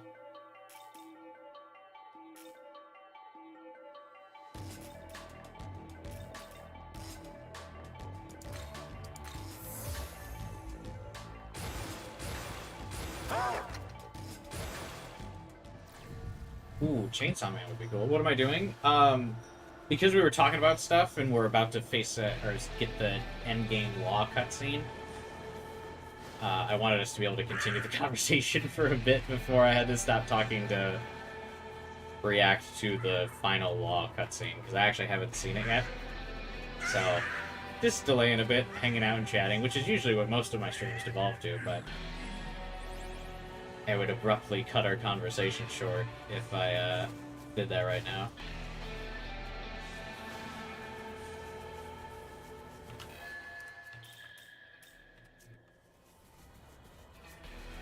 So I figured I'd go back and get the remaining abscesses that I need to get.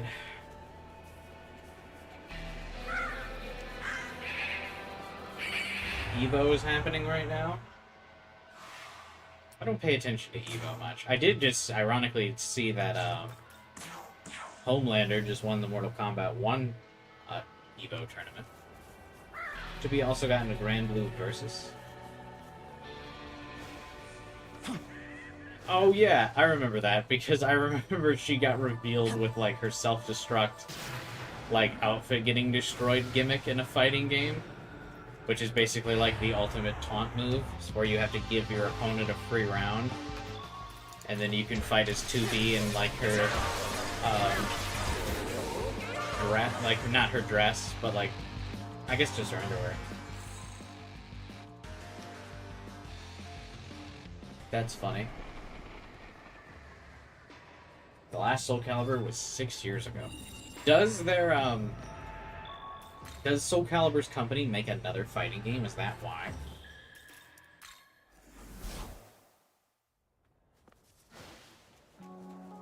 I'm just trying to think of like why they wouldn't make another Soul Calibur, other than that the last one flopped. But like I said, it just seems so hard to believe that in the mid-2010s, when you've got 2B and The Witcher as guest characters, that it doesn't do well. Soul Calibur is made by Bandai Namco. Yeah, so they focused on Dragon Ball Fighters. That's why. It all makes sense now.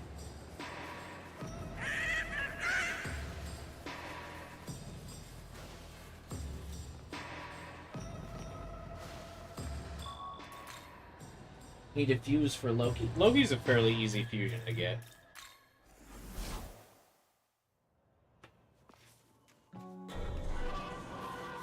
You shouldn't have too much issues with him.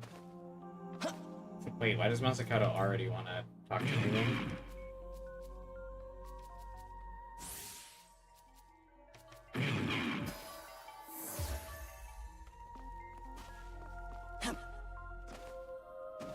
Soul Calibur still has a niche community out there because of the character creator. Yeah, the character creator they made for the last game was super in-depth. Another reason why I'm surprised why the game hasn't seen more popularity by Bandai. But I guess they've just been focusing on Dragon Ball Fighters for so long because it was like a really big hit. Maybe now that Dragon Ball Fighters is dying down a bit and they're releasing a new Dragon Ball game soon, it might signify a return for Soul Calibur.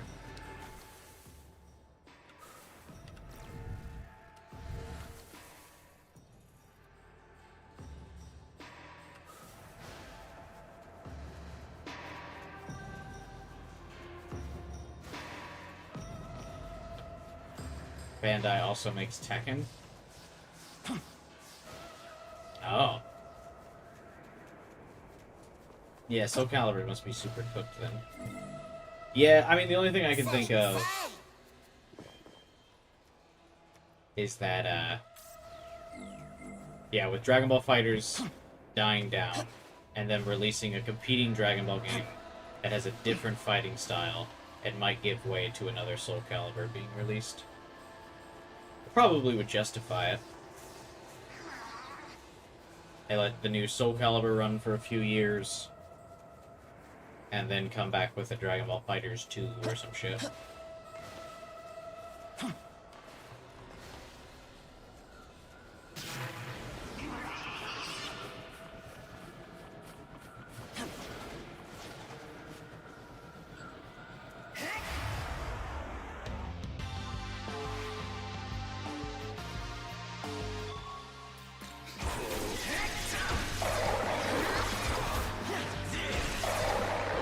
Hey, these guys stood up to a single attack from some of the goats there on my team. Good for them.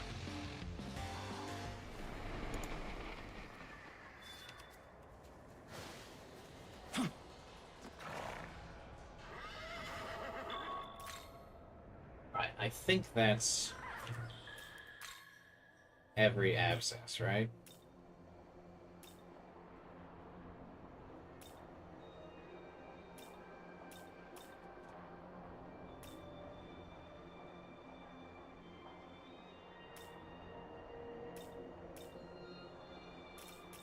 Nothing else to really procrastinate now.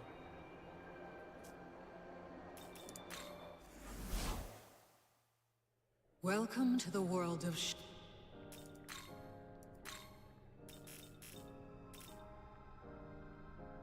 You wish to... Oh man, I am gonna have to grind for quite a bit. Aren't I? I still have so much glory I need to earn. Holy shit.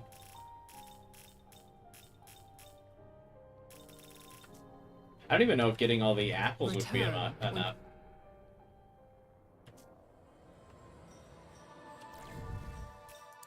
Yeah, it's a fighting game, though. I feel like people are only permanently dead so long as marketing allows it. And then marketing returns the characters as soon as warranted. What are we trying? Demi-Fiend? So I think I'm going to try Satan and Demi-Fiend on Friday next week. If we get close...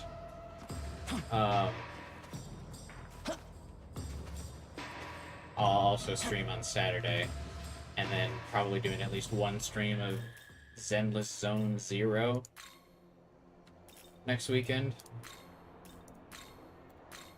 Because that's like the big hype.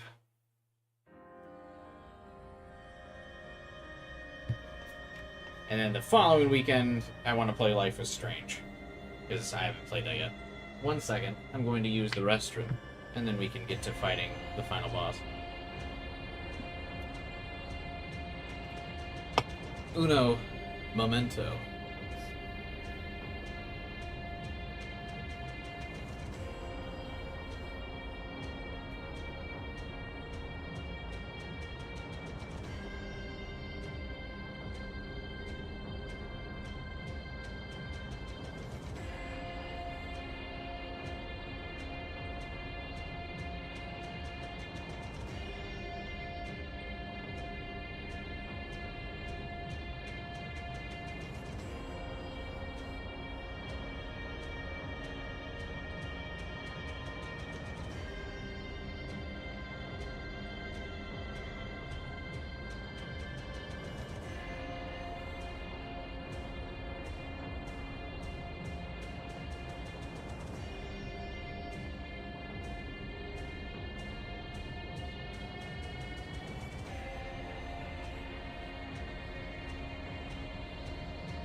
Our turn. You beat Loki and he's still not appearing, so you probably don't have the fusion materials for Loki, Optic Gamer. Welcome to the world of shadows.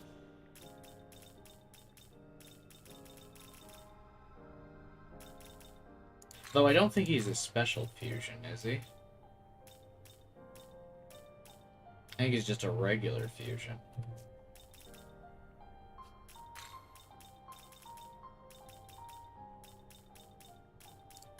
So try some of these combinations. If that stage of the game you're in, if you're early enough to have just beaten Loki, I mean, he is like level 58, so it might be a while before you're able to fuse him.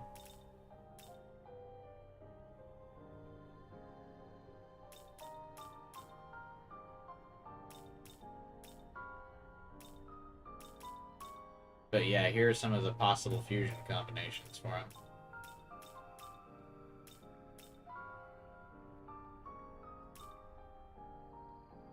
You're level 60 now. So it looks like if you've got Thor and then fuse like Dionysus, that might be an easy way to do it.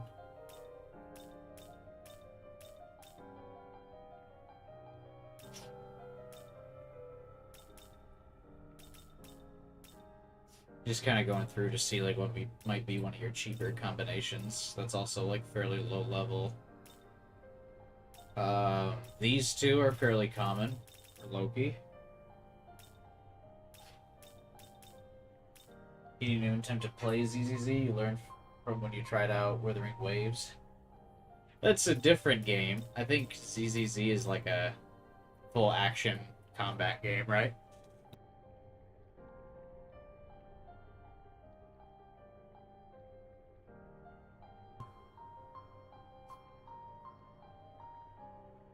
I kind of stopped playing Star Rail, so I've got room for another Hoyoverse game in my life.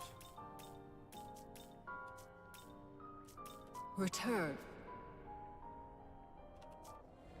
You see all the silly gacha games is the same. Yeah, probably. I mean, I probably won't play Zenless Zone Zero very long, but I figure it'll be like a good stream game to do. Like, I feel like it'd be good to stream like once, see what it's like, ride the hype of the game a little bit while people are still talking about it. Chat about it with people, and then move on. Like I said, I'm interested in streaming Life is Strange, but I'm actually not too sure about how interested people are in watching me play Life is Strange.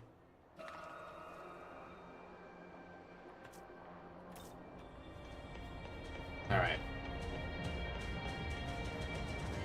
Let us ascend the steps. The final time.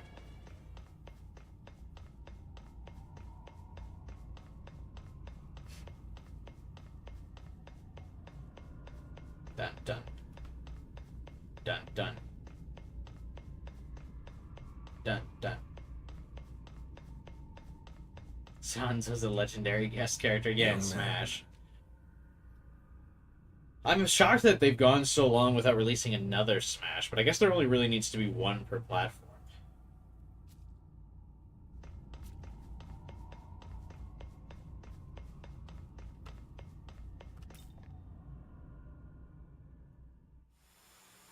You personally don't like the first game? Which one should I play first? Before the Storm or just like the regular one?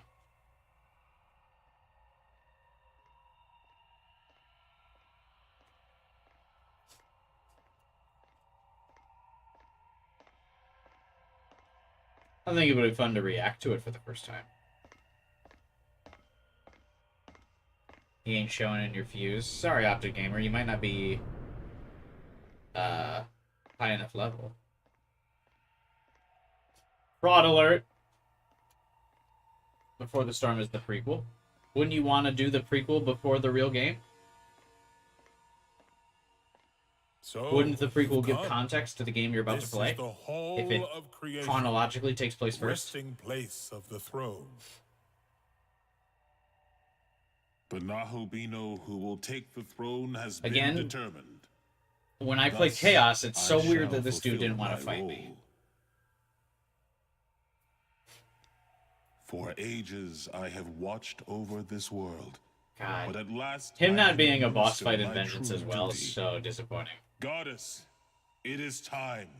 What if it wasn't time? What if I agreed with Yoko? Then he should want to throw hands. Also, how did Tao leave my party to join this fraud?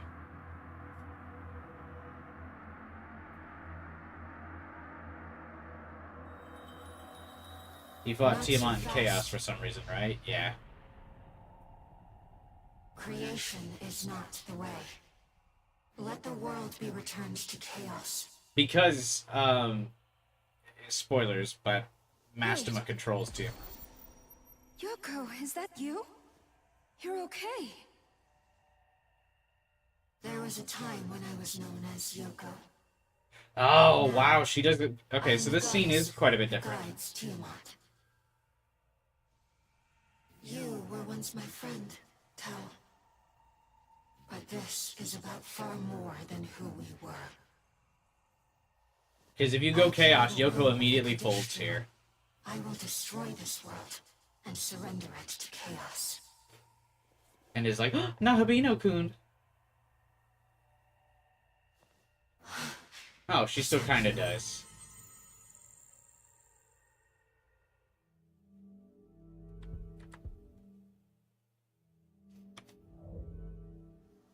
I didn't. I'm glad you lived, but I thought the sacrifice would have.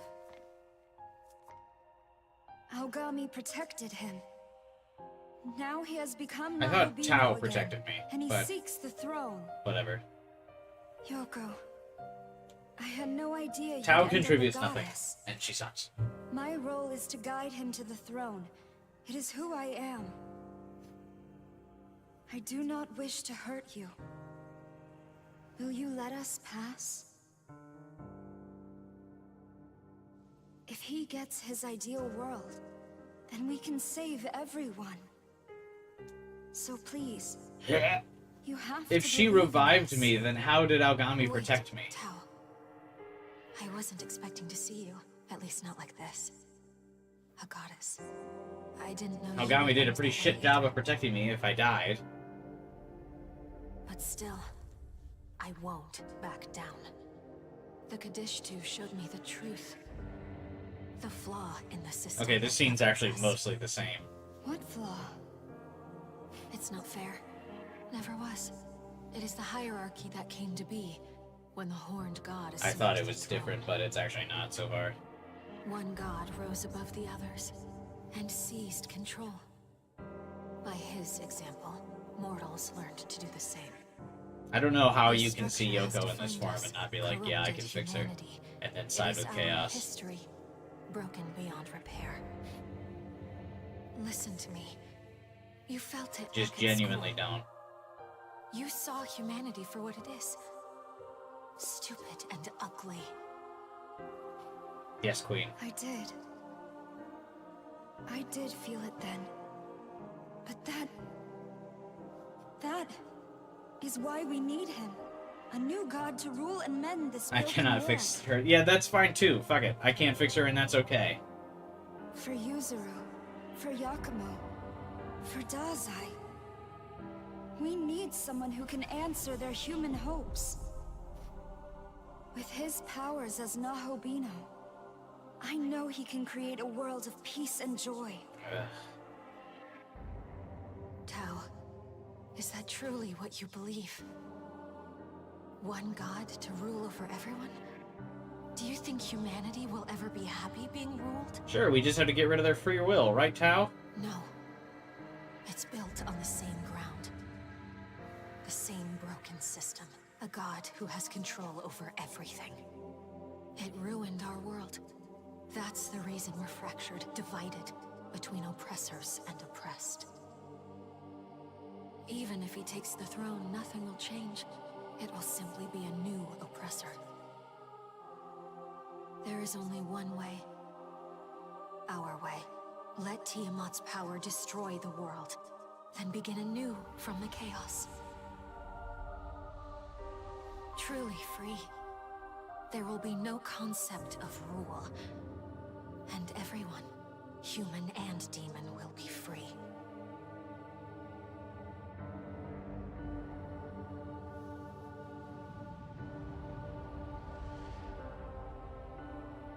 Baby girl.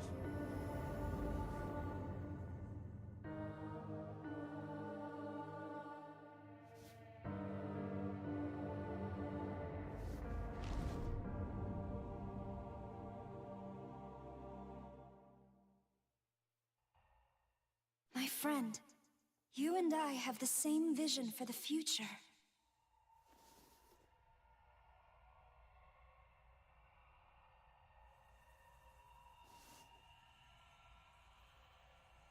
Please, you can take my hand, assume the throne, and create our ideal world. There will be rainbows and candy canes. And everyone will just be happy all the time. Thank you. this, we will preserve the history of humanity. We will forge an even better world.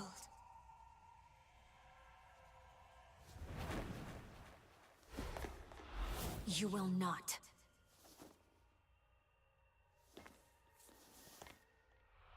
You can't. I won't let you. Oh. Any future That's you new. build for this world will be as broken as the past. You preserve a god's rule. The law of one. The Kadishtu were right. I am their plan. The world's fate is to return to chaos.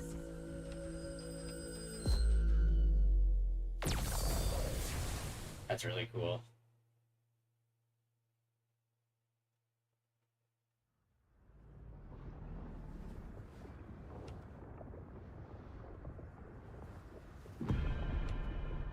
Yo.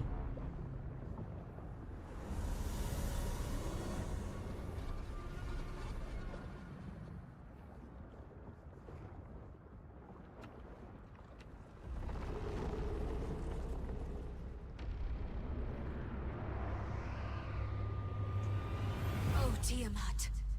Grant death to the slaves of the system.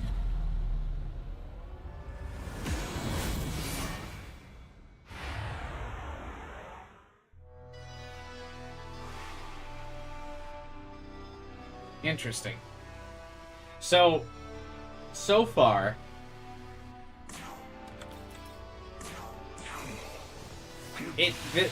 this makes the Tiamat fight make more sense. I still don't particularly agree with Tao's, like, the world will just simply be better.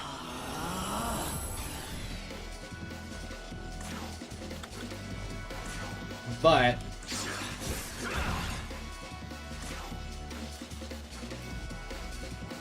this is cool.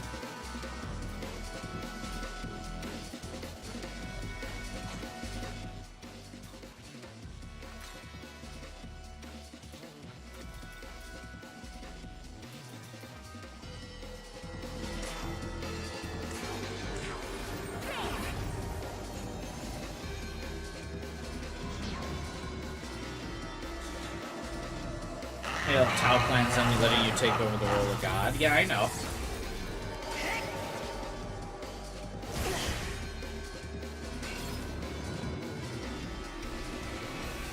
I just think that's boring.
I want to keep him around as a stat booster.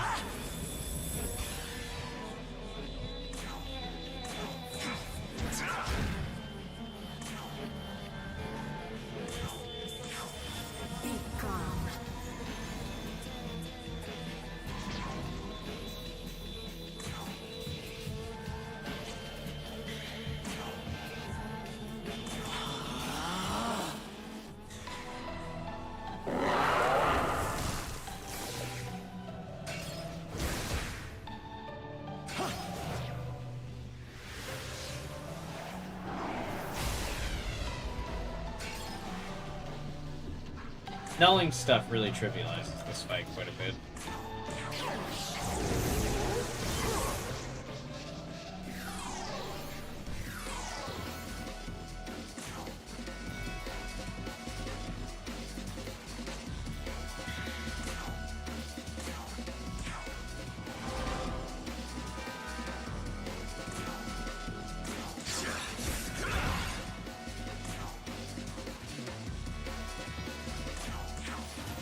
Tiamat's pretty disappointing. I get the gimmick with the heads, but it feels too simple. Yeah.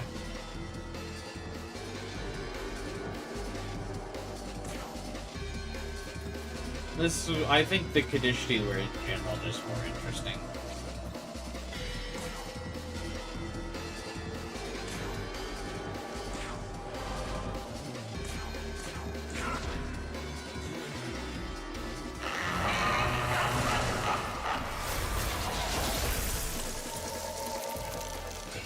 Oh, I was not paying attention that time. It was almost dead. Oops.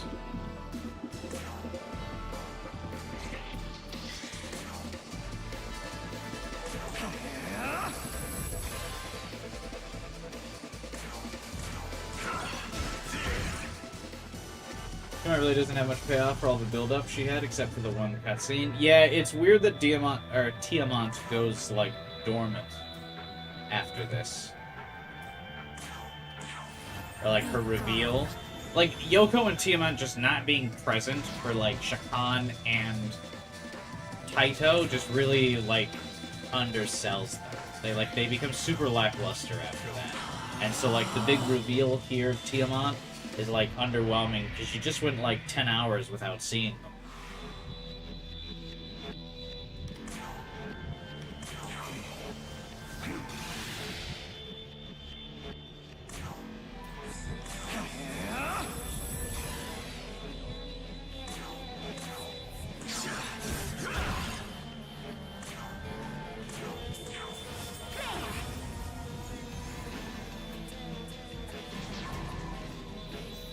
It's just a really baffling choice.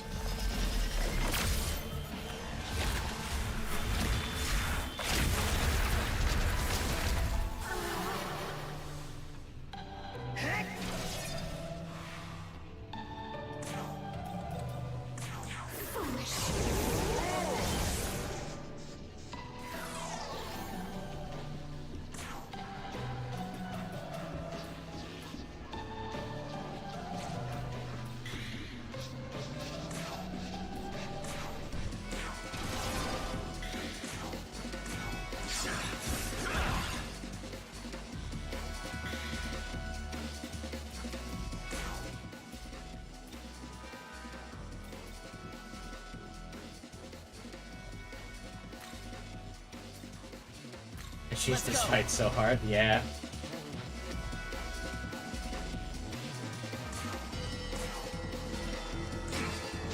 Just knowing physical and ice like really trivializes this for sure. You want to watch? Then gaze upon my beauty. It does feel odd that they don't really have Impaler's Animus until later.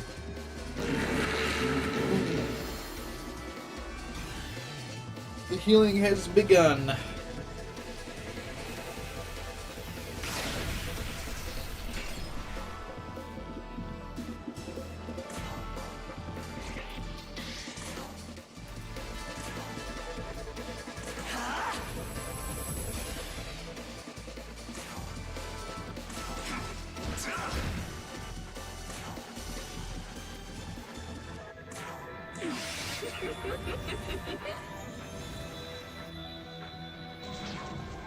Ooh, wow, that did like no damage.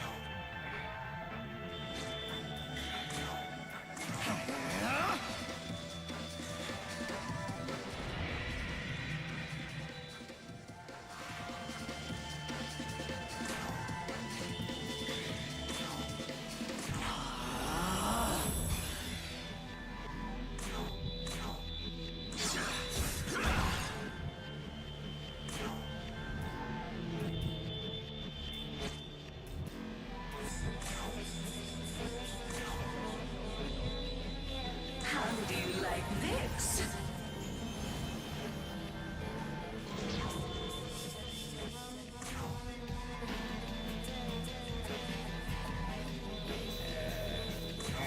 I need to get Shiva out of here first and we'll start doing damage.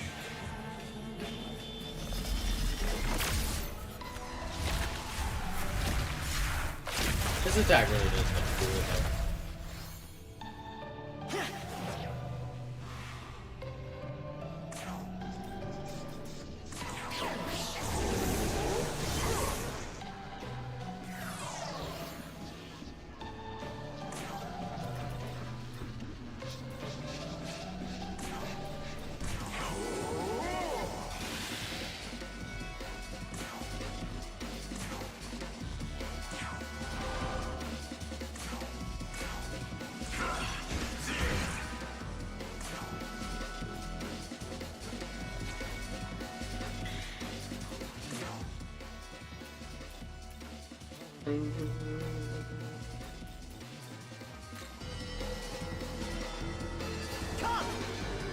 Let's bring Tiamat's master out. Why not?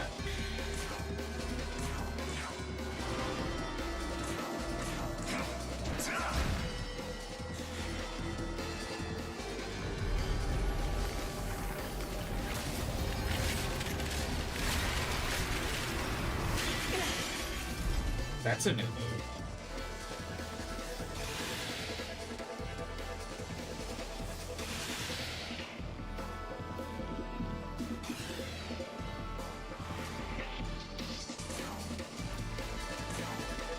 Oh, Lord in heaven, hear my prayers and answer!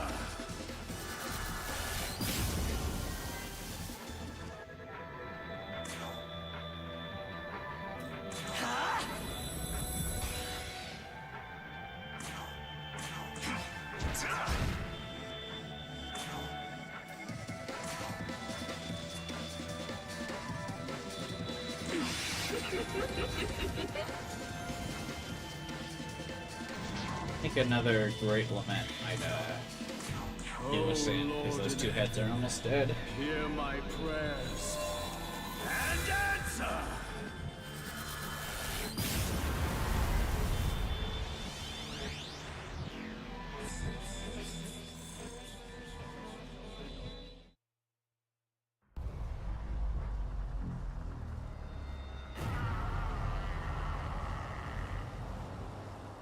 I saved before this, right? It's pointless. Tiamat is primordial. The Mother Goddess will not fall.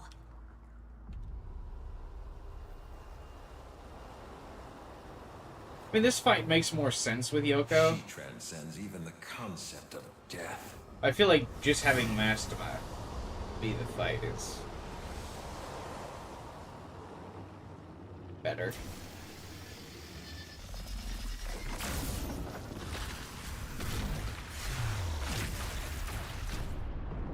This is the same.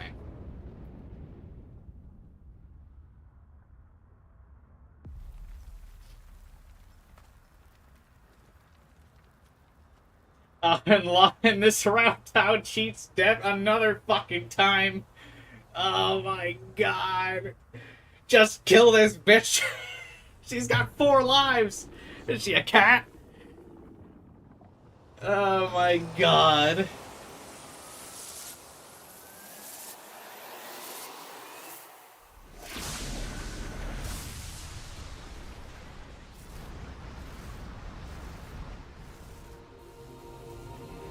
I also feel like this doesn't feel as dire. Like with Mastema controlling Tiamat, this it feels like super tense. Because Mastema has like no regards to you. But like, I feel like Yoko almost seems like she could be reasoned with. Where like after you beat Tiamat down, you can like get through to her, but like Mastema there is the wild card of like, oh fuck, like both the forces of law and chaos are kind of coming down to us right now. If you wish to live, take my hand.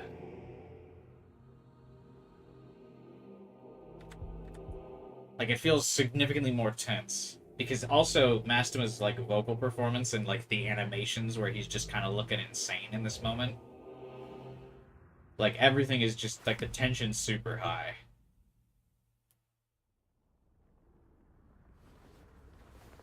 My being became Magatsuhi. I was absorbed by Tiamat.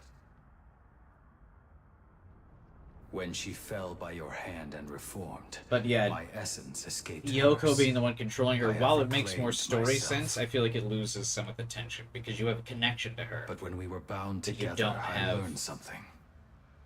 To Mastema. As a primordial goddess, she is nearly immortal. Yet her divinity is rooted within her identity as a This dragon. is really not the time to be monologuing, bro. If you seek to best a godly dragon, you'll need a godly dragon slayer. And so, my power is yours. Now let us rise, young man.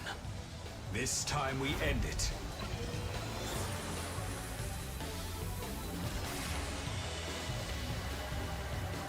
This is still cool, though.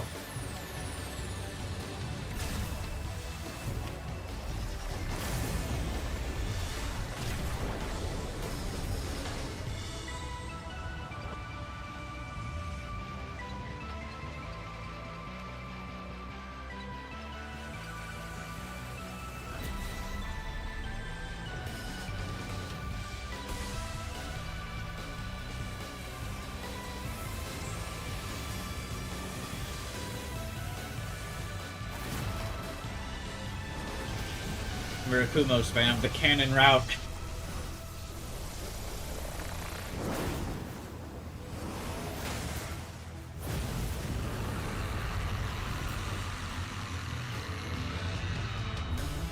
Yeah, the Vengeance route definitely has way more sauce. That's for sure. Either way.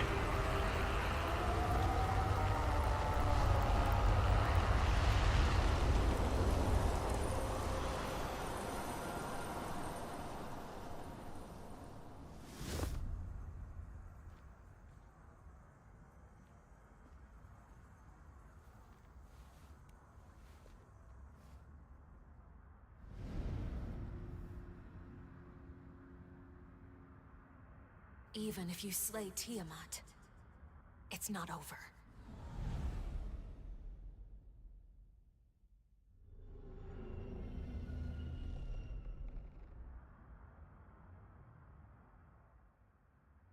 Say, I can sense an immense power within Yoko. We should probably prepare what we can.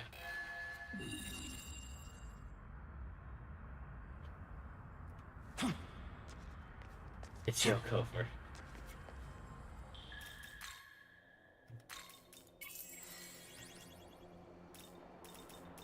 Again, it's... you can't fucking talk to Aogami here.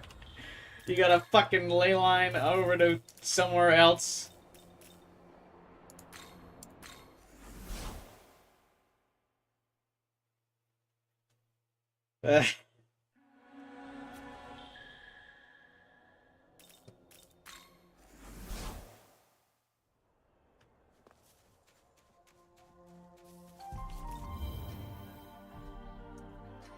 Young man.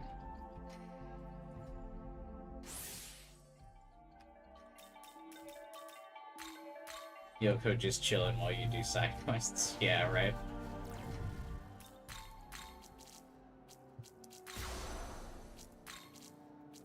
Yeah, I don't know. I get Mastema controlling Tiamat doesn't seem to make as much sense and is kind of random, but I don't know. It just kind of fits better as, like, the one who was truly pulling the strings all along. Because that's, like, his bit, right?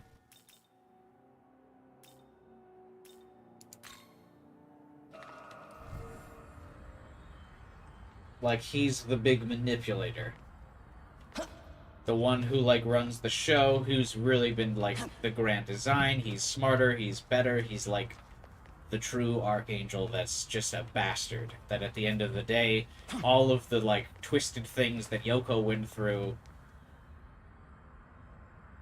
like, it didn't matter because Mastema was gonna fuck with the plans anyway.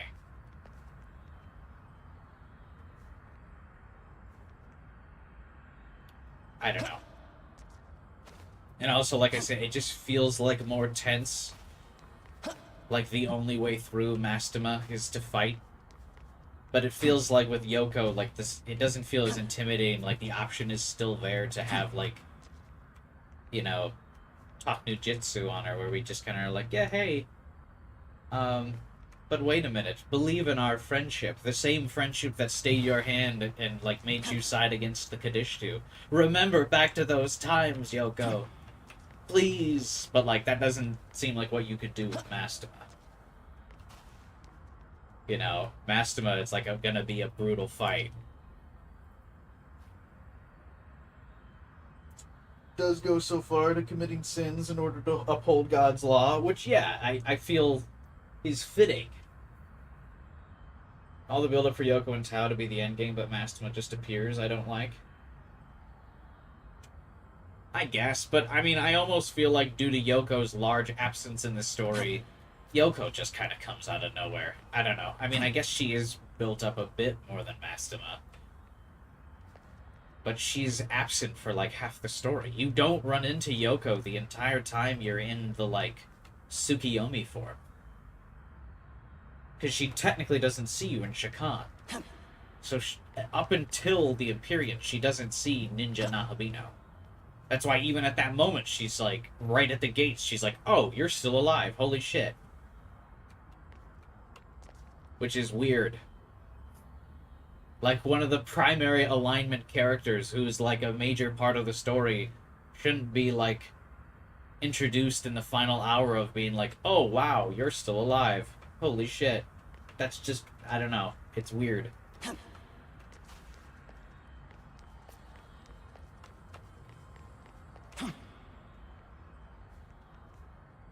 So, I don't know. I mean, I guess I haven't seen this yet, so maybe it makes more sense in a second, but...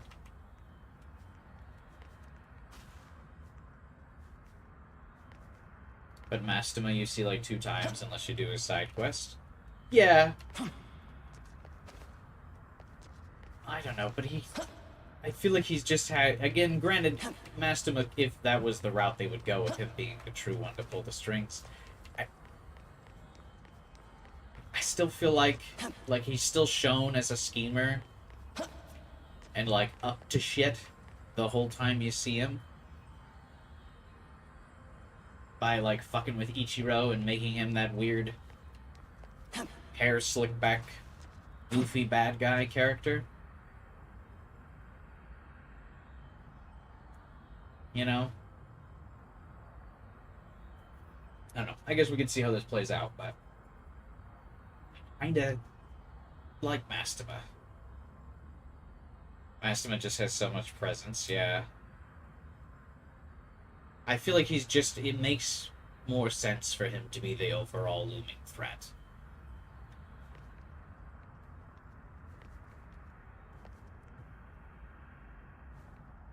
Young man.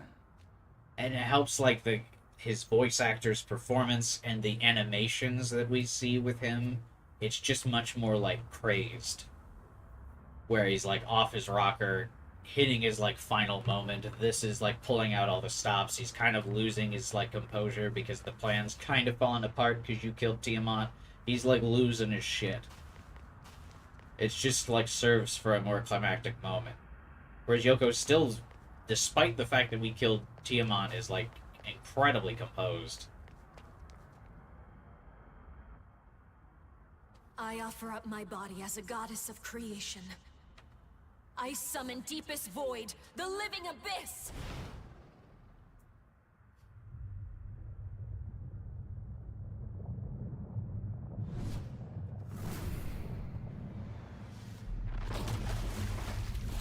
I guess this giant orb finally gets paid off.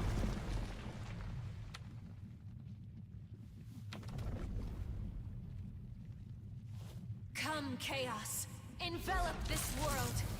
To home, rise up! Ooh.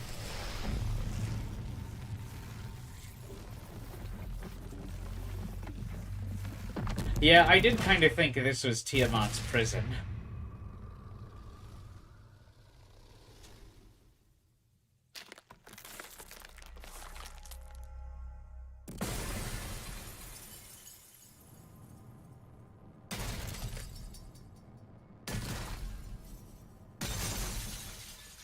Yoko's just gone.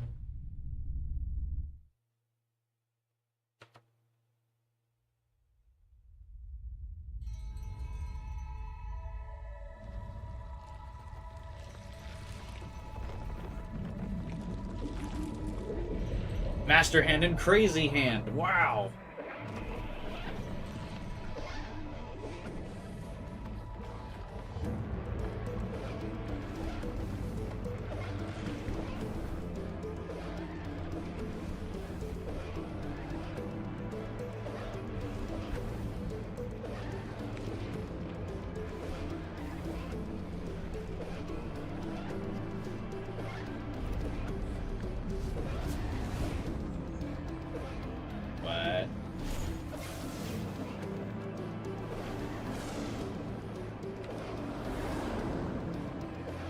So, Law just kind of goes full persona, like you fight God. I mean, I guess SMT also you fight God a lot too, but...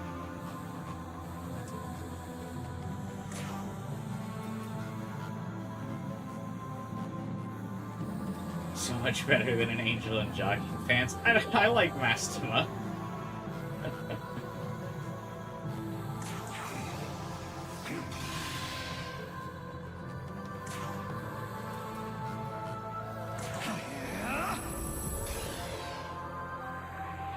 SMT4S design. Yeah, I was gonna say biblically accurate endgame boss. What's with the hand symbols?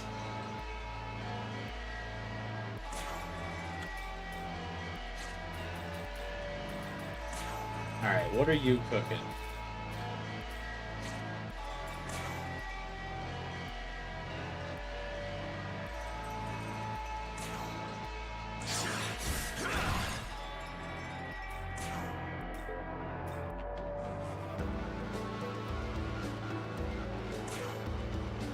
Reference to the Nahabino's Wrath Tempest.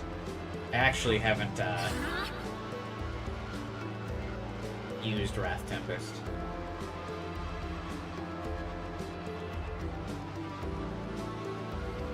Ooh, they have my element build from when I played the original SMT5. I told you guys it was good. Ooh, countering my strength build by being weak to everything but strength. World Ingurgitation. At the start of user's turn, weaknesses struck on the previous turn by their affinities resistance change to drain.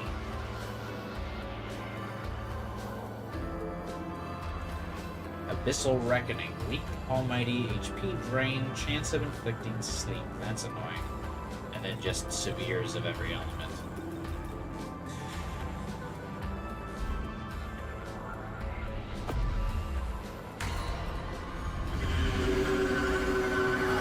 I'm surprised the face doesn't look more like Yoko. To whom is watching? Ooh.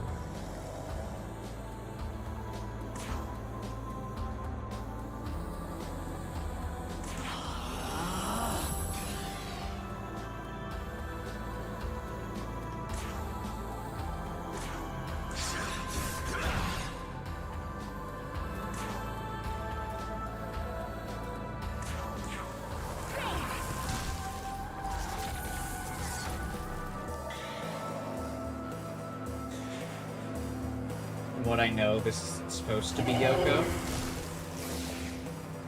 The mirror thing is there, and she said she offered up her body for this being.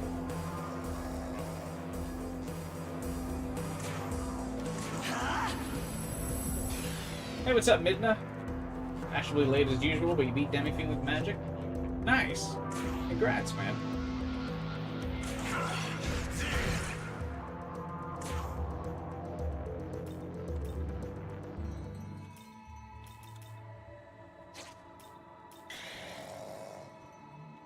Bro, Shiva snoozing. Did you fight Demi-Fiend yet? No, I plan on fighting Demi-Fiend and Satan next week. On Friday.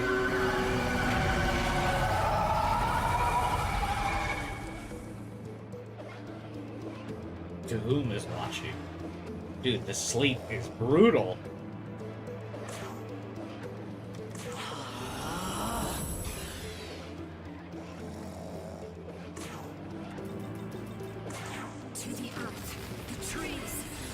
I'm kind of over a parasailing blur build. I'm not gonna lie to you.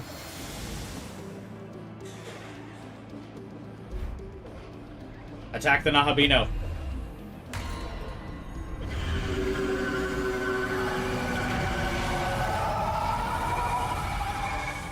Let's go.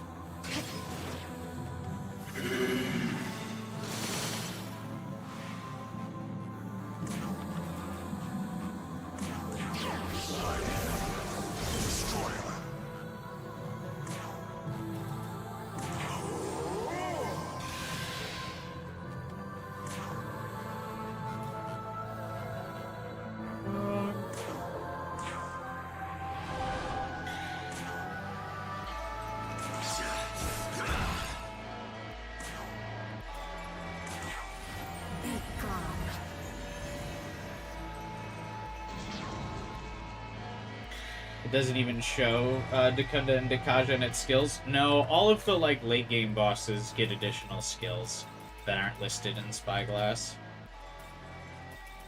Same with like Masakato, and like all of the end game bosses don't have or have stuff that Spyglass doesn't show. Inception of Chaos. I actually didn't read this. Severe almighty attack to all foes. Reverts users' affinity resistances to normal. SMTBS classic. But yeah, on Friday next week, we'll be fighting Satan and Demi-Fiend, so stay tuned.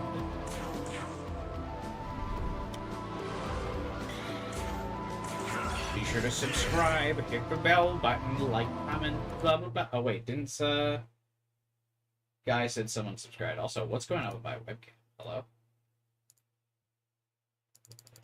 I'm becoming one with the void as we speak. Yoko's got her hand on me. I didn't realize I was becoming one with the void this whole stream. And Sean subscribed. Thanks, buddy. Welcome to the channel. Appreciate the subscribe. This design is also reminiscent of Phase 2 or Kaba in SMT4. Yeah, definitely biblical angel design, though I'm not sure which one this is supposed to be, but very biblical for sure.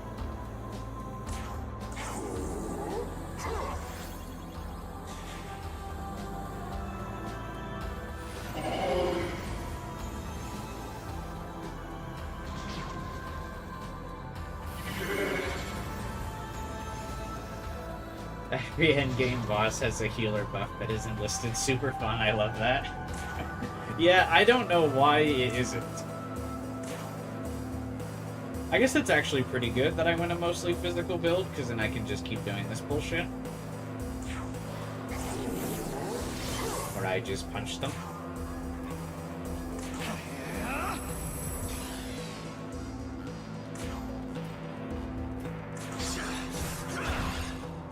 It may be intentional. Oh, I'm sure it's intentional.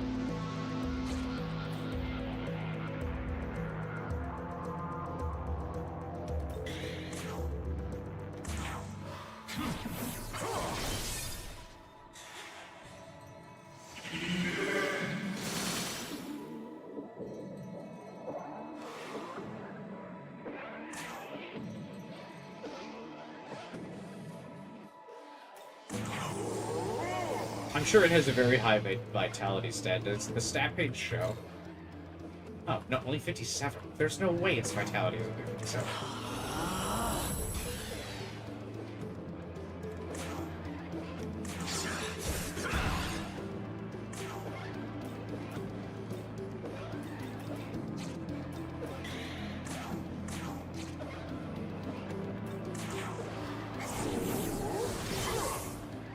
Definitely got a lot of fucking health on hard. Target the Nahabino. Target the Nahabino. God damn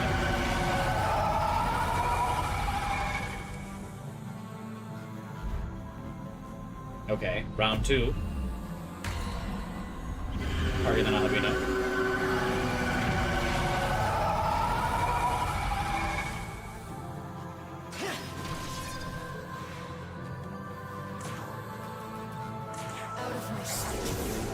Physical W. Who's saying out of my sight when I'm using the Blades of Fury or whatever?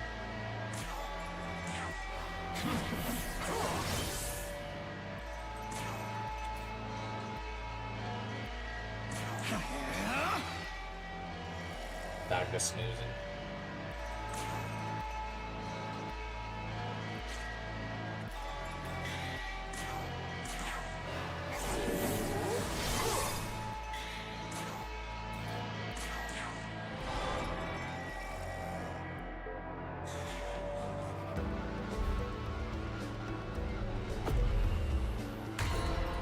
Oh, this fight's gonna be a slog.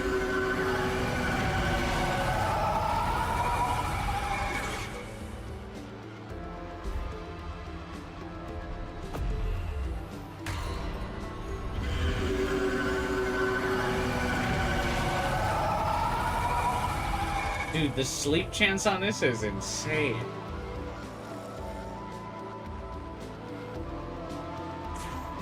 That's probably doing this because you know everything? No, I don't know Dark.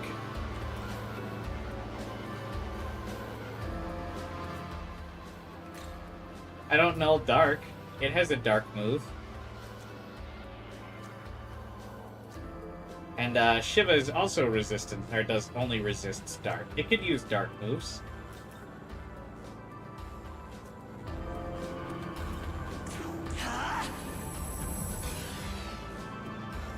Dog is snoozing. To the earth, the trees, grant eternal life.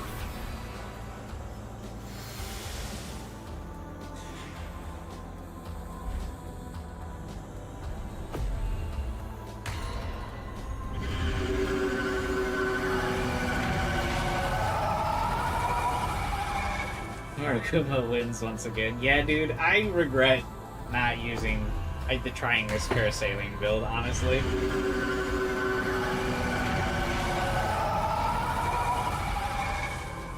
The Habino natural dodge, it happened! Oh wait, no, I don't think it did, actually. Your whole party doesn't have a weakness? Because I'm built different. I'm sorry to whom can't fucking see that.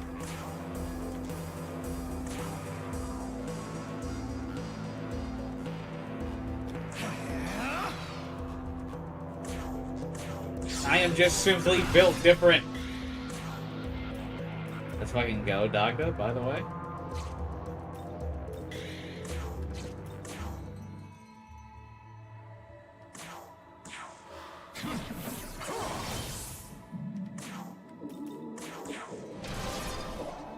Oh, I'm critting out of my mind.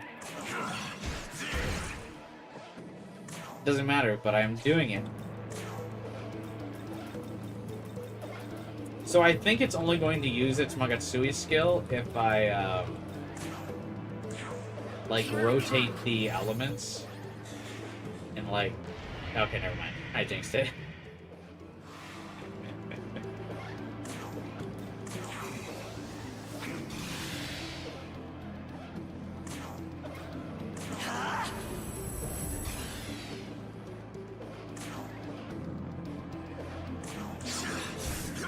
I don't understand why they don't mention Gaia Rage's high crit rate. I saw that on the second I beat Demi-Fiend, and I have not crit with it yet. Yeah, all the bosses have increased crit rates.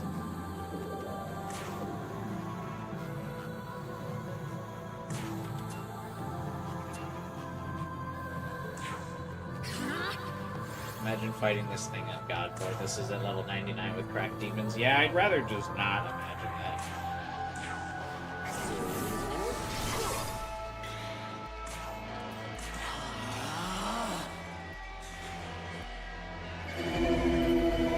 There it is, Inception of Chaos.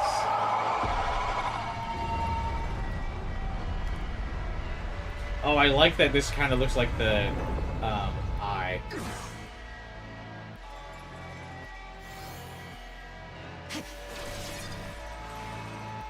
That animation is really cool. Oh, hey, Liz. Have a good night, man. Hope you enjoyed.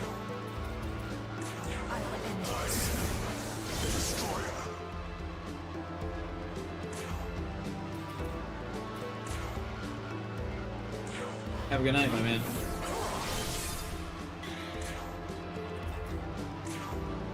After this move, I would simply dodge it. Don't know what you're concerned about.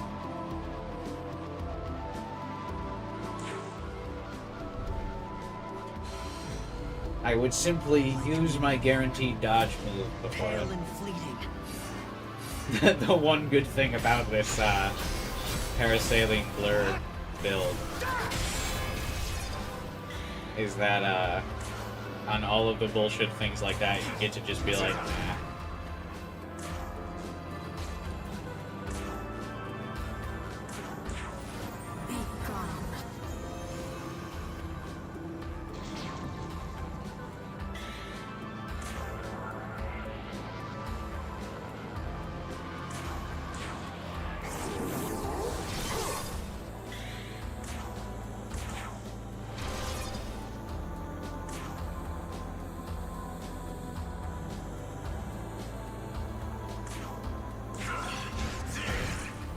At least I was watching since that random talk about fighting game character crossovers.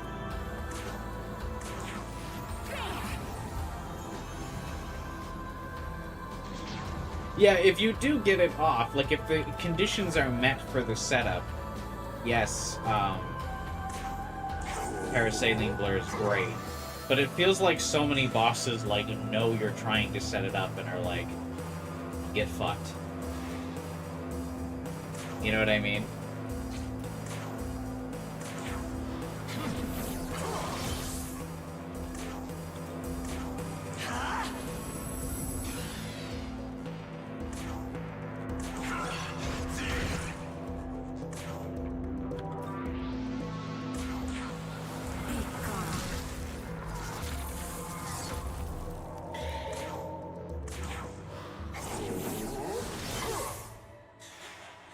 On Godborn, I wonder if, like, her,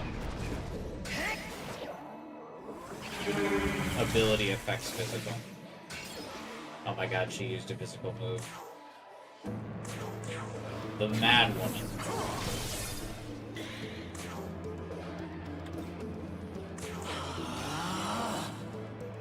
Simply 1v1 the boss. Easy.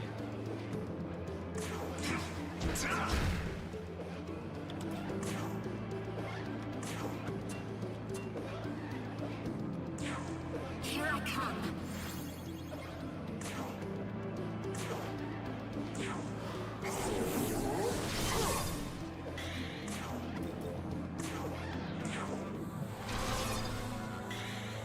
Oh my god, the fact that the crit counts for that is wild.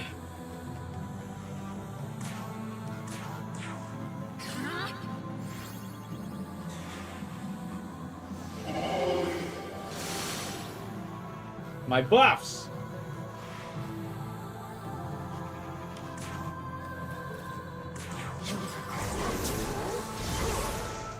Oh wait, I forgot the buffs impact. Nagasui skill damage.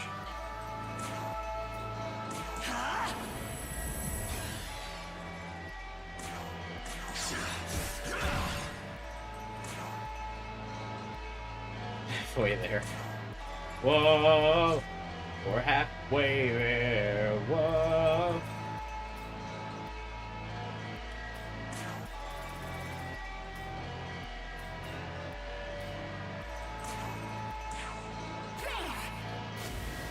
I'd say embrace the Masakado cheese and use Demi-Fiend essence. I don't know if that would matter much.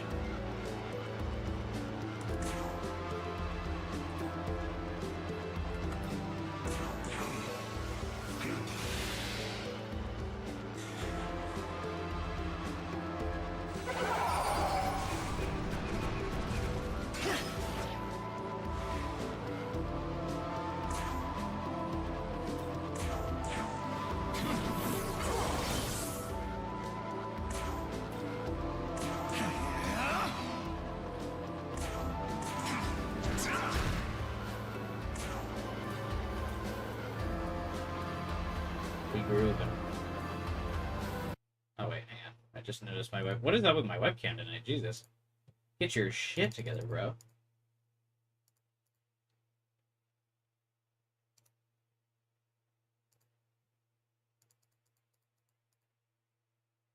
course, if I do this, do I start getting lost to the void? Yeah, kinda. I should just really buy a new webcam at some point. The tunes, yeah, I know. Sorry.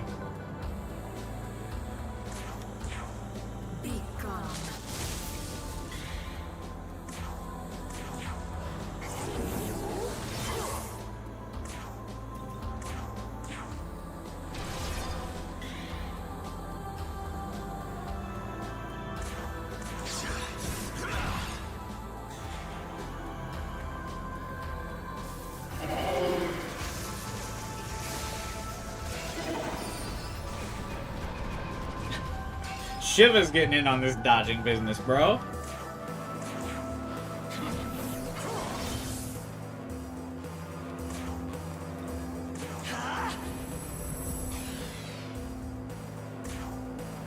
Like I said, I would just simply not get hit by the boss.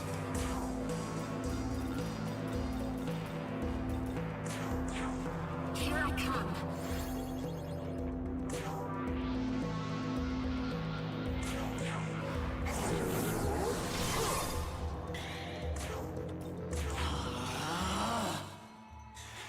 I sent you to replay this route on Newborn.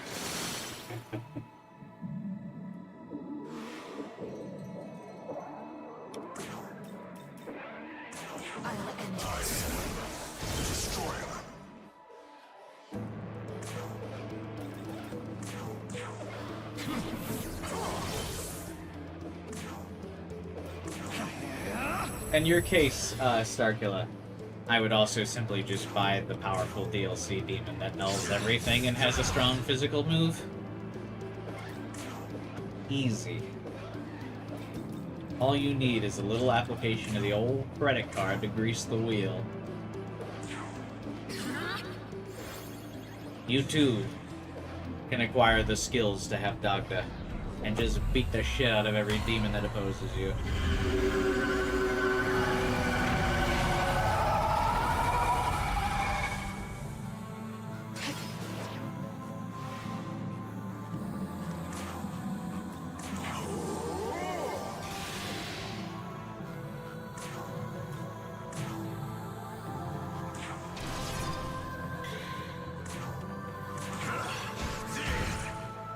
We're in the red. I repeat, we're in the red.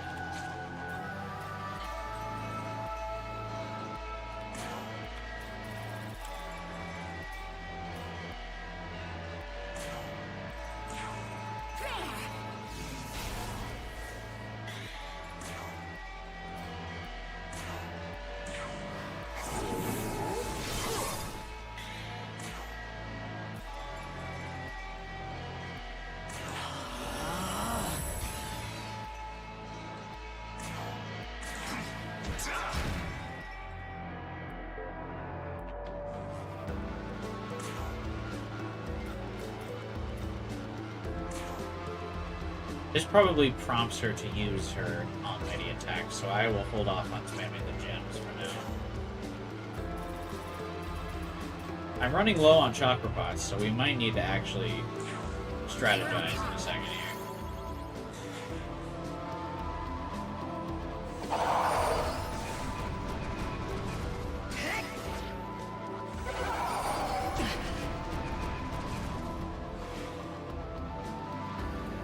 I've taken damage.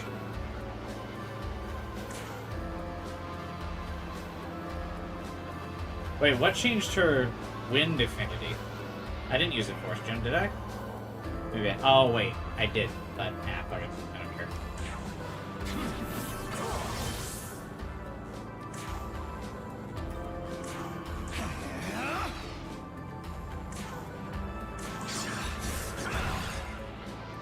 I think I need to actually force her to use her Magatsuhi skill. Because I need to, I'm running low on MP, so I need to actually hit the full parasailing blur. Like twice. Rather than using like Impaler's Animus and only getting able to hit it once.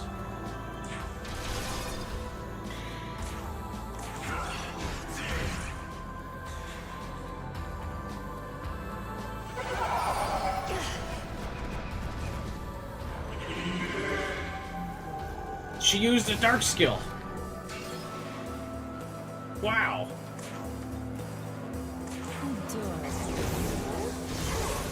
Oh, I just noticed when I use Tides of Chaos, Nuo randomly shows up. Why?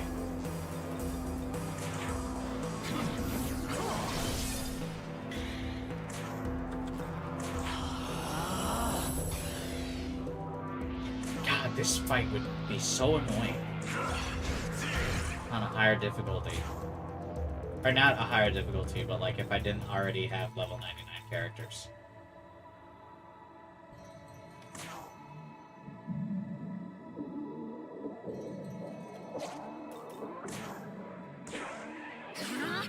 She's the demon allowing Shiva to use Tides of Chaos? Oh. How come no one else is able to, though?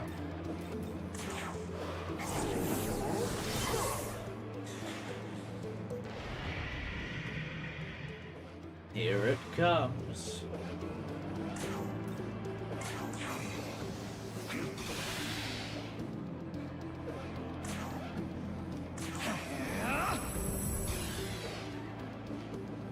Danu is going to die here.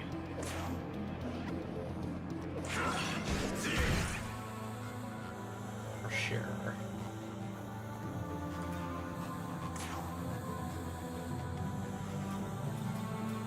The question becomes, do I just let her die? Because if I swap out for another healer, I'll have the Enduring Soul and it won't matter.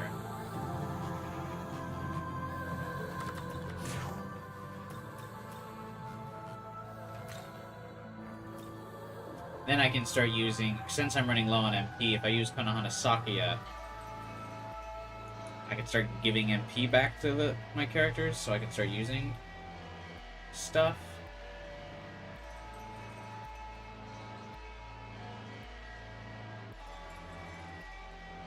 Yeah, I'm running low on MP. I actually probably should just swap Dagda as well after this. I mean, I still got my whole roster, so I don't need to be so conservative. Let's go.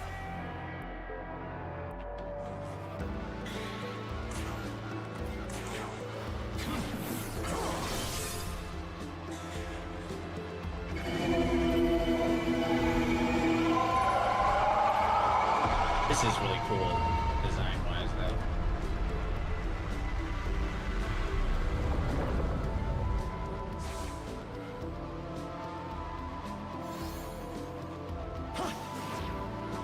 It's really funny after that when you just return to a...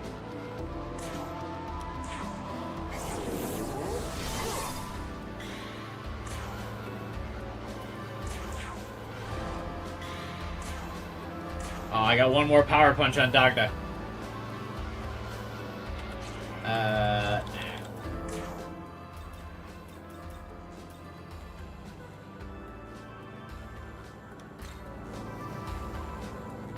Your turn. Go. This is the reason I created a save before this, was so I could spam these items during this fight and not care.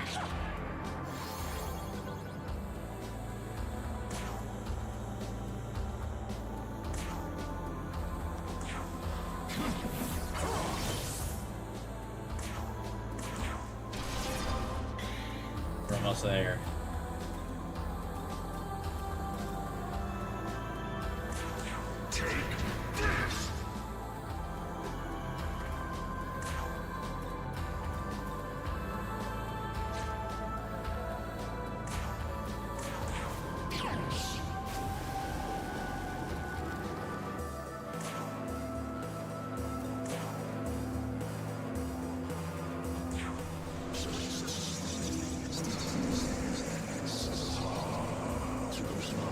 There we go. This should do it.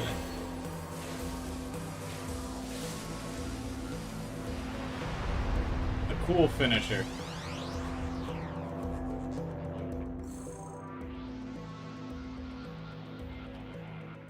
It'd be such a slog. Holy shit.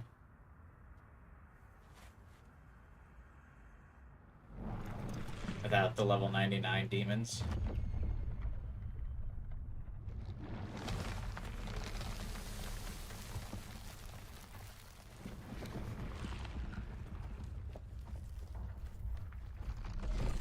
They don't actually get to see Volto.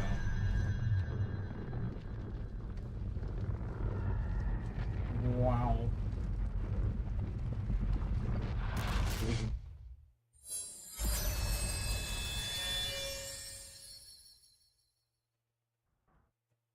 Feels almost anticlimactic. Oh, no, this is the real anticlimax.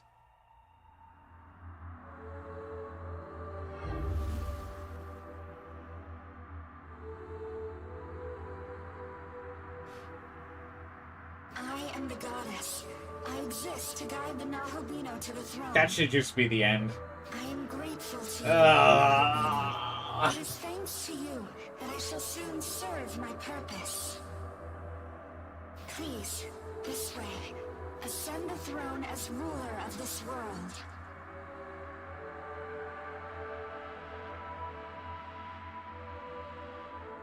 It seems weird that, yeah, Yoko just kind of goes out with a whimper. You don't even fight Yoko. They don't pay her off. Mastima's definitely the better boss there. I know it doesn't make as much sense that he doesn't have the build-up, but, like, this just, like, totally writes out Yoko, who's, like, a titular character to the game. But this route sucks.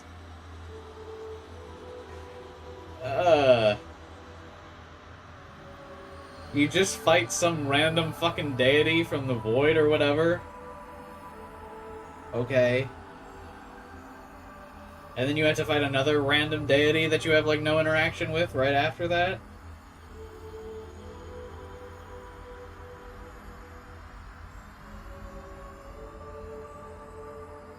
What happens to Tao on the Chaos route? She leaves with, Goku. Whatever the fuck his name is. Yes.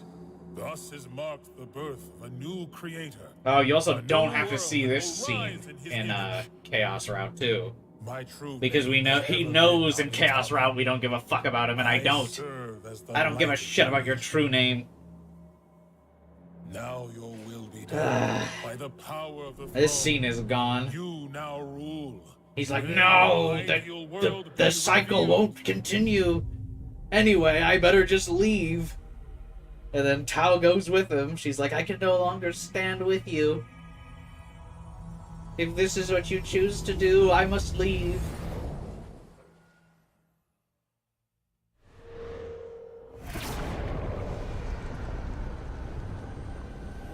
The ruler has chosen. We shall birth a paradise of wishes fulfilled.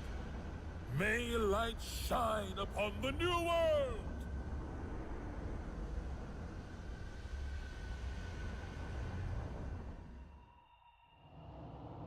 This is awful. What the fuck? Oh my god. Listen well. Get me out. You must know this newfound world of yours is fleeting. Just as the last world came to an end. No, 12 hours is just memeing Minda.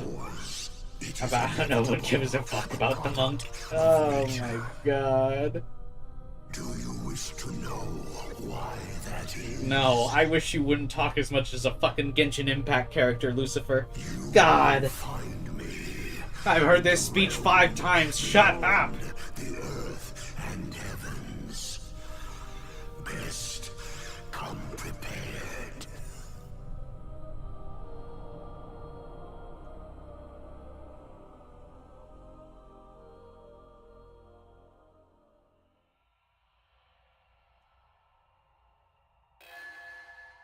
Tao also leaves your party and fucking law?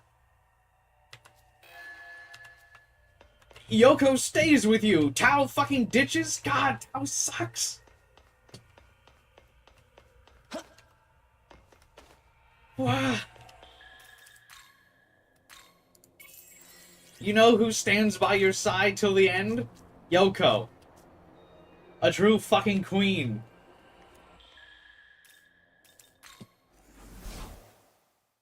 Can you summon her back? I mean, I probably can summon her back because this is a New Game Plus route, but I bet you if you do Law the first time, you can.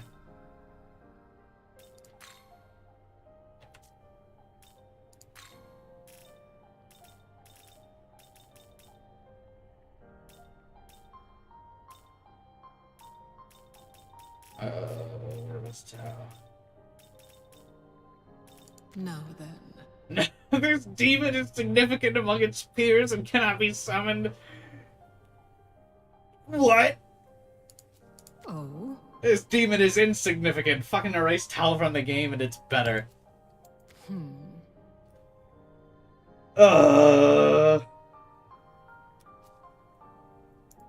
then. Law sucks. Another fucking SMT game where Law is the fucking worst. Oh my god. You know who's still in my party? Yoko.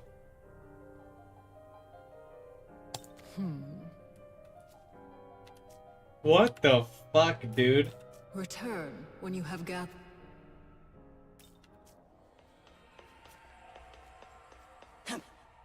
So you had to beat Lucifer to resummon Tao? Well, what's also funny is at the beginning of another New Game Plus in Vengeance, you still can't fucking summon Tao.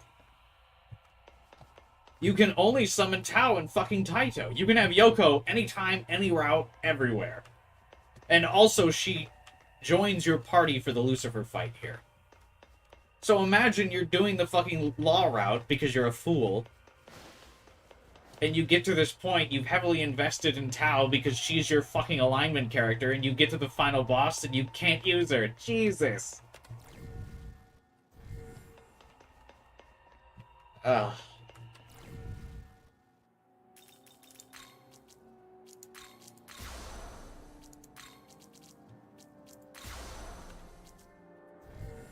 Common fucking Yoko W, Chaos W, I just... What?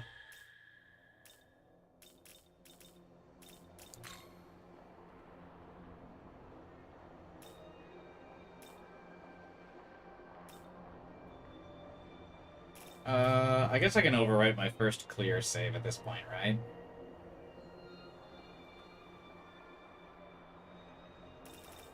I don't think I need that anymore. Oh, I still have a random empty save file. Oh, I guess I can overwrite this, too. Okay. What a joke, dude. The only thing I could think of is because Tao canonically joined your party in Taito. I guess they didn't know what to do. They don't know anything what to do with Tao. They don't know how to make her an interesting character. They don't know how to make her cool. They don't know how to fucking do anything with Tao. Holy shit, bro. And then, yeah, it just unceremoniously ends. You kill the primordial being of the void and chaos, and it just disappears, and you're back to fucking creation stuff. You come here, you're here with Tao, and Lucifer shows up. It's like nothing of Vengeance happened. If you side with Law. Nothing is different. At this, so the end game points here. You're with Tao to fight Lucifer. Nothing has changed from creation. It came back to the same thing.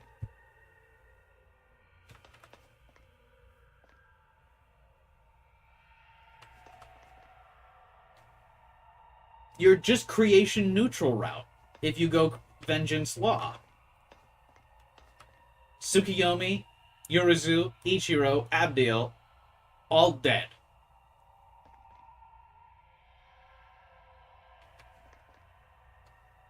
You're here with Tao to ascend the throne and fight Lucifer.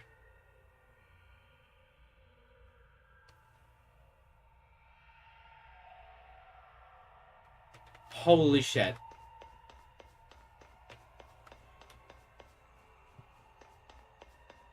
A fall off of biblical proportions, which I guess is fitting because it's Law.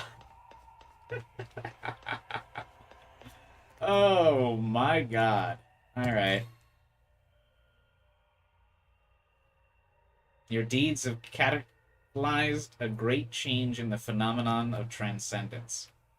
It appears your thoughts can influence the existence of an opposing transcendent being. How will you envision this being? What?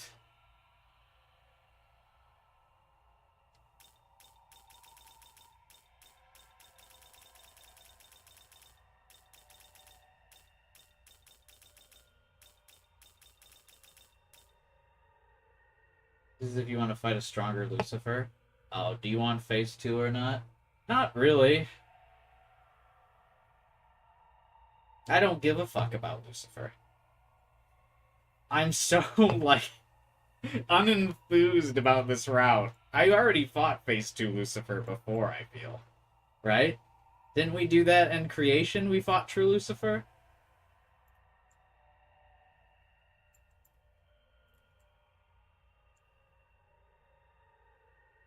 Whatever. I guess we can. Why not? Fuck it. Who cares? I genuinely can't believe we just ended up back at Creation route. It's like I knew that's what they were going for when Taito is basically Creation again, but wild that law is just literal, like, now you're back at Creation. That's so bad.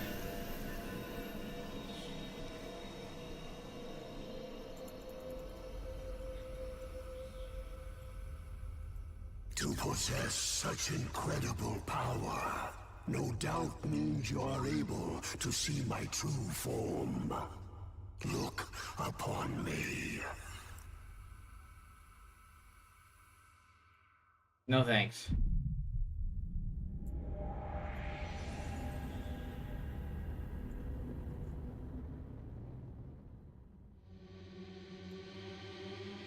Yoko's Best Girl, which is a departure from the Atlas re-release syndrome of bad new waifus? How dare you?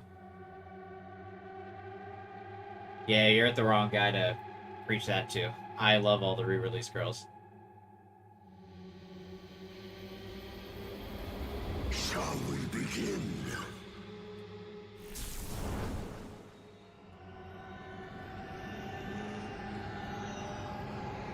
Kasumi is a foundational part of my personality. Is this different in Chaos other than Yoko? Well, no. But still. As the Lord of Chaos. Oh, you're not the Lord of Chaos, you're the Lord of fucking yapping, bro. Knowledge and became more than he could possibly imagine. It was then I came to understand this world. Listen, I don't have time to listen to demons that I can't fuse. Sorry, buddy. Allow me to share what I'd learned.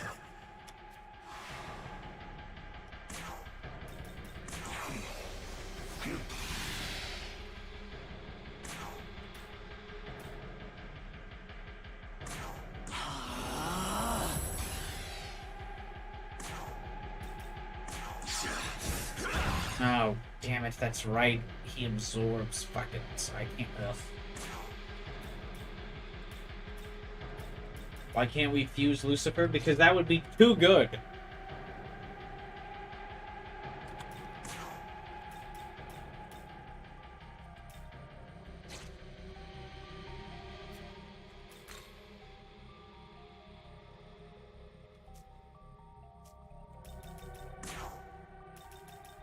Speaking of, let's just bring Yoko back out, shall we? Let's go.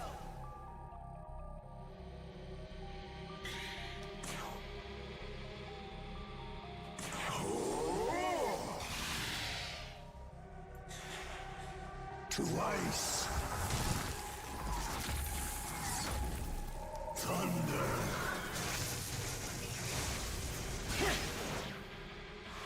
True neutral made no sense. Like, we build relationships and help every demon, and then there's just subplots only for us to delete them. Yeah, I mean, there's just not a good ending of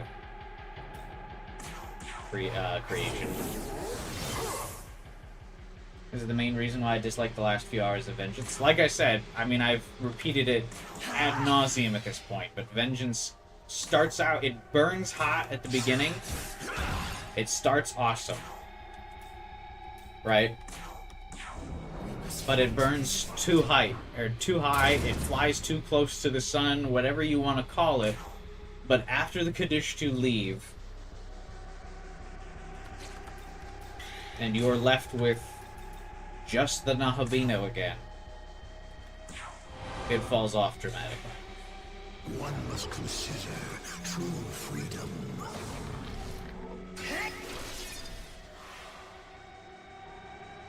You can fuse Lucifer after you beat Satan. You can't fuse this Lucifer, though.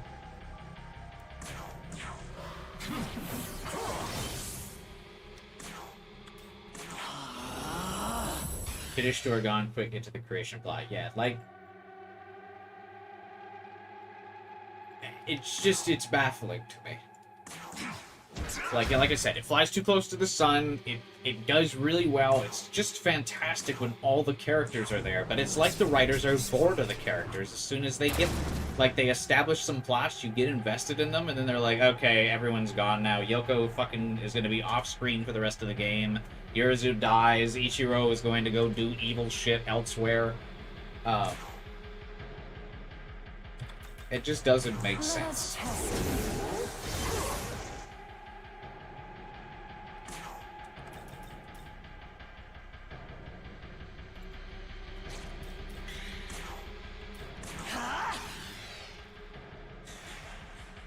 One must consider true freedom.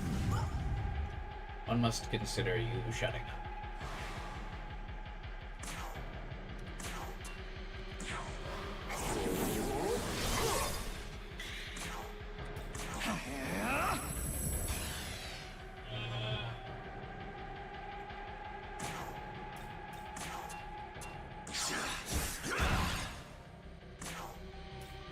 Uh-oh. Is the difficulty coming from not being able to kill this thing?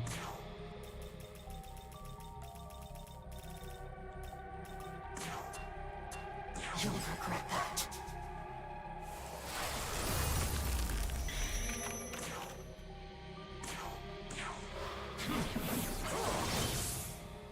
Uh-oh.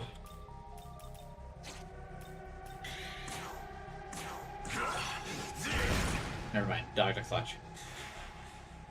I think I can appreciate creation because it doesn't try to be anything different. It always points to effing around with the throne, while Vengeance tries to be different, but it's absurd. Yeah, for sure. The time has come. I mean, at least, oh my god. The Chaos route at least changes some things up.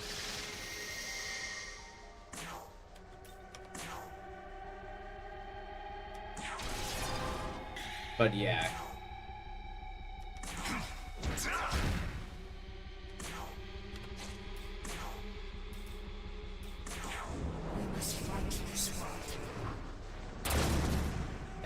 Yeah, it's just the law route is. This has been a colossal disappointment.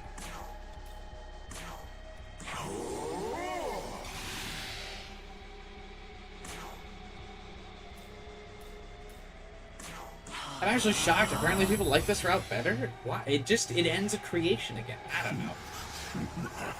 Oh my god, he has a 5k heal. Fucking blow me.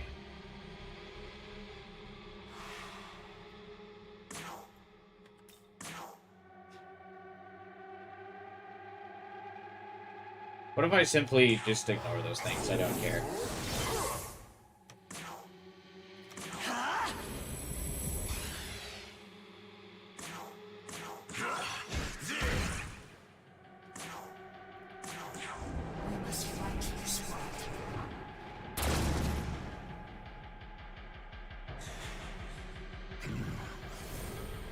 Just as a star falls, so shall you.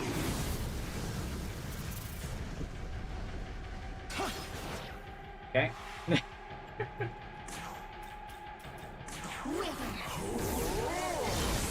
No!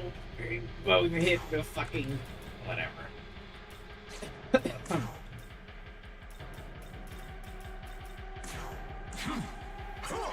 Demi-Fiend one-shot my whole team. Average Demi-Fiend experience.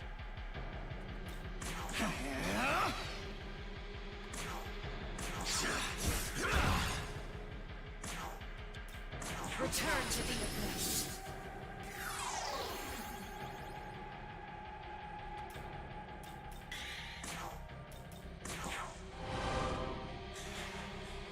One must consider true freedom.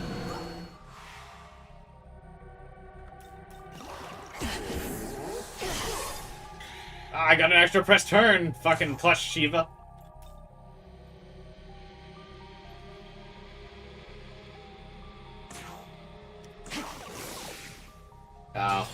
The game giveth and it taketh away.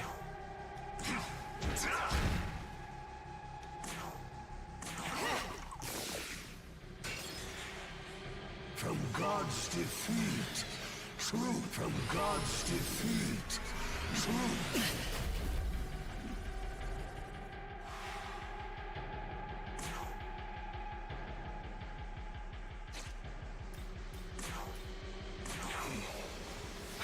For the yes route for this, Tao is cardboard as a character. Yeah, there's like nothing really redeeming about Tao.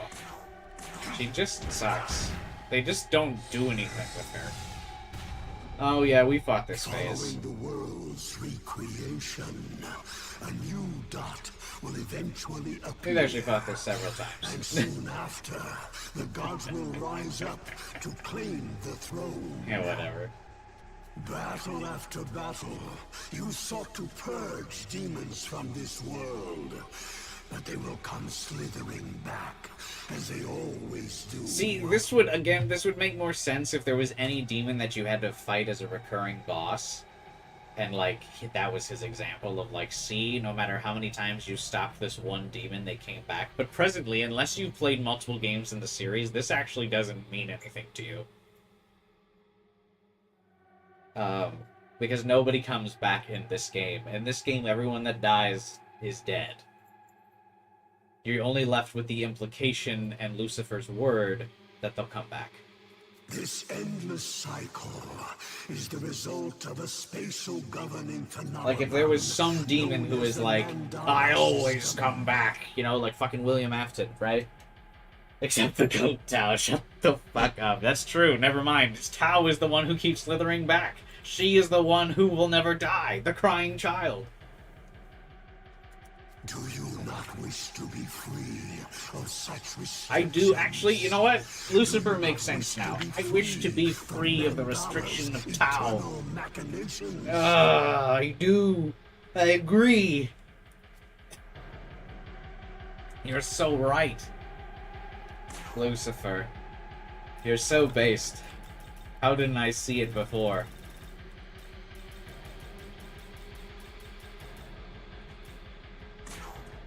I'll handle this.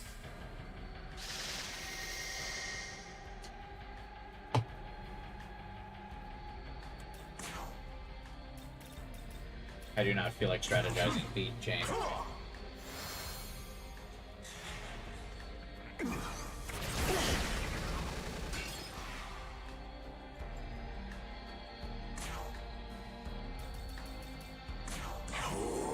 Doesn't absorbing Lucifer here mean Tao's world will never succumb to the death and rebirth cycle of Mandela?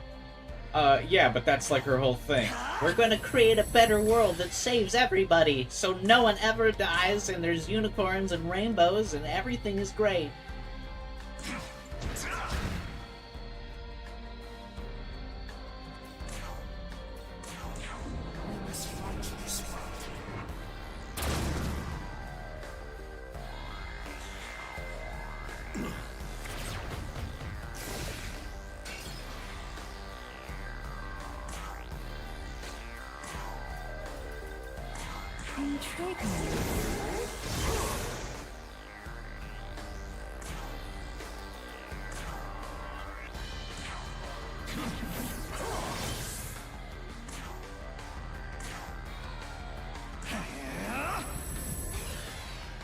Wish you could get essence from this fight. Yeah, it's weird that this fight just has no relevance.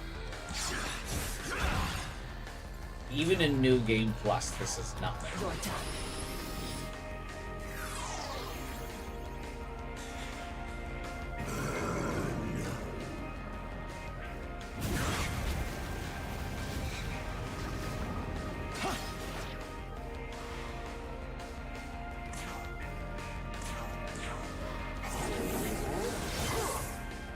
Where are my crits?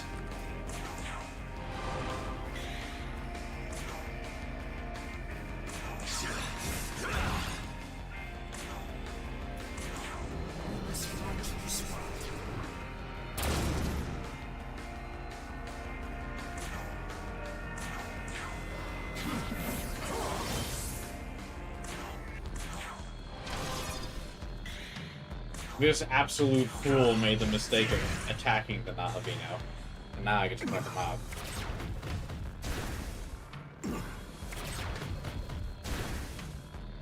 Danganronpa is always in the chat.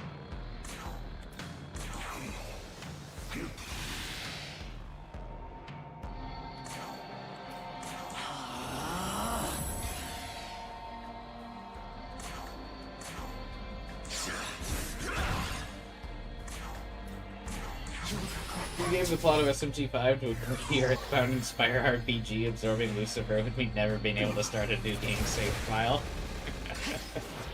That is actually 100% accurate.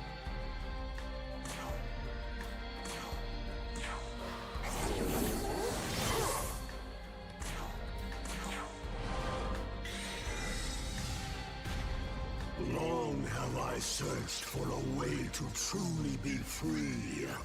At last, I have found but one possibility. End me. Consume my knowledge, and with it, wrest this world from the Mandala's endless eons. Just, why would you care about this fight? After everything that Vengeance has built up to? Like...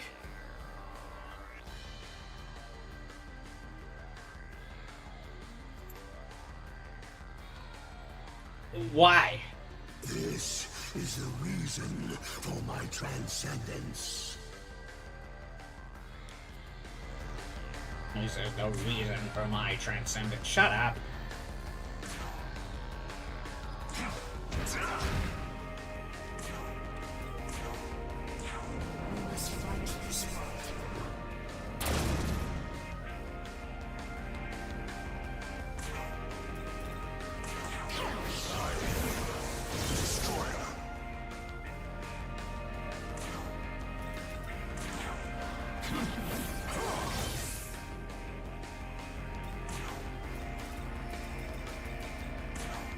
This'll do.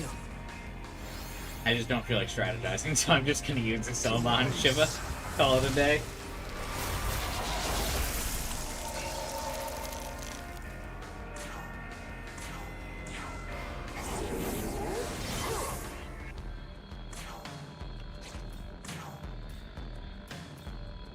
It's weird that that one interlude phase is actually easier than this one.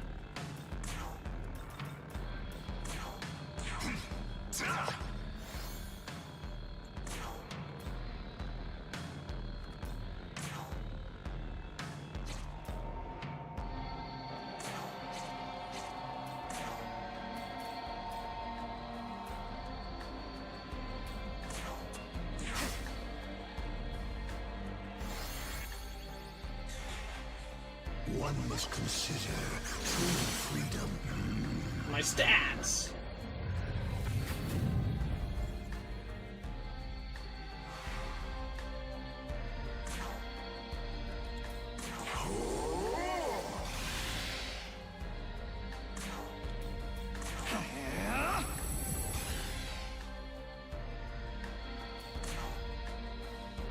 What if I simply ignored the Morning Star?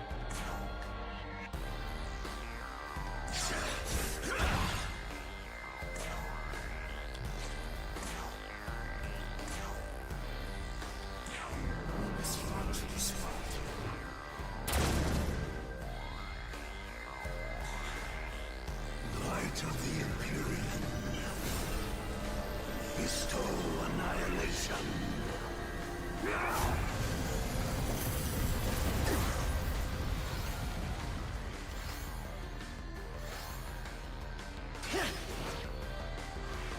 I simply don't care. Imagine building a demon without enduring soul. Couldn't be me.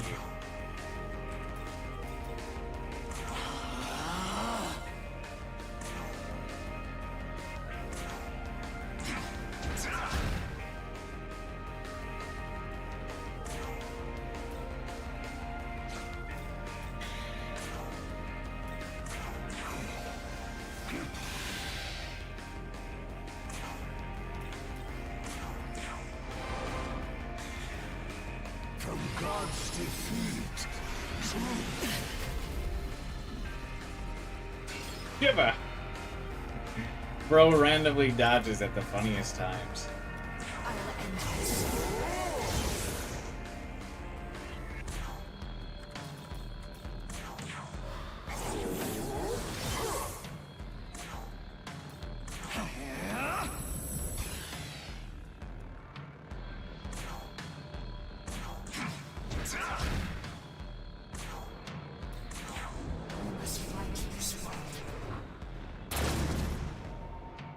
We should probably stop drinking this Mountain Dew. I have work in the morning.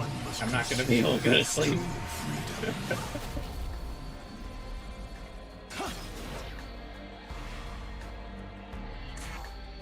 Also, because I'm now all like high on energy because I've been shitting on a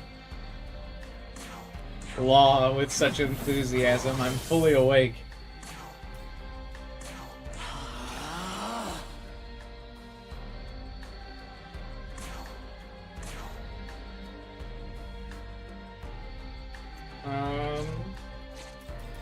Let's mix it up a little bit, shall we? Let's put Q in instead of Doctor.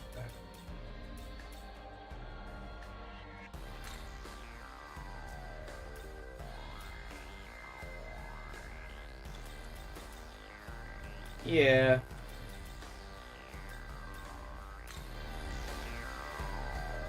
Your turn. Doctor's having a hard time.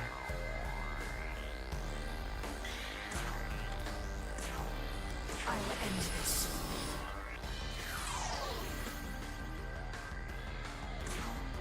He's really not. I just don't feel like he's eating right.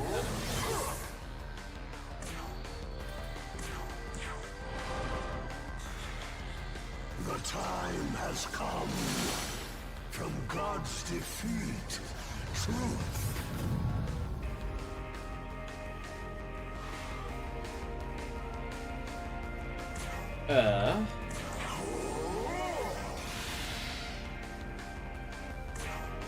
Uh-oh.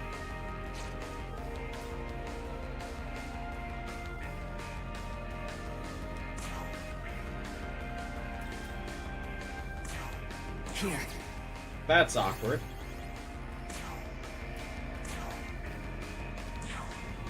For some reason, I'm reminded of that time in Chaos Route when you reach Imperium. For some reason, the game gives you a level 40 Hytaro. Yeah, he's balanced a lot better in this route. For in Vengeance, where you actually get Hytaro early game, where it would like make sense to use him.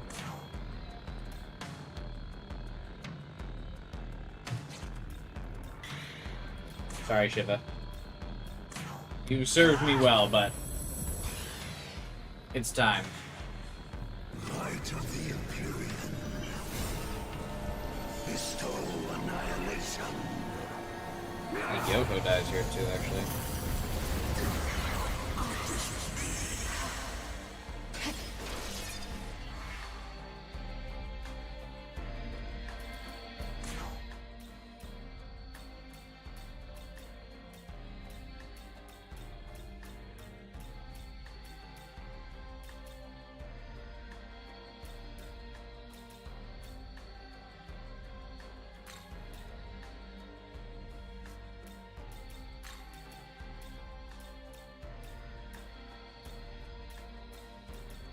Let's go.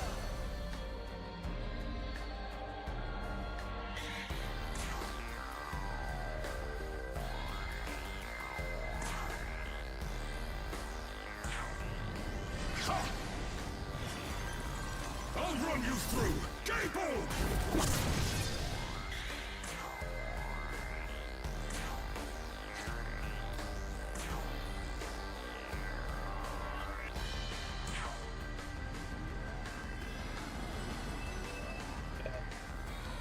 Flowers blossom.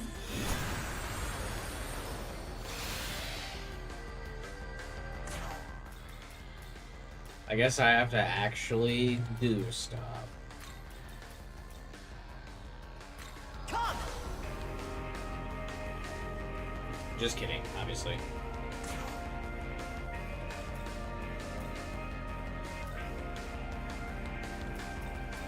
Yeah, like it does medium damage supposedly, but yeah, the always crit, it pierces, and like if you just up his like force affinity, it's just really good.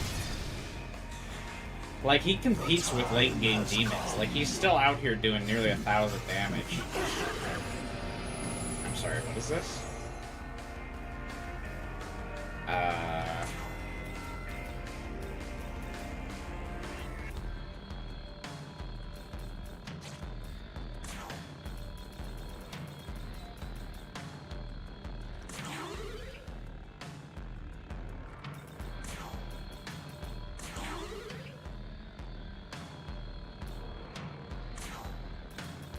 Anyone want to do anything this turn? Leave it to me. Thank you, Q. Clutching out as always. I've used this time to do a bit of research of what people think of the two endings. I'm gonna guess not highly. Let us test you. Konohana being able to use Tides of Chaos is very...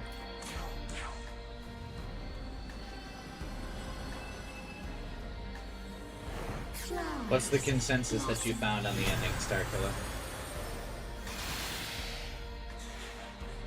From God's defeat, truth.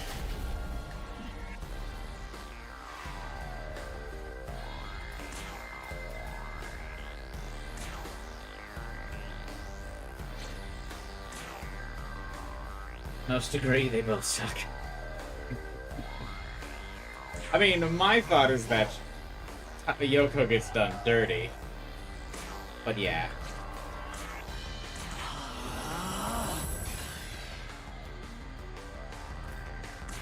Like some people prefer the Law Boss. I get the Law Boss could be cooler than Mastema because the Law Boss is like more final boss energy. But from a story perspective, Mastema is better.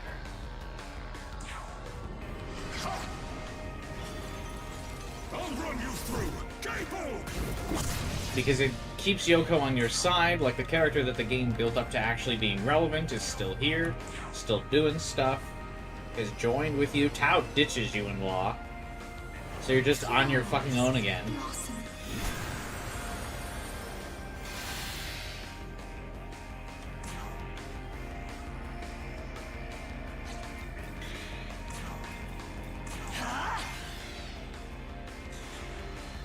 The time has come.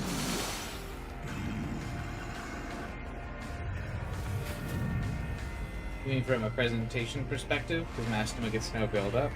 I mean, nobody gets build-up in this game. But if that's what we're going with.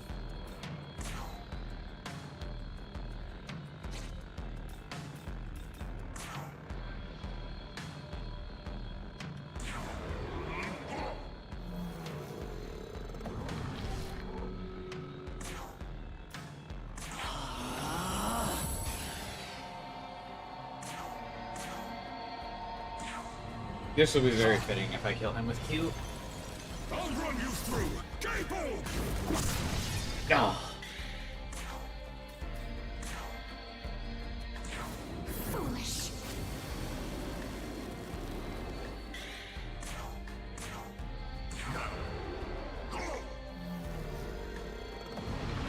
Goodbye.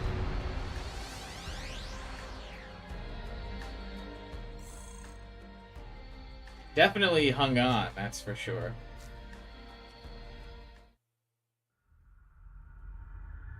Get the fuck out of here, yapper. Magnificent, my children. Children, plural. It's just me.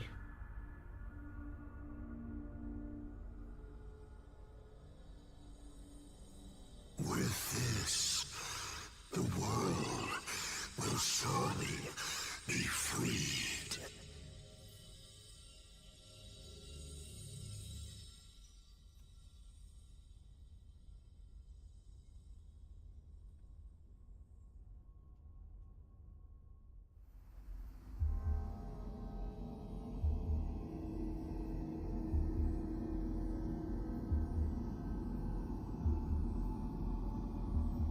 it's just gonna be the same ending as Law Creation, or like Creation Route Law, right?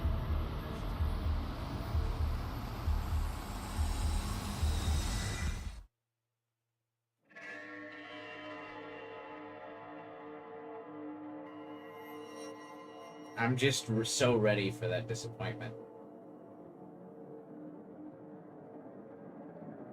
It's also more satisfying to take Mastema out. Yeah, like, you've got no relation with Tiamat. Like, Tiamat does nothing to you, really. Like, Tiamat technically isn't even the one responsible for Aogami. It's the Kadishtu. So, like, you just have no beef with Tiamat. Like, Tiamat is the bad. Okay.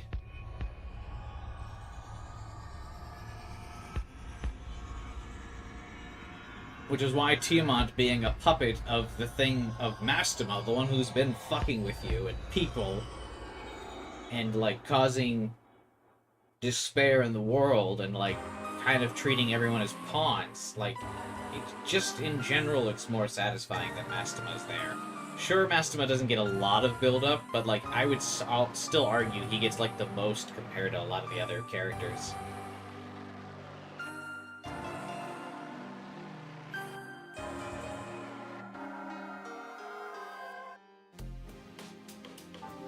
He's just fitting as, like, the final boss, because he's the final player. He's the one that's been manipulating things. Like, he fucked with Ichiro, and Ichiro killed Yorizu to prevent other Nahabino because of Mastema. And obviously that's not, like, super explained well, but I don't get how Mastema's controlling, I assume you mean Tiamat. Yeah, it's not very well explained, other than the fact that you just have to go with it that, Mastema's the one controlling everything.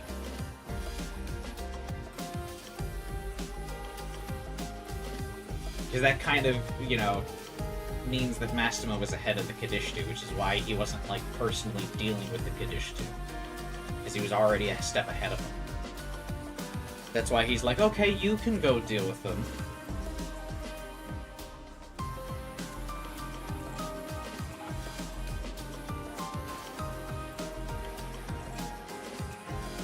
Yeah, man, I think Chaos, like, clears this so hard.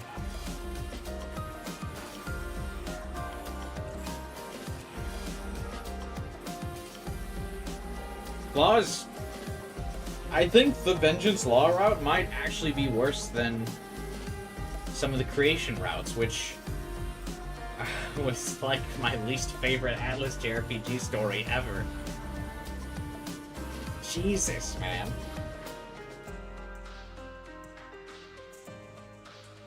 Law Route literally just throws everything of Vengeance in the trash. And just surprise Creation Route again.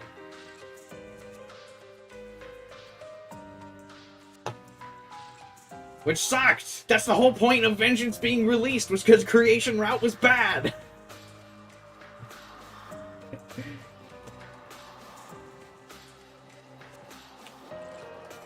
It was, like, universally panned as, like, not good.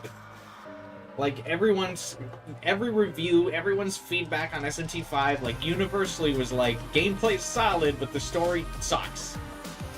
Don't get invested in the story because there's no characters to invest in, or, like, and it's very loose world building. That was, like, the general consensus for SMT 5. Chaos at least mixes it up and gives you characters to care about, and you stick with Yoko through the game. Except for the weird arc where she's not there. But Law is like, tee-hee, we can do Creation better. No, you can't. You can't. It's not good. Stop trying to salvage something that's broken. It's fundamentally, from the ground, broken. The foundations of the Creation route suck. Where are we? We're in space, Devin.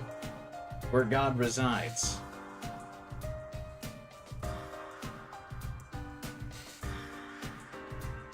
That's why the moon landing isn't real. Because we can't simply enter God's domain.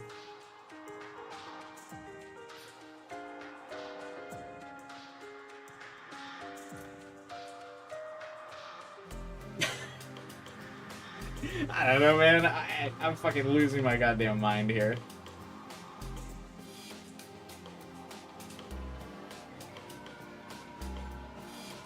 Ah.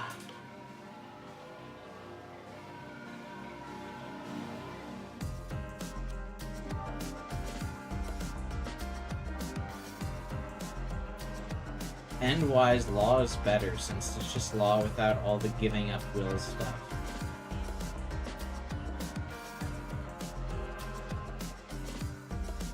She just makes the same world as before, where God takes over? I don't really feel like she does, though.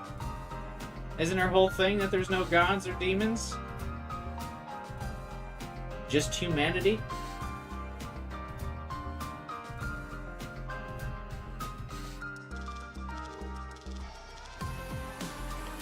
Is the Nahabino character still divine at the end? I thought his, like, eyes, like, lose the yellow.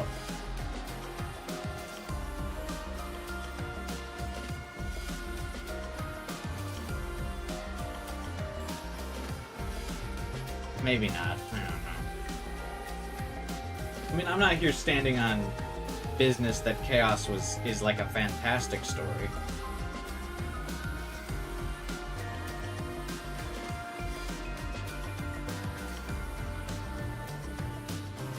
It's just better than Law.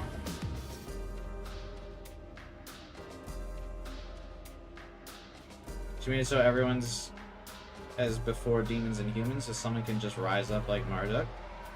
Can they, though? Like, no one has divine ability anymore.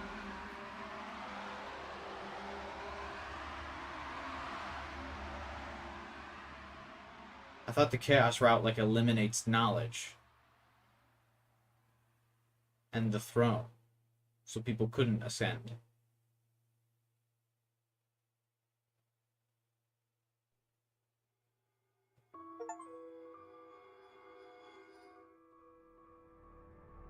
Yoko is still alive? The potential of the world's beginning will bring peace.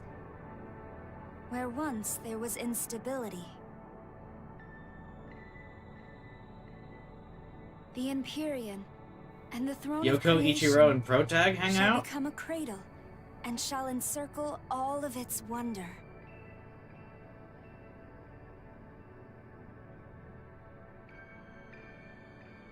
Every world that has been, Yoko still world very that clearly will still be, has a thing for shall the be protagonist, nurtured even in within this world, which is infinite nice. universe.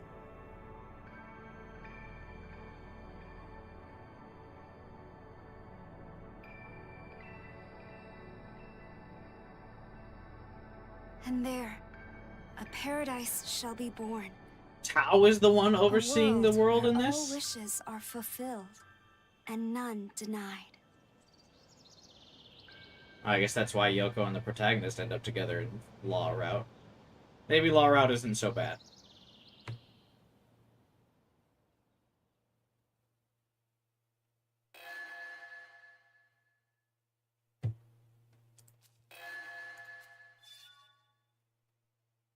Sorry, still dies in this new world. It happens right off screen after the fade to white.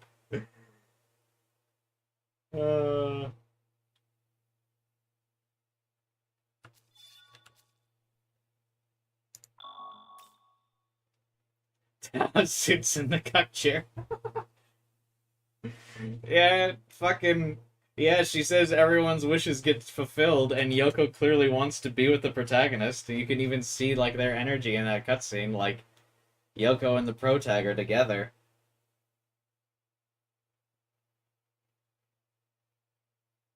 And, like, Ichiro's just messing around with them. Like, he's, like, the bro of the relationship there. That's really funny.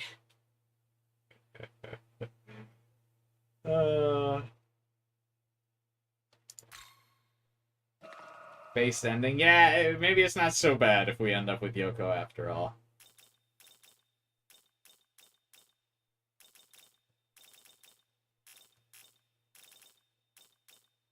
Was Yoko's wish to retain the school uniform of the school who bullied her? No, it was the developer's wish to not have to redesign Yoko's character model.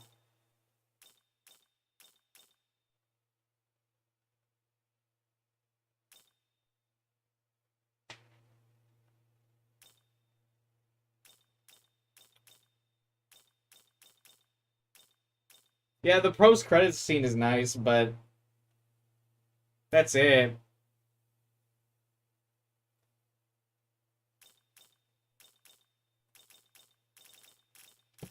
That doesn't justify the whole route being shit.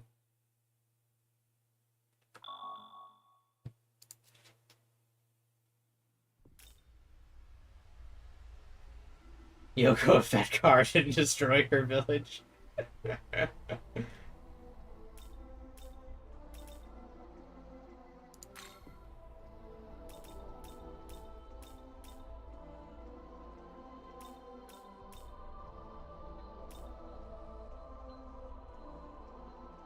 I forget it. This is the save I need to load, right?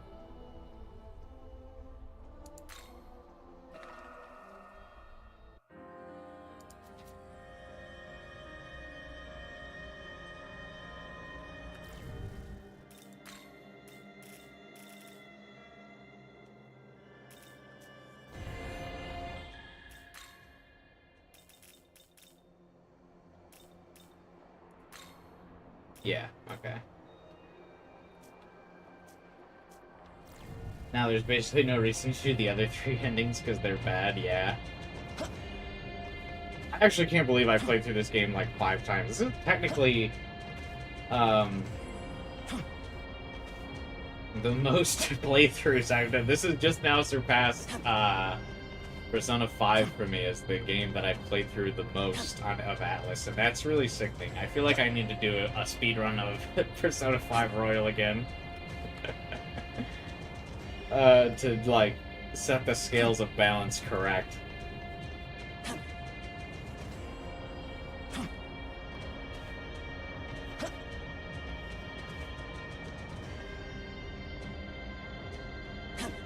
I wish we got the ability to toggle which Habino form you have in New Game Plus. Yeah, it's kind of weird that that's just not an option. The Vengeance form is, like, just not accessible for a majority of the game. And even, like, after you... If you want to do, like, post-game stuff before the final boss, you have to revert back to, the blue-haired form, too, even at the end of Vengeance. So you just, like, don't get to use this ninja form all that much. SMT5 is easier to replay? That's not true. It exacts an excruciating mental toll to have to stomach this experience. Unless you just fully skip every fucking cutscene.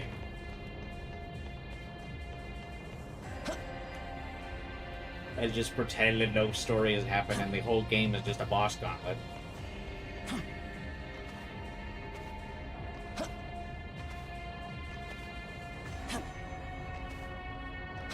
You have to admit that it's easy to replay? No. It's quicker to replay.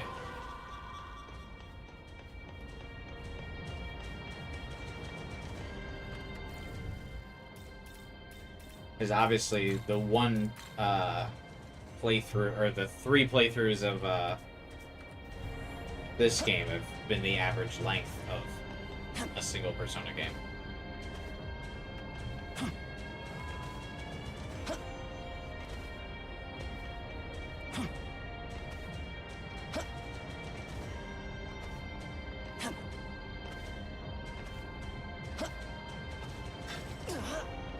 Alright. Yeah. That's kind of all she wrote, I feel. I don't really have anything else. Yeah, I mean...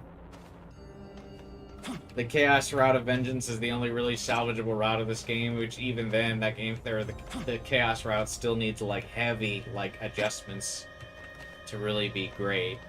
It's, like, serviceable. Law's, like, just awful except for the ending cutscene. The weird-ass, like, Lucifer fight just kills the momentum. I feel. There's just...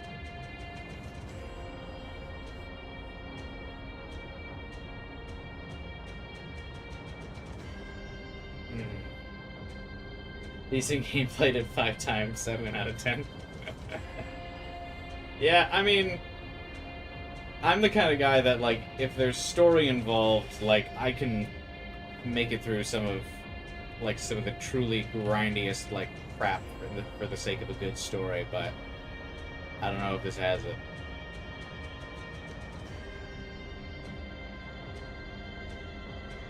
They're the same other than Maximum being a better boss? Yeah, I mean, I don't mean, like... I think the Lucifer boss is, like, okay in the Chaos route, because Mastema doesn't have, like, the whole mechanics of a final boss fight. But the Home does.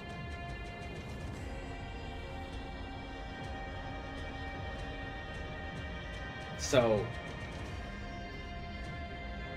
like, I get, like, why the Lucifer thing still needs to resolve, because you still need to be with, Yoko and finish what you two started together. So it's, like, not great, but it's, like, okay. Lucifer fighting Law doesn't really make sense.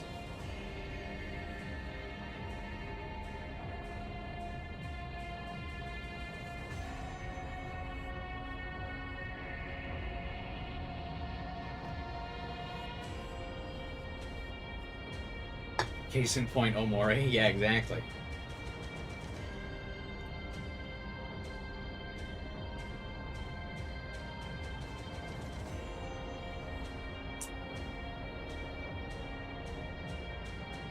Moving Lucifer just makes both routes better. Oh, I agree.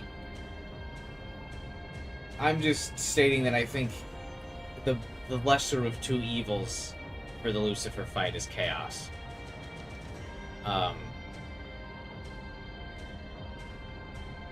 Because you're still, like, being tested by Lucifer and fulfilling a new goal, whereas with Law, it feels like you're kind of just reinstating the cycle, which is why Lucifer would be like, the fuck's going on here? I don't know. Either way, yeah, the Lucifer thing, I feel, kills the momentum. And he's just yapping about shit that's just not alluded to, like, at all in the game, really. Like, there's no character really talking about the cycles of anything. Like, this whole Mandela cycle thing that he's talking about, I really feel like it's just not been talked about that much. Like, enough for it to warrant the final boss's, like, monologue to be dedicated to it. You know? Like, I mean, maybe there's, like, some minor characters that bring it up and stuff, but, like, it's just not a core enough of a topic for the final boss to be like, that's his big thing. That's his, like, ideal and his reason for existing, and why he's at the end of the journey is to test you and to break the Mandela cycle, and you're kind of like, huh?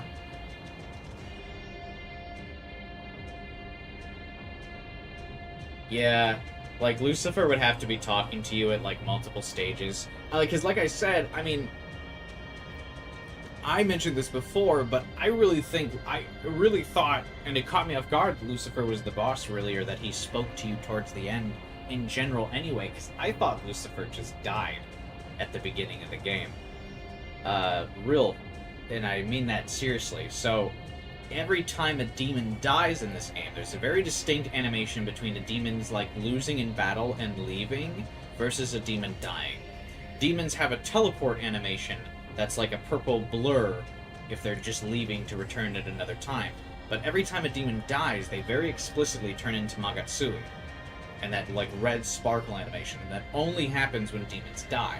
At the beginning of the game, when Lucifer flies down and announces that God's dead, when he disappears from that scene, he phases out into the red like Magatsui. So, I thought, when I first saw that, is that he killed God, but the fight was basically a stalemate, as you would expect the fight between the Creator and Lucifer to be, and that he was victorious, but he basically died in the fight anyway. He was able to announce everyone, like, hey, let the gates of chaos flood, before he died.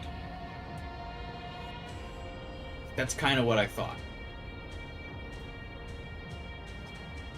That he came down, the Creator's, like, he announces the Creator's dead, Let there be chaos. His rule is gone. His rules are gone. Goodbye. And that's why he explodes into Magatsuki. That's not true, though. He goes to be observing in the background for the rest of the game, apparently. And then he just shows up at the end after having real no conversation with you until the moment you get to the throne. He's like, wait a minute. I've been here the whole time. What?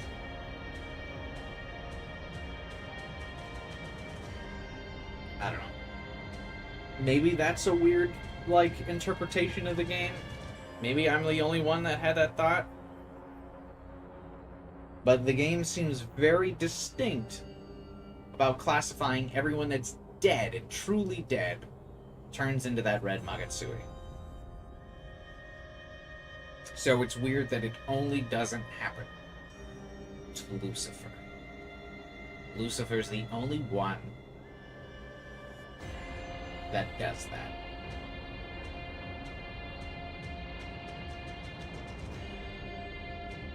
Except Tao, of course. Oh, she's so bad. She just fucking ruins so many of the core points of the game. Oh, I hate her so much.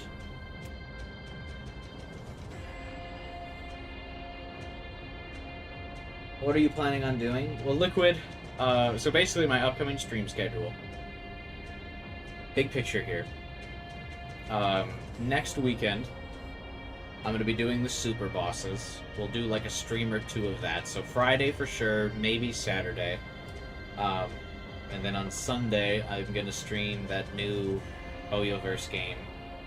Zen Zone Zero List, whatever the fuck, Triple Z, as I'm sure you've seen it written on most forums.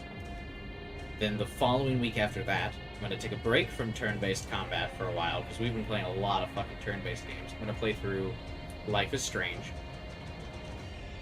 And then probably by the time we make it through Life is Strange,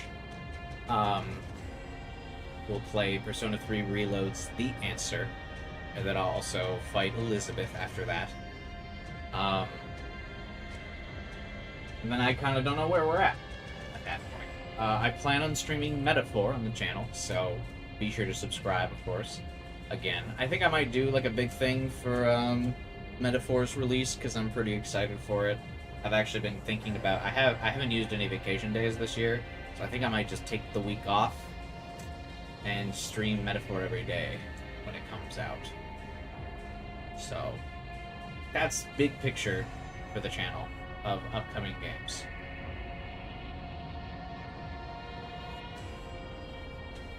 There'll probably be some small games in between, because it probably won't take me that long to beat Persona 3 The Answer. I guess I don't know how long it'll be. I'm kind of basing it off of the OG FES time that it took me to do on stream, and that took me several streams. But I have a feeling Reload's The Answer will be a little bit more condensed and not as grindy bullshit. The Aegis phone game. Yeah, if an English mod comes out for that weird Aegis phone game from like the 90s, yeah, I'll play that too. If the English mod releases. It's unfortunate that even with more time in the oven, the story is still dead on arrival. Return of the True Demon has a better story, and it's literally just rehashing Nocturne. Yeah. It's like Lucifer decided to fake his death by doing that somehow. Yeah, I don't know. It just seems weird that Lucifer is able to... I mean, I guess he's a Nahabino at the end of it all. It also seems weird that Lucifer has like a Nahabino form, but he doesn't just fulfill his own desire of like removing the cycle. I don't know. From the 90s before Persona 3 came out. Yeah, okay, I get it. I was exaggerating. Everyone knows Persona didn't start until 3 in 2006. That's true. Of course, the phone game would have been before that.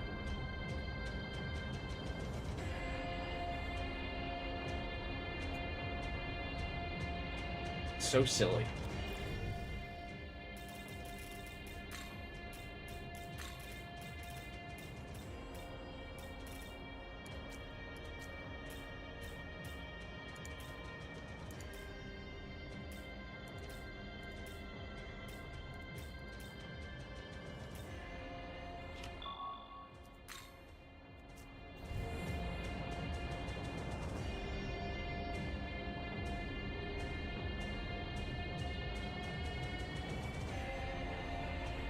course, 1 and 2 only came out after 3 on the PSP. Exactly.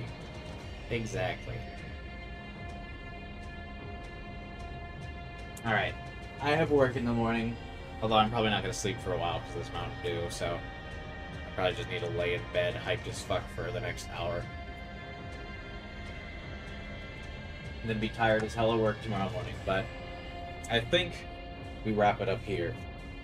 Tune in next week as we attempt Satan and Demi-Fiend. And then we'll be done with SMT5 Vengeance until the next atmosphere. How is Lucifer a Nahabino anyway? Did the creator have his knowledge? That's what he implies. That killing the creator's his knowledge. They're the cycle is the two of them. Their knowledge and demon. Or by killing God, who supposedly is a Nahabino, the creator god is a Nahabino, and the only one at the time. By killing him, he becomes Nahabino because he takes the creator's knowledge. Fuck it. I'm not gonna think too much harder about it. Because the writers sure didn't. Yeah. That's all for today, I think. Thanks for watching. Thanks for hanging out. I appreciate you guys. I hope you enjoyed. I hope I didn't make anyone too mad by expressing my opinions of the game here.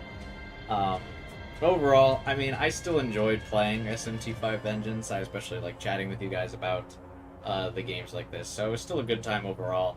I actually would go as far as to say I don't regret buying the game twice at this point, because I bought OG and this one. We'll still be playing a little bit more with the super bosses next weekend. We'll see how much patience I have for those, if it's a stream or two. And then Life is Strange, Persona 3 Reload DLC. Yeah. Metaphor, eventually. So if you're new to the channel and you don't mind someone having some different takes from the general going Atlas JRPG audience, feel free to subscribe for more. Drop a like on the stream if you can, because I can already see the dislikes, because I did not dare accept the route. Join my Discord server, link in the description below, if you want to chill and hang out and vibe. Crazy thumbnail potential.